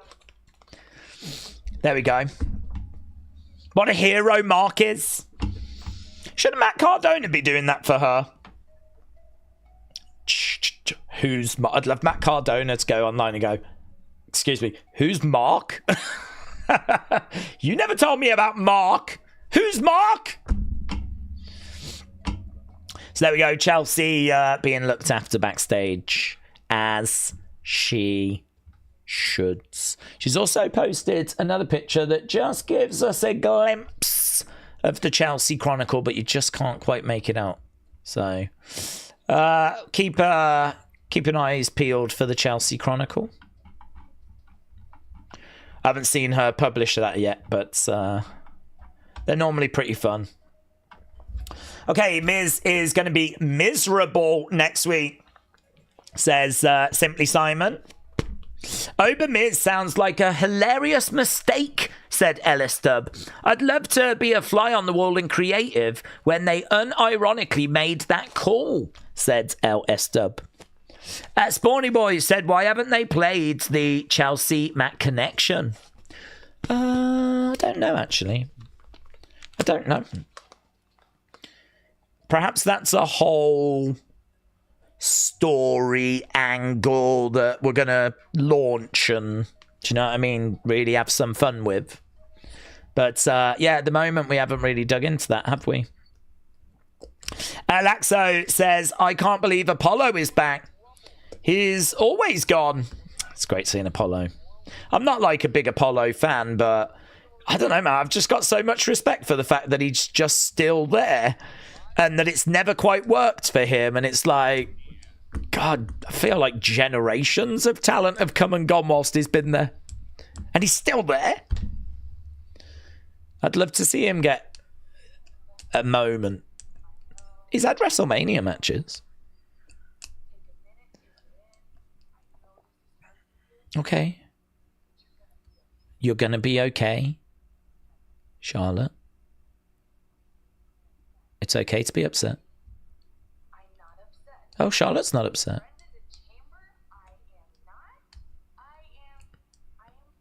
Oh.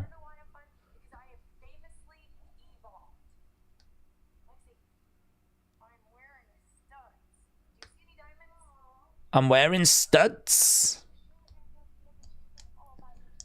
Charlotte has evolved.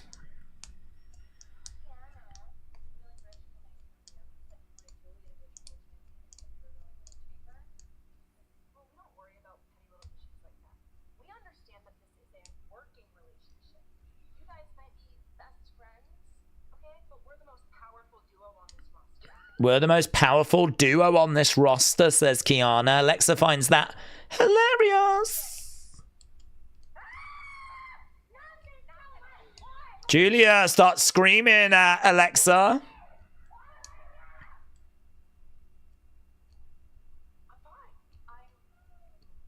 And Charlotte's still fine. I thought you was coming with me. I don't even know if that was meant. Charlotte just came back and went, I thought you was coming with me. Grabbed her and like dragged her off screen.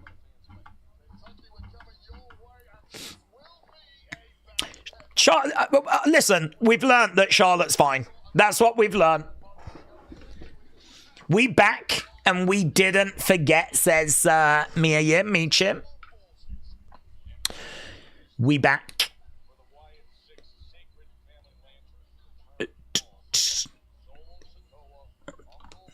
Uncle Howdy Solo goes down next week. Daze, I think The Miz can still wrestle, maybe for 15 years. I mean, now. I'm not sure The Miz agrees. Here's Solo. He's got that lantern.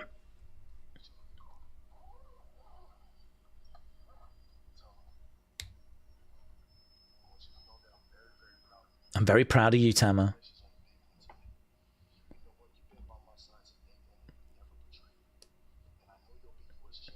I know you'll be US champ one day.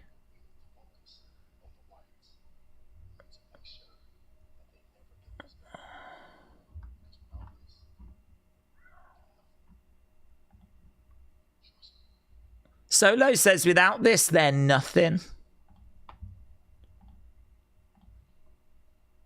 We've got to make sure they don't get this lantern back. Oh, here's Shinsuke. Are you proud of yourself?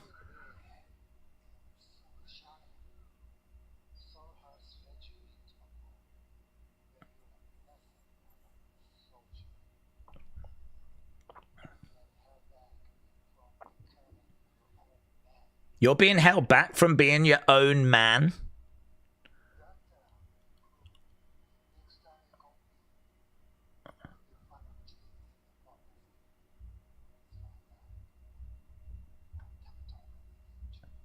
Next time you compete, leave your family in the forest.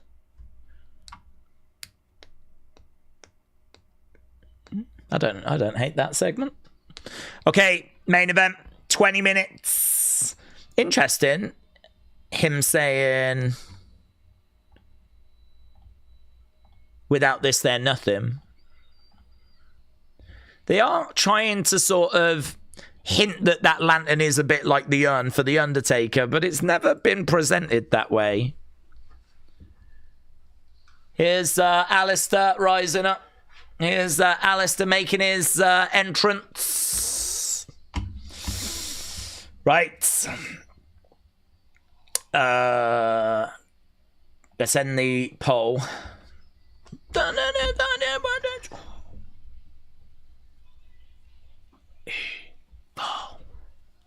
I'd love to see Shinsuke win a world title, said Bishop. Bum, bum, bum, bum, bum. Okay, good 95 for Rhea Julia. Never be equal. Main event coming up next. Alistair Randy. Don't know what this is going to do for ratings. I don't know how many people are...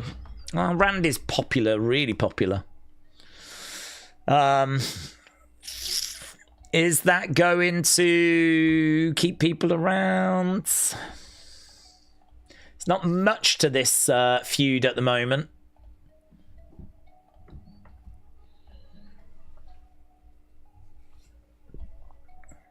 Okay, well, regardless of what it's going to do for ratings, I suppose it doesn't massively matter because they're on Sci-Fi at the moment. So WWE probably know their ratings going to be a little bit screwed.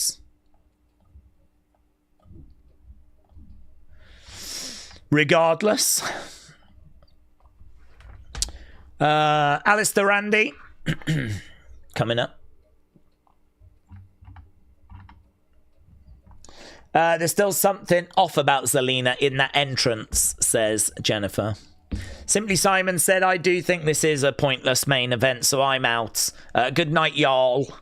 Simply Simon, shout out to you, but Akeem said, Wyatt's on main events. No lantern, and Howdy got a clean pin. Matt said, Daze, Alistair, Zelina, husband and wife in real life. They are, yes. They are. I would love Shinsuke to get a world title.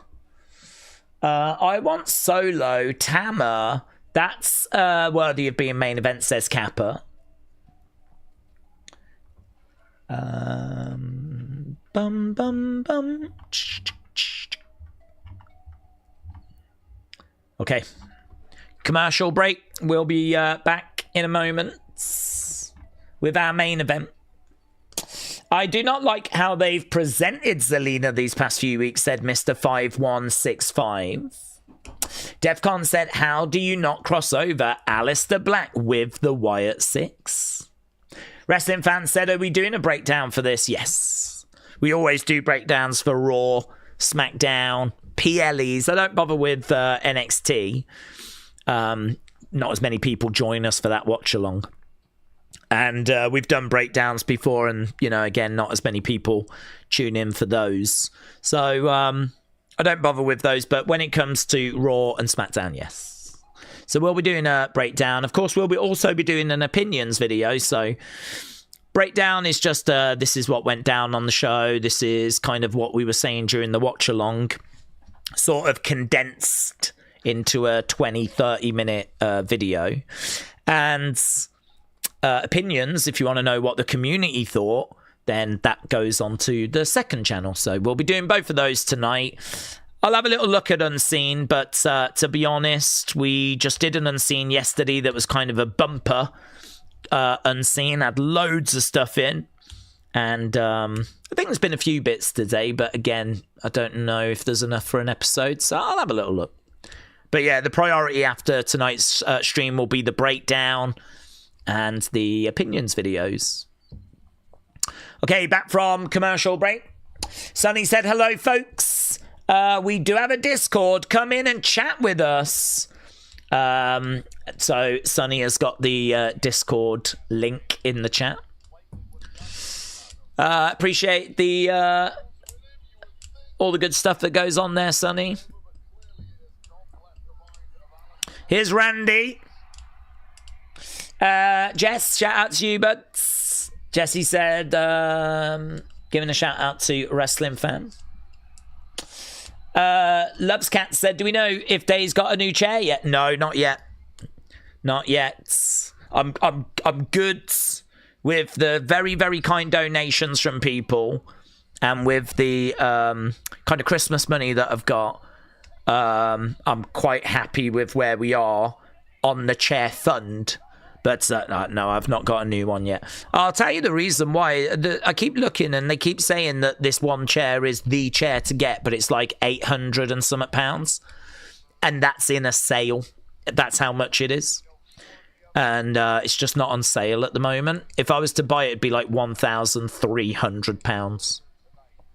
So there's no point doing that when I know it goes into sales for like 800 odd pounds. So I'm waiting for a sale, to be honest. I'm waiting for a sale. I mean, to be honest, I don't really want to be spending that much. If I could find an alternative with really great reviews that's ergonomical and, you know, good for sitting in for long periods of time. Because I use it all day, every day, don't I? I mean, it's one of the most important things I own is the chair. It's crazy, isn't it? There's only a few things that I really need. I need good internet, good PC, good camera, good microphone, good chair. That's it, really. And a Netflix subscription so I can watch WWE. So it is a key object in my life. Okay, Randy, still going through his entrance. Sounds like a very heavy chair, said Duran. I don't know. It's a very expensive chair. It's called the Steel Case Leap. And I've been watching loads of reviews, and that one always kind of comes out around the top. So you do get people saying, why not get a gamer chair? But the thing with gamer chairs is they're not really designed for like ergonomics and supporting your back. They're more designed for being bucket chairs. So if you're doing racing games, it sort of holds you in position. They're not really designed for like office work. Anyway, boring chair conversations. But I assure you, I've been looking into that world quite a bit over Christmas. Okay, Randy and Alistair, let's change the info on screen. This is our main event of the evening. Okay, these two locking up, hooking up. Randy and I mean, this will be a good match. I mean, it should still be pretty good. Randy posing away. Going over the other side. Against the ropes. Leapfrog there by Alistair. Alistair lands on his feet. Oh, Randy went down and Alistair. I mean, that RKO, I mean, it was a bit early. I think he thought that Alistair was going against the ropes, was going to come back and he'd catch him. Alistair had it scouted. Big boot. Over in the corner goes Alistair. Shot there by Orton.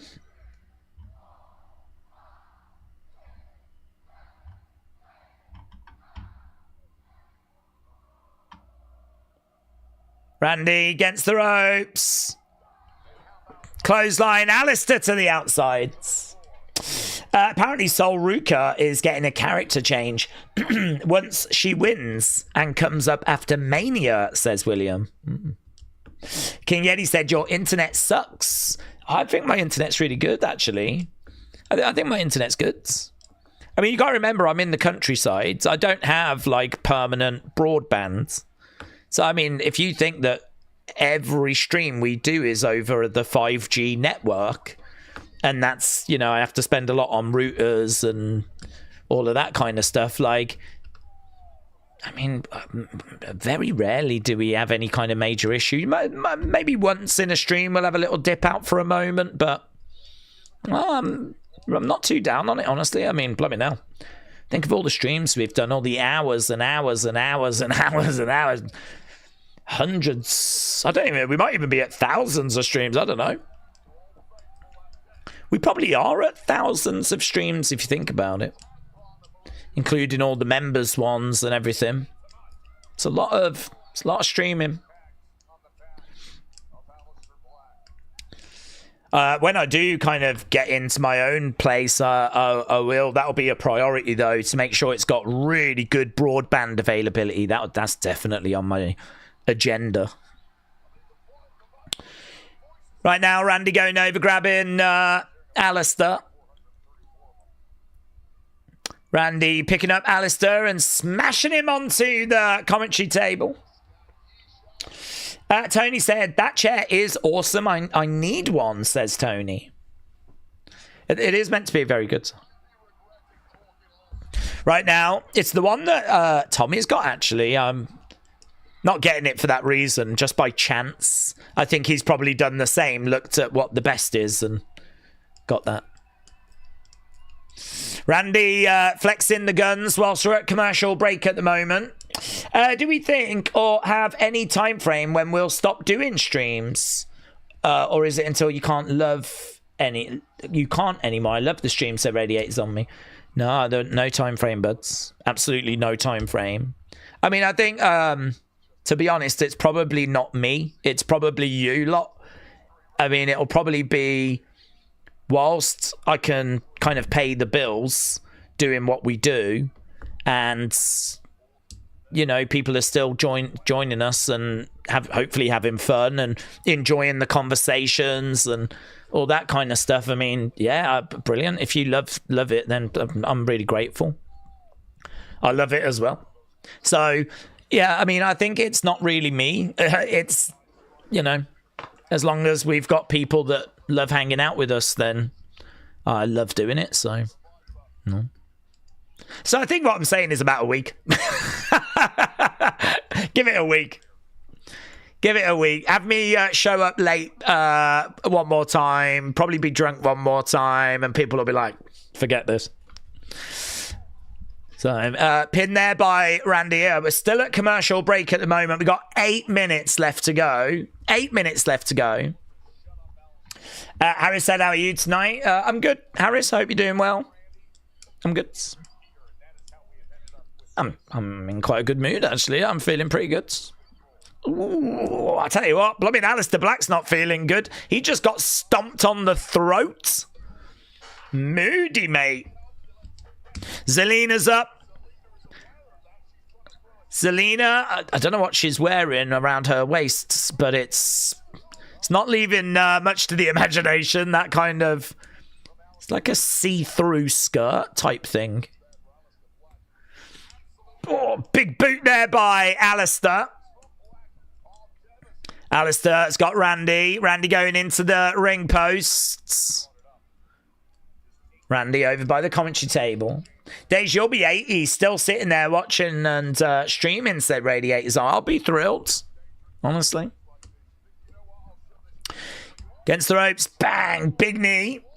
Maybe Asuka could win the chamber. I hope it's not Tiffany again, says Music VR7.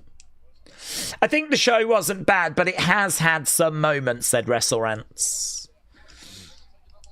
Sonny said, if anyone else writes poetry, there is a poetry channel in the Discords. The majority of poems I've written are in there. Sonny, Kit Wilson writes poetry. He might enjoy joining the Discords. Is it toxic? Randy, getting back up. Zaruka is still going to be together when you're 80, said Gerald. Blow me out, Jeremy. Don't. If anything's going to stop me watching wrestling, it might be that pair. I love them both individually, but I am so done with them as a pair. At this point now, I'm pretty convinced it's just designed to frustrate me and annoy me. Knee coming in there by Alistair. Randy, appreciate the support, buds. Firing in a gifted membership. Thank you, my friends. Big kick coming in there by Alistair. Randy goes back. Randy goes down, looking for the cover. Two. Shoulder up.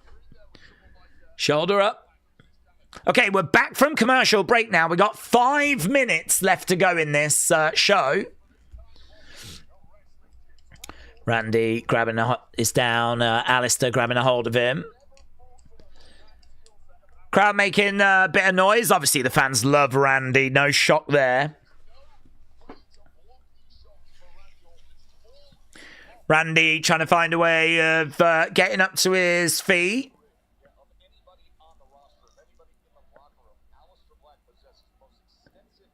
Randy with a uppercut. Alistair goes through the ropes to the outside. Randy comes over, grabs Alistair. Looking for a draping DDT. Crowd getting excited. Whoa! He almost had it. Off that top rope. Alistair going over to the other side. Big boot. Side of the head, Randy. Gets clipped. I miss Randy. Who's this imposter, said DTA. Harris said, I wish that Soul was in the chamber. What do we think happens on Raw with AJ, said Billy. Well, I think he'll be there and I think he'll speak. I personally don't think it's going to lead to anything more. I know that's going to be a hope that people have got. But, yeah, I mean, he never did get a chance to speak, did he? In front of the crowd after the Rumble. It's kind of no reason to believe this isn't just that. Because I expected him on the Raw after the Rumble. But then I think they saved it for Monday, being in Atlanta. And also they wanted him to speak first on Stephanie's podcast. So I'm not really expecting anything that's going to, like, bring him back. I mean, it could. I mean, it could be a whole Unreal thing that swerves us and whatever. I mean, it could. There's a chance. I'm certainly not going to say it's impossible. Of course it's not impossible. He didn't leave his gloves in the ring, right? He's kept the door open. But right now, I just think it's thank you, AJ segment. Clothesline by Randy. Duck underneath. Alice against the board. Yeah, power slam, vintage Orton. Zelina watching on the outside, very concerned. Alistair goes through the ropes. Nivek said, I want to buy some camo pants, but I can't find any. Surely there's some online. Surely. Randy, go into that place. DTA said Gunther needs to retire Orton. Just put him out of his misery. Here we go. He could be the one that retires Orton when the time comes. Well, went for it. No joy. Alistair rolls out the ring. Williams said, not to be a nerd, but the channel is for the web. Isn't the Discord technically Tommy's? What if he files for exclusivity? Yeah, I changed it. I was the one that changed it over. It was Wrestling Daze, and I changed it to the web. Because I wanted Tommy to be able to use it. So, I think we're okay, to be honest. I'm not even sure Tommy's aware we've got a Discord. Alistair goes down on the commentary table. Okay, we're getting right to the business then. We are running out of time here. Randy looking over at Zelina. RKO is the chant. Randy going over to Alistair. He's looking for that draping DDT. Surely they've told him how long is left. I mean, we're at 3:59. He's going for that draping DDT. Draping DDT off the commentary table, and he gets it. Ooh, is Randy all right? Is Randy all right?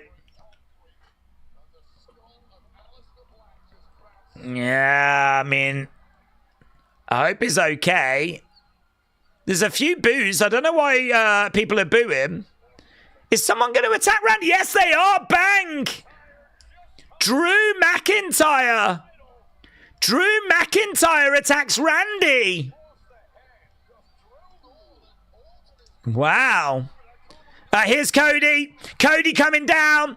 Cody going after Drew. Drew going in the crowds. Cody's going after him. Drew has run away. Cody didn't know whether to go back, go after Drew. He's chased him away. He's going back to the ring. Obviously, there's a story, what with Randy and Cody both being in the chamber. They're friends, but there are no friends in the chamber. Black Mass! Black Mass! This could be a big win for Alistair. Here we go. 1, 2. Alistair Black beats Randy Orton. But there is a huge asterisk next to that victory. And it is thanks to Drew. Well, there we go. Alistair Black wins in the main event. Okay, Cody's got in the ring. There's Drew.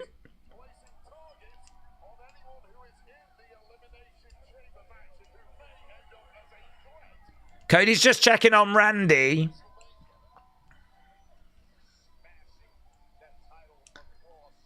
Is Cody going to get RKO'd?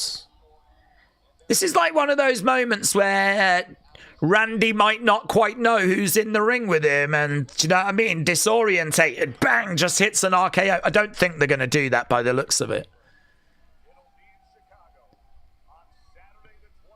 He's looking over at Drew.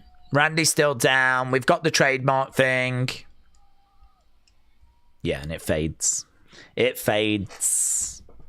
I did wonder, in loving memory of Kerwin, Triple H actually said some lovely words about him the other day. Kerwin Sylphis. So, yeah, Randy is beaten. Defeated. Drew, repetitive. Kerwin is an excellent name, says Poppy Crocs. Ellis Dub said, unspectacular 6. Unspectacular 6. Drew going after Randy. Orton is going to get involved in Drew, Cody, Jacob's story now, thinks Crispy. So he thinks that this could lead to it being more like a 4-way with Randy getting involved. I don't know. Maybe. Suppose it just depends, doesn't it? When are they going to reveal who attacked Jacob? Because we haven't really been talking about that too much. Seems like Jacob's just convinced and made his mind up that it's Drew, and we just haven't really been talking about it. Good night, Daze. Thanks for a great stream. Matt, thank you, my friends. We need Sammy the Hitman Hart, said Aubrey. DM said Randy's going to get the chamber win. He's going to fight Drew. Randy will be the new champion. Nice unexpected finish, says Humpty Vision. William said it's a 10 out of 10 show for me. It's best of the year. It had everything. But Shepav says it's a 2. Shining Wizard said it was decent and gives it a 7. Scott gives it 6.5. James gives it 6.6. We're a little bit all over the road, aren't we? We're a little bit all over the road. Feedback required. What did you think about SmackDown? I am preparing myself for a little bit of a mixed bag. A mixed bag in the show either being bad or being average. I'm not really anticipating too many people telling me the show was incredible, right? I think it's hard to make the argument that this show was mind-blowing, great, fantastic. Oh my God, this is everything I'm looking for, right? I'm not expecting that. Maybe I'll get that, I don't know. But I'm sensing there's a few 7.6, 6.9, 6.8, 7. You can sort of see the scores here. But then we do have like Robbie with a 4. And we have had like some 2s and whatnot. But Daze, you're not taking my bait. Swearing. You could do that from now on, William. Just use swearing face emojis rather than saying a lot of the things you actually end up saying. Maybe emojis are the future for you, William.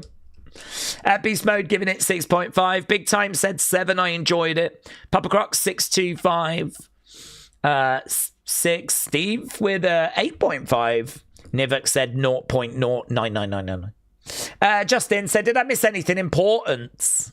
That's the crux, isn't it, really? I think you've missed some qualifiers. And Kiana qualifying, I think, is maybe still the biggest shock. I don't really think you've missed much of note, to be honest with you, which is not going to be a great surprise, is it? It's kind of where the shows have been. I do think, though, Monday should be interesting with that AJ segment. People are obviously very interested to see what comes out of that. So I am going to go into Monday with some optimism.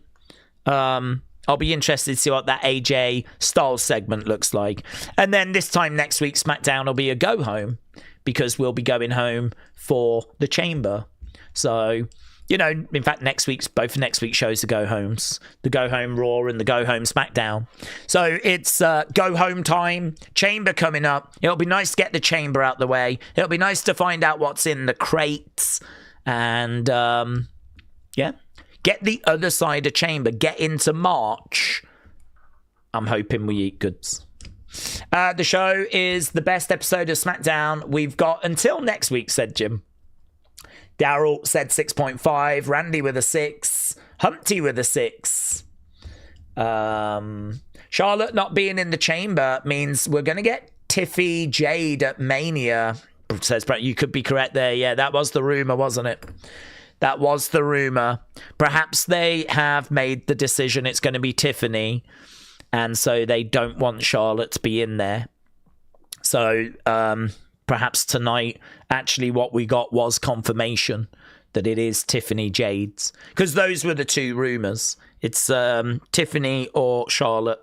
And tonight seems to have confirmed it's Tiffany. I agree, yeah. Last Chamber, we got heel Cena, said Humpty Vision, yeah. Yeah, I think we can have some optimism that we're in the same boat as last year, where people are going to be feeling this WrestleMania season is a little flat. at the moment, and maybe, you know, a lot of shows getting 6 point something rather than in the 7s or the 8s. And so, you know, is it that Ari Emanuel once again feels that Elimination Chamber needs a shock, a moment on the road to WrestleMania? He felt that last year and we got the Cena turn. Does he feel it again this year? I can't see why he wouldn't. So I am actually going to go into the chamber expecting, and this is bad, but I'm being honest, I am expecting something of true significance at the chamber.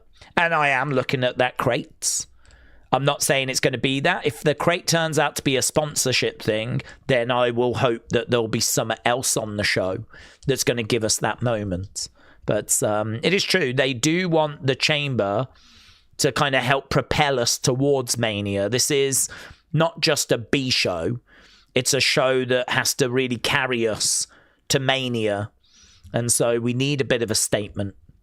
So I don't think it's unfair to, you know, look at last year, look at the Cena heel turn, look at this year and go, okay, what's it going to be?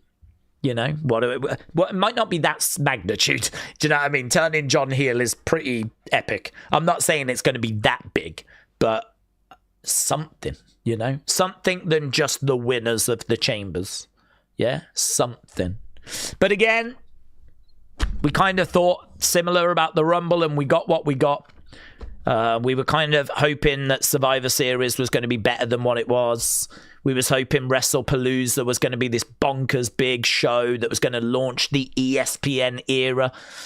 All of them fell short of expectations. Chamber could do the same, but I don't know. I'd rather be optimistic than pessimistic. I'd rather be glass half full than half empty where I can, where possible, you know. I've got nothing left in my glass when it comes to Sol Ruka and Zarya and their friendship, by the way. My glass fell on the floor. It shattered. I don't even have a glass. So that's done. But WWE in general, I'd where possible, try to be glass half full. I think Charlotte and Alexa are going to get involved in the Women's Tag Team Championships, says Real John. I'm going to be on Discord to chat. Hope to see you there, says Sunny. Humpty Vision said, we deserve it. We do. We do. Do you know what's annoying is that those casual fans that don't watch every week, they just get to swan in, tune into the chamber. They'll probably get something really good. And they'll be like, oh my God, this is so good. They don't have to sit through the hard times. They don't have to go through all the Raws and the SmackDowns and the mid-segments and the silly booking and the stuff that makes you roll your eyes. They just come in, get the good stuff, and go. Yeah? Hate those people. Hate those people. Got no time for you if you're one of them that comes in, gets the good stuff, and just leaves again. It's about putting in the long road, the hard miles. It's about putting in that work. Yeah? And that's what all of you lot do. So we deserve something good. Yeah? At Elimination Chamber. Hopefully it's going to be that crate. Hopefully. Right, let's get the match score. Let's go, because we need to do the breakdown. We need to do the opinions video. Okay, main events. You lot said was Good Night You Won. You did not love it. Good Night You Won for our main event. Okay, right. Thank you, everyone, for joining us. Really do appreciate it. I don't know what we're doing tomorrow. There's no wrestling. I think the UFC show is a small show. I don't think there's any sort of major boxing or anything like that. So I don't know. I might try and just keep trying to catch up with a few things. There definitely will be an Elimination Chamber prediction video. I feel we can do that pretty much now anyway. So that'll be dropping at some point over the weekend. But I'm going to go and do the breakdown. And, of course, we'll do the opinions video after that. So thanks for joining us. Really appreciate it. I'll see you again next time.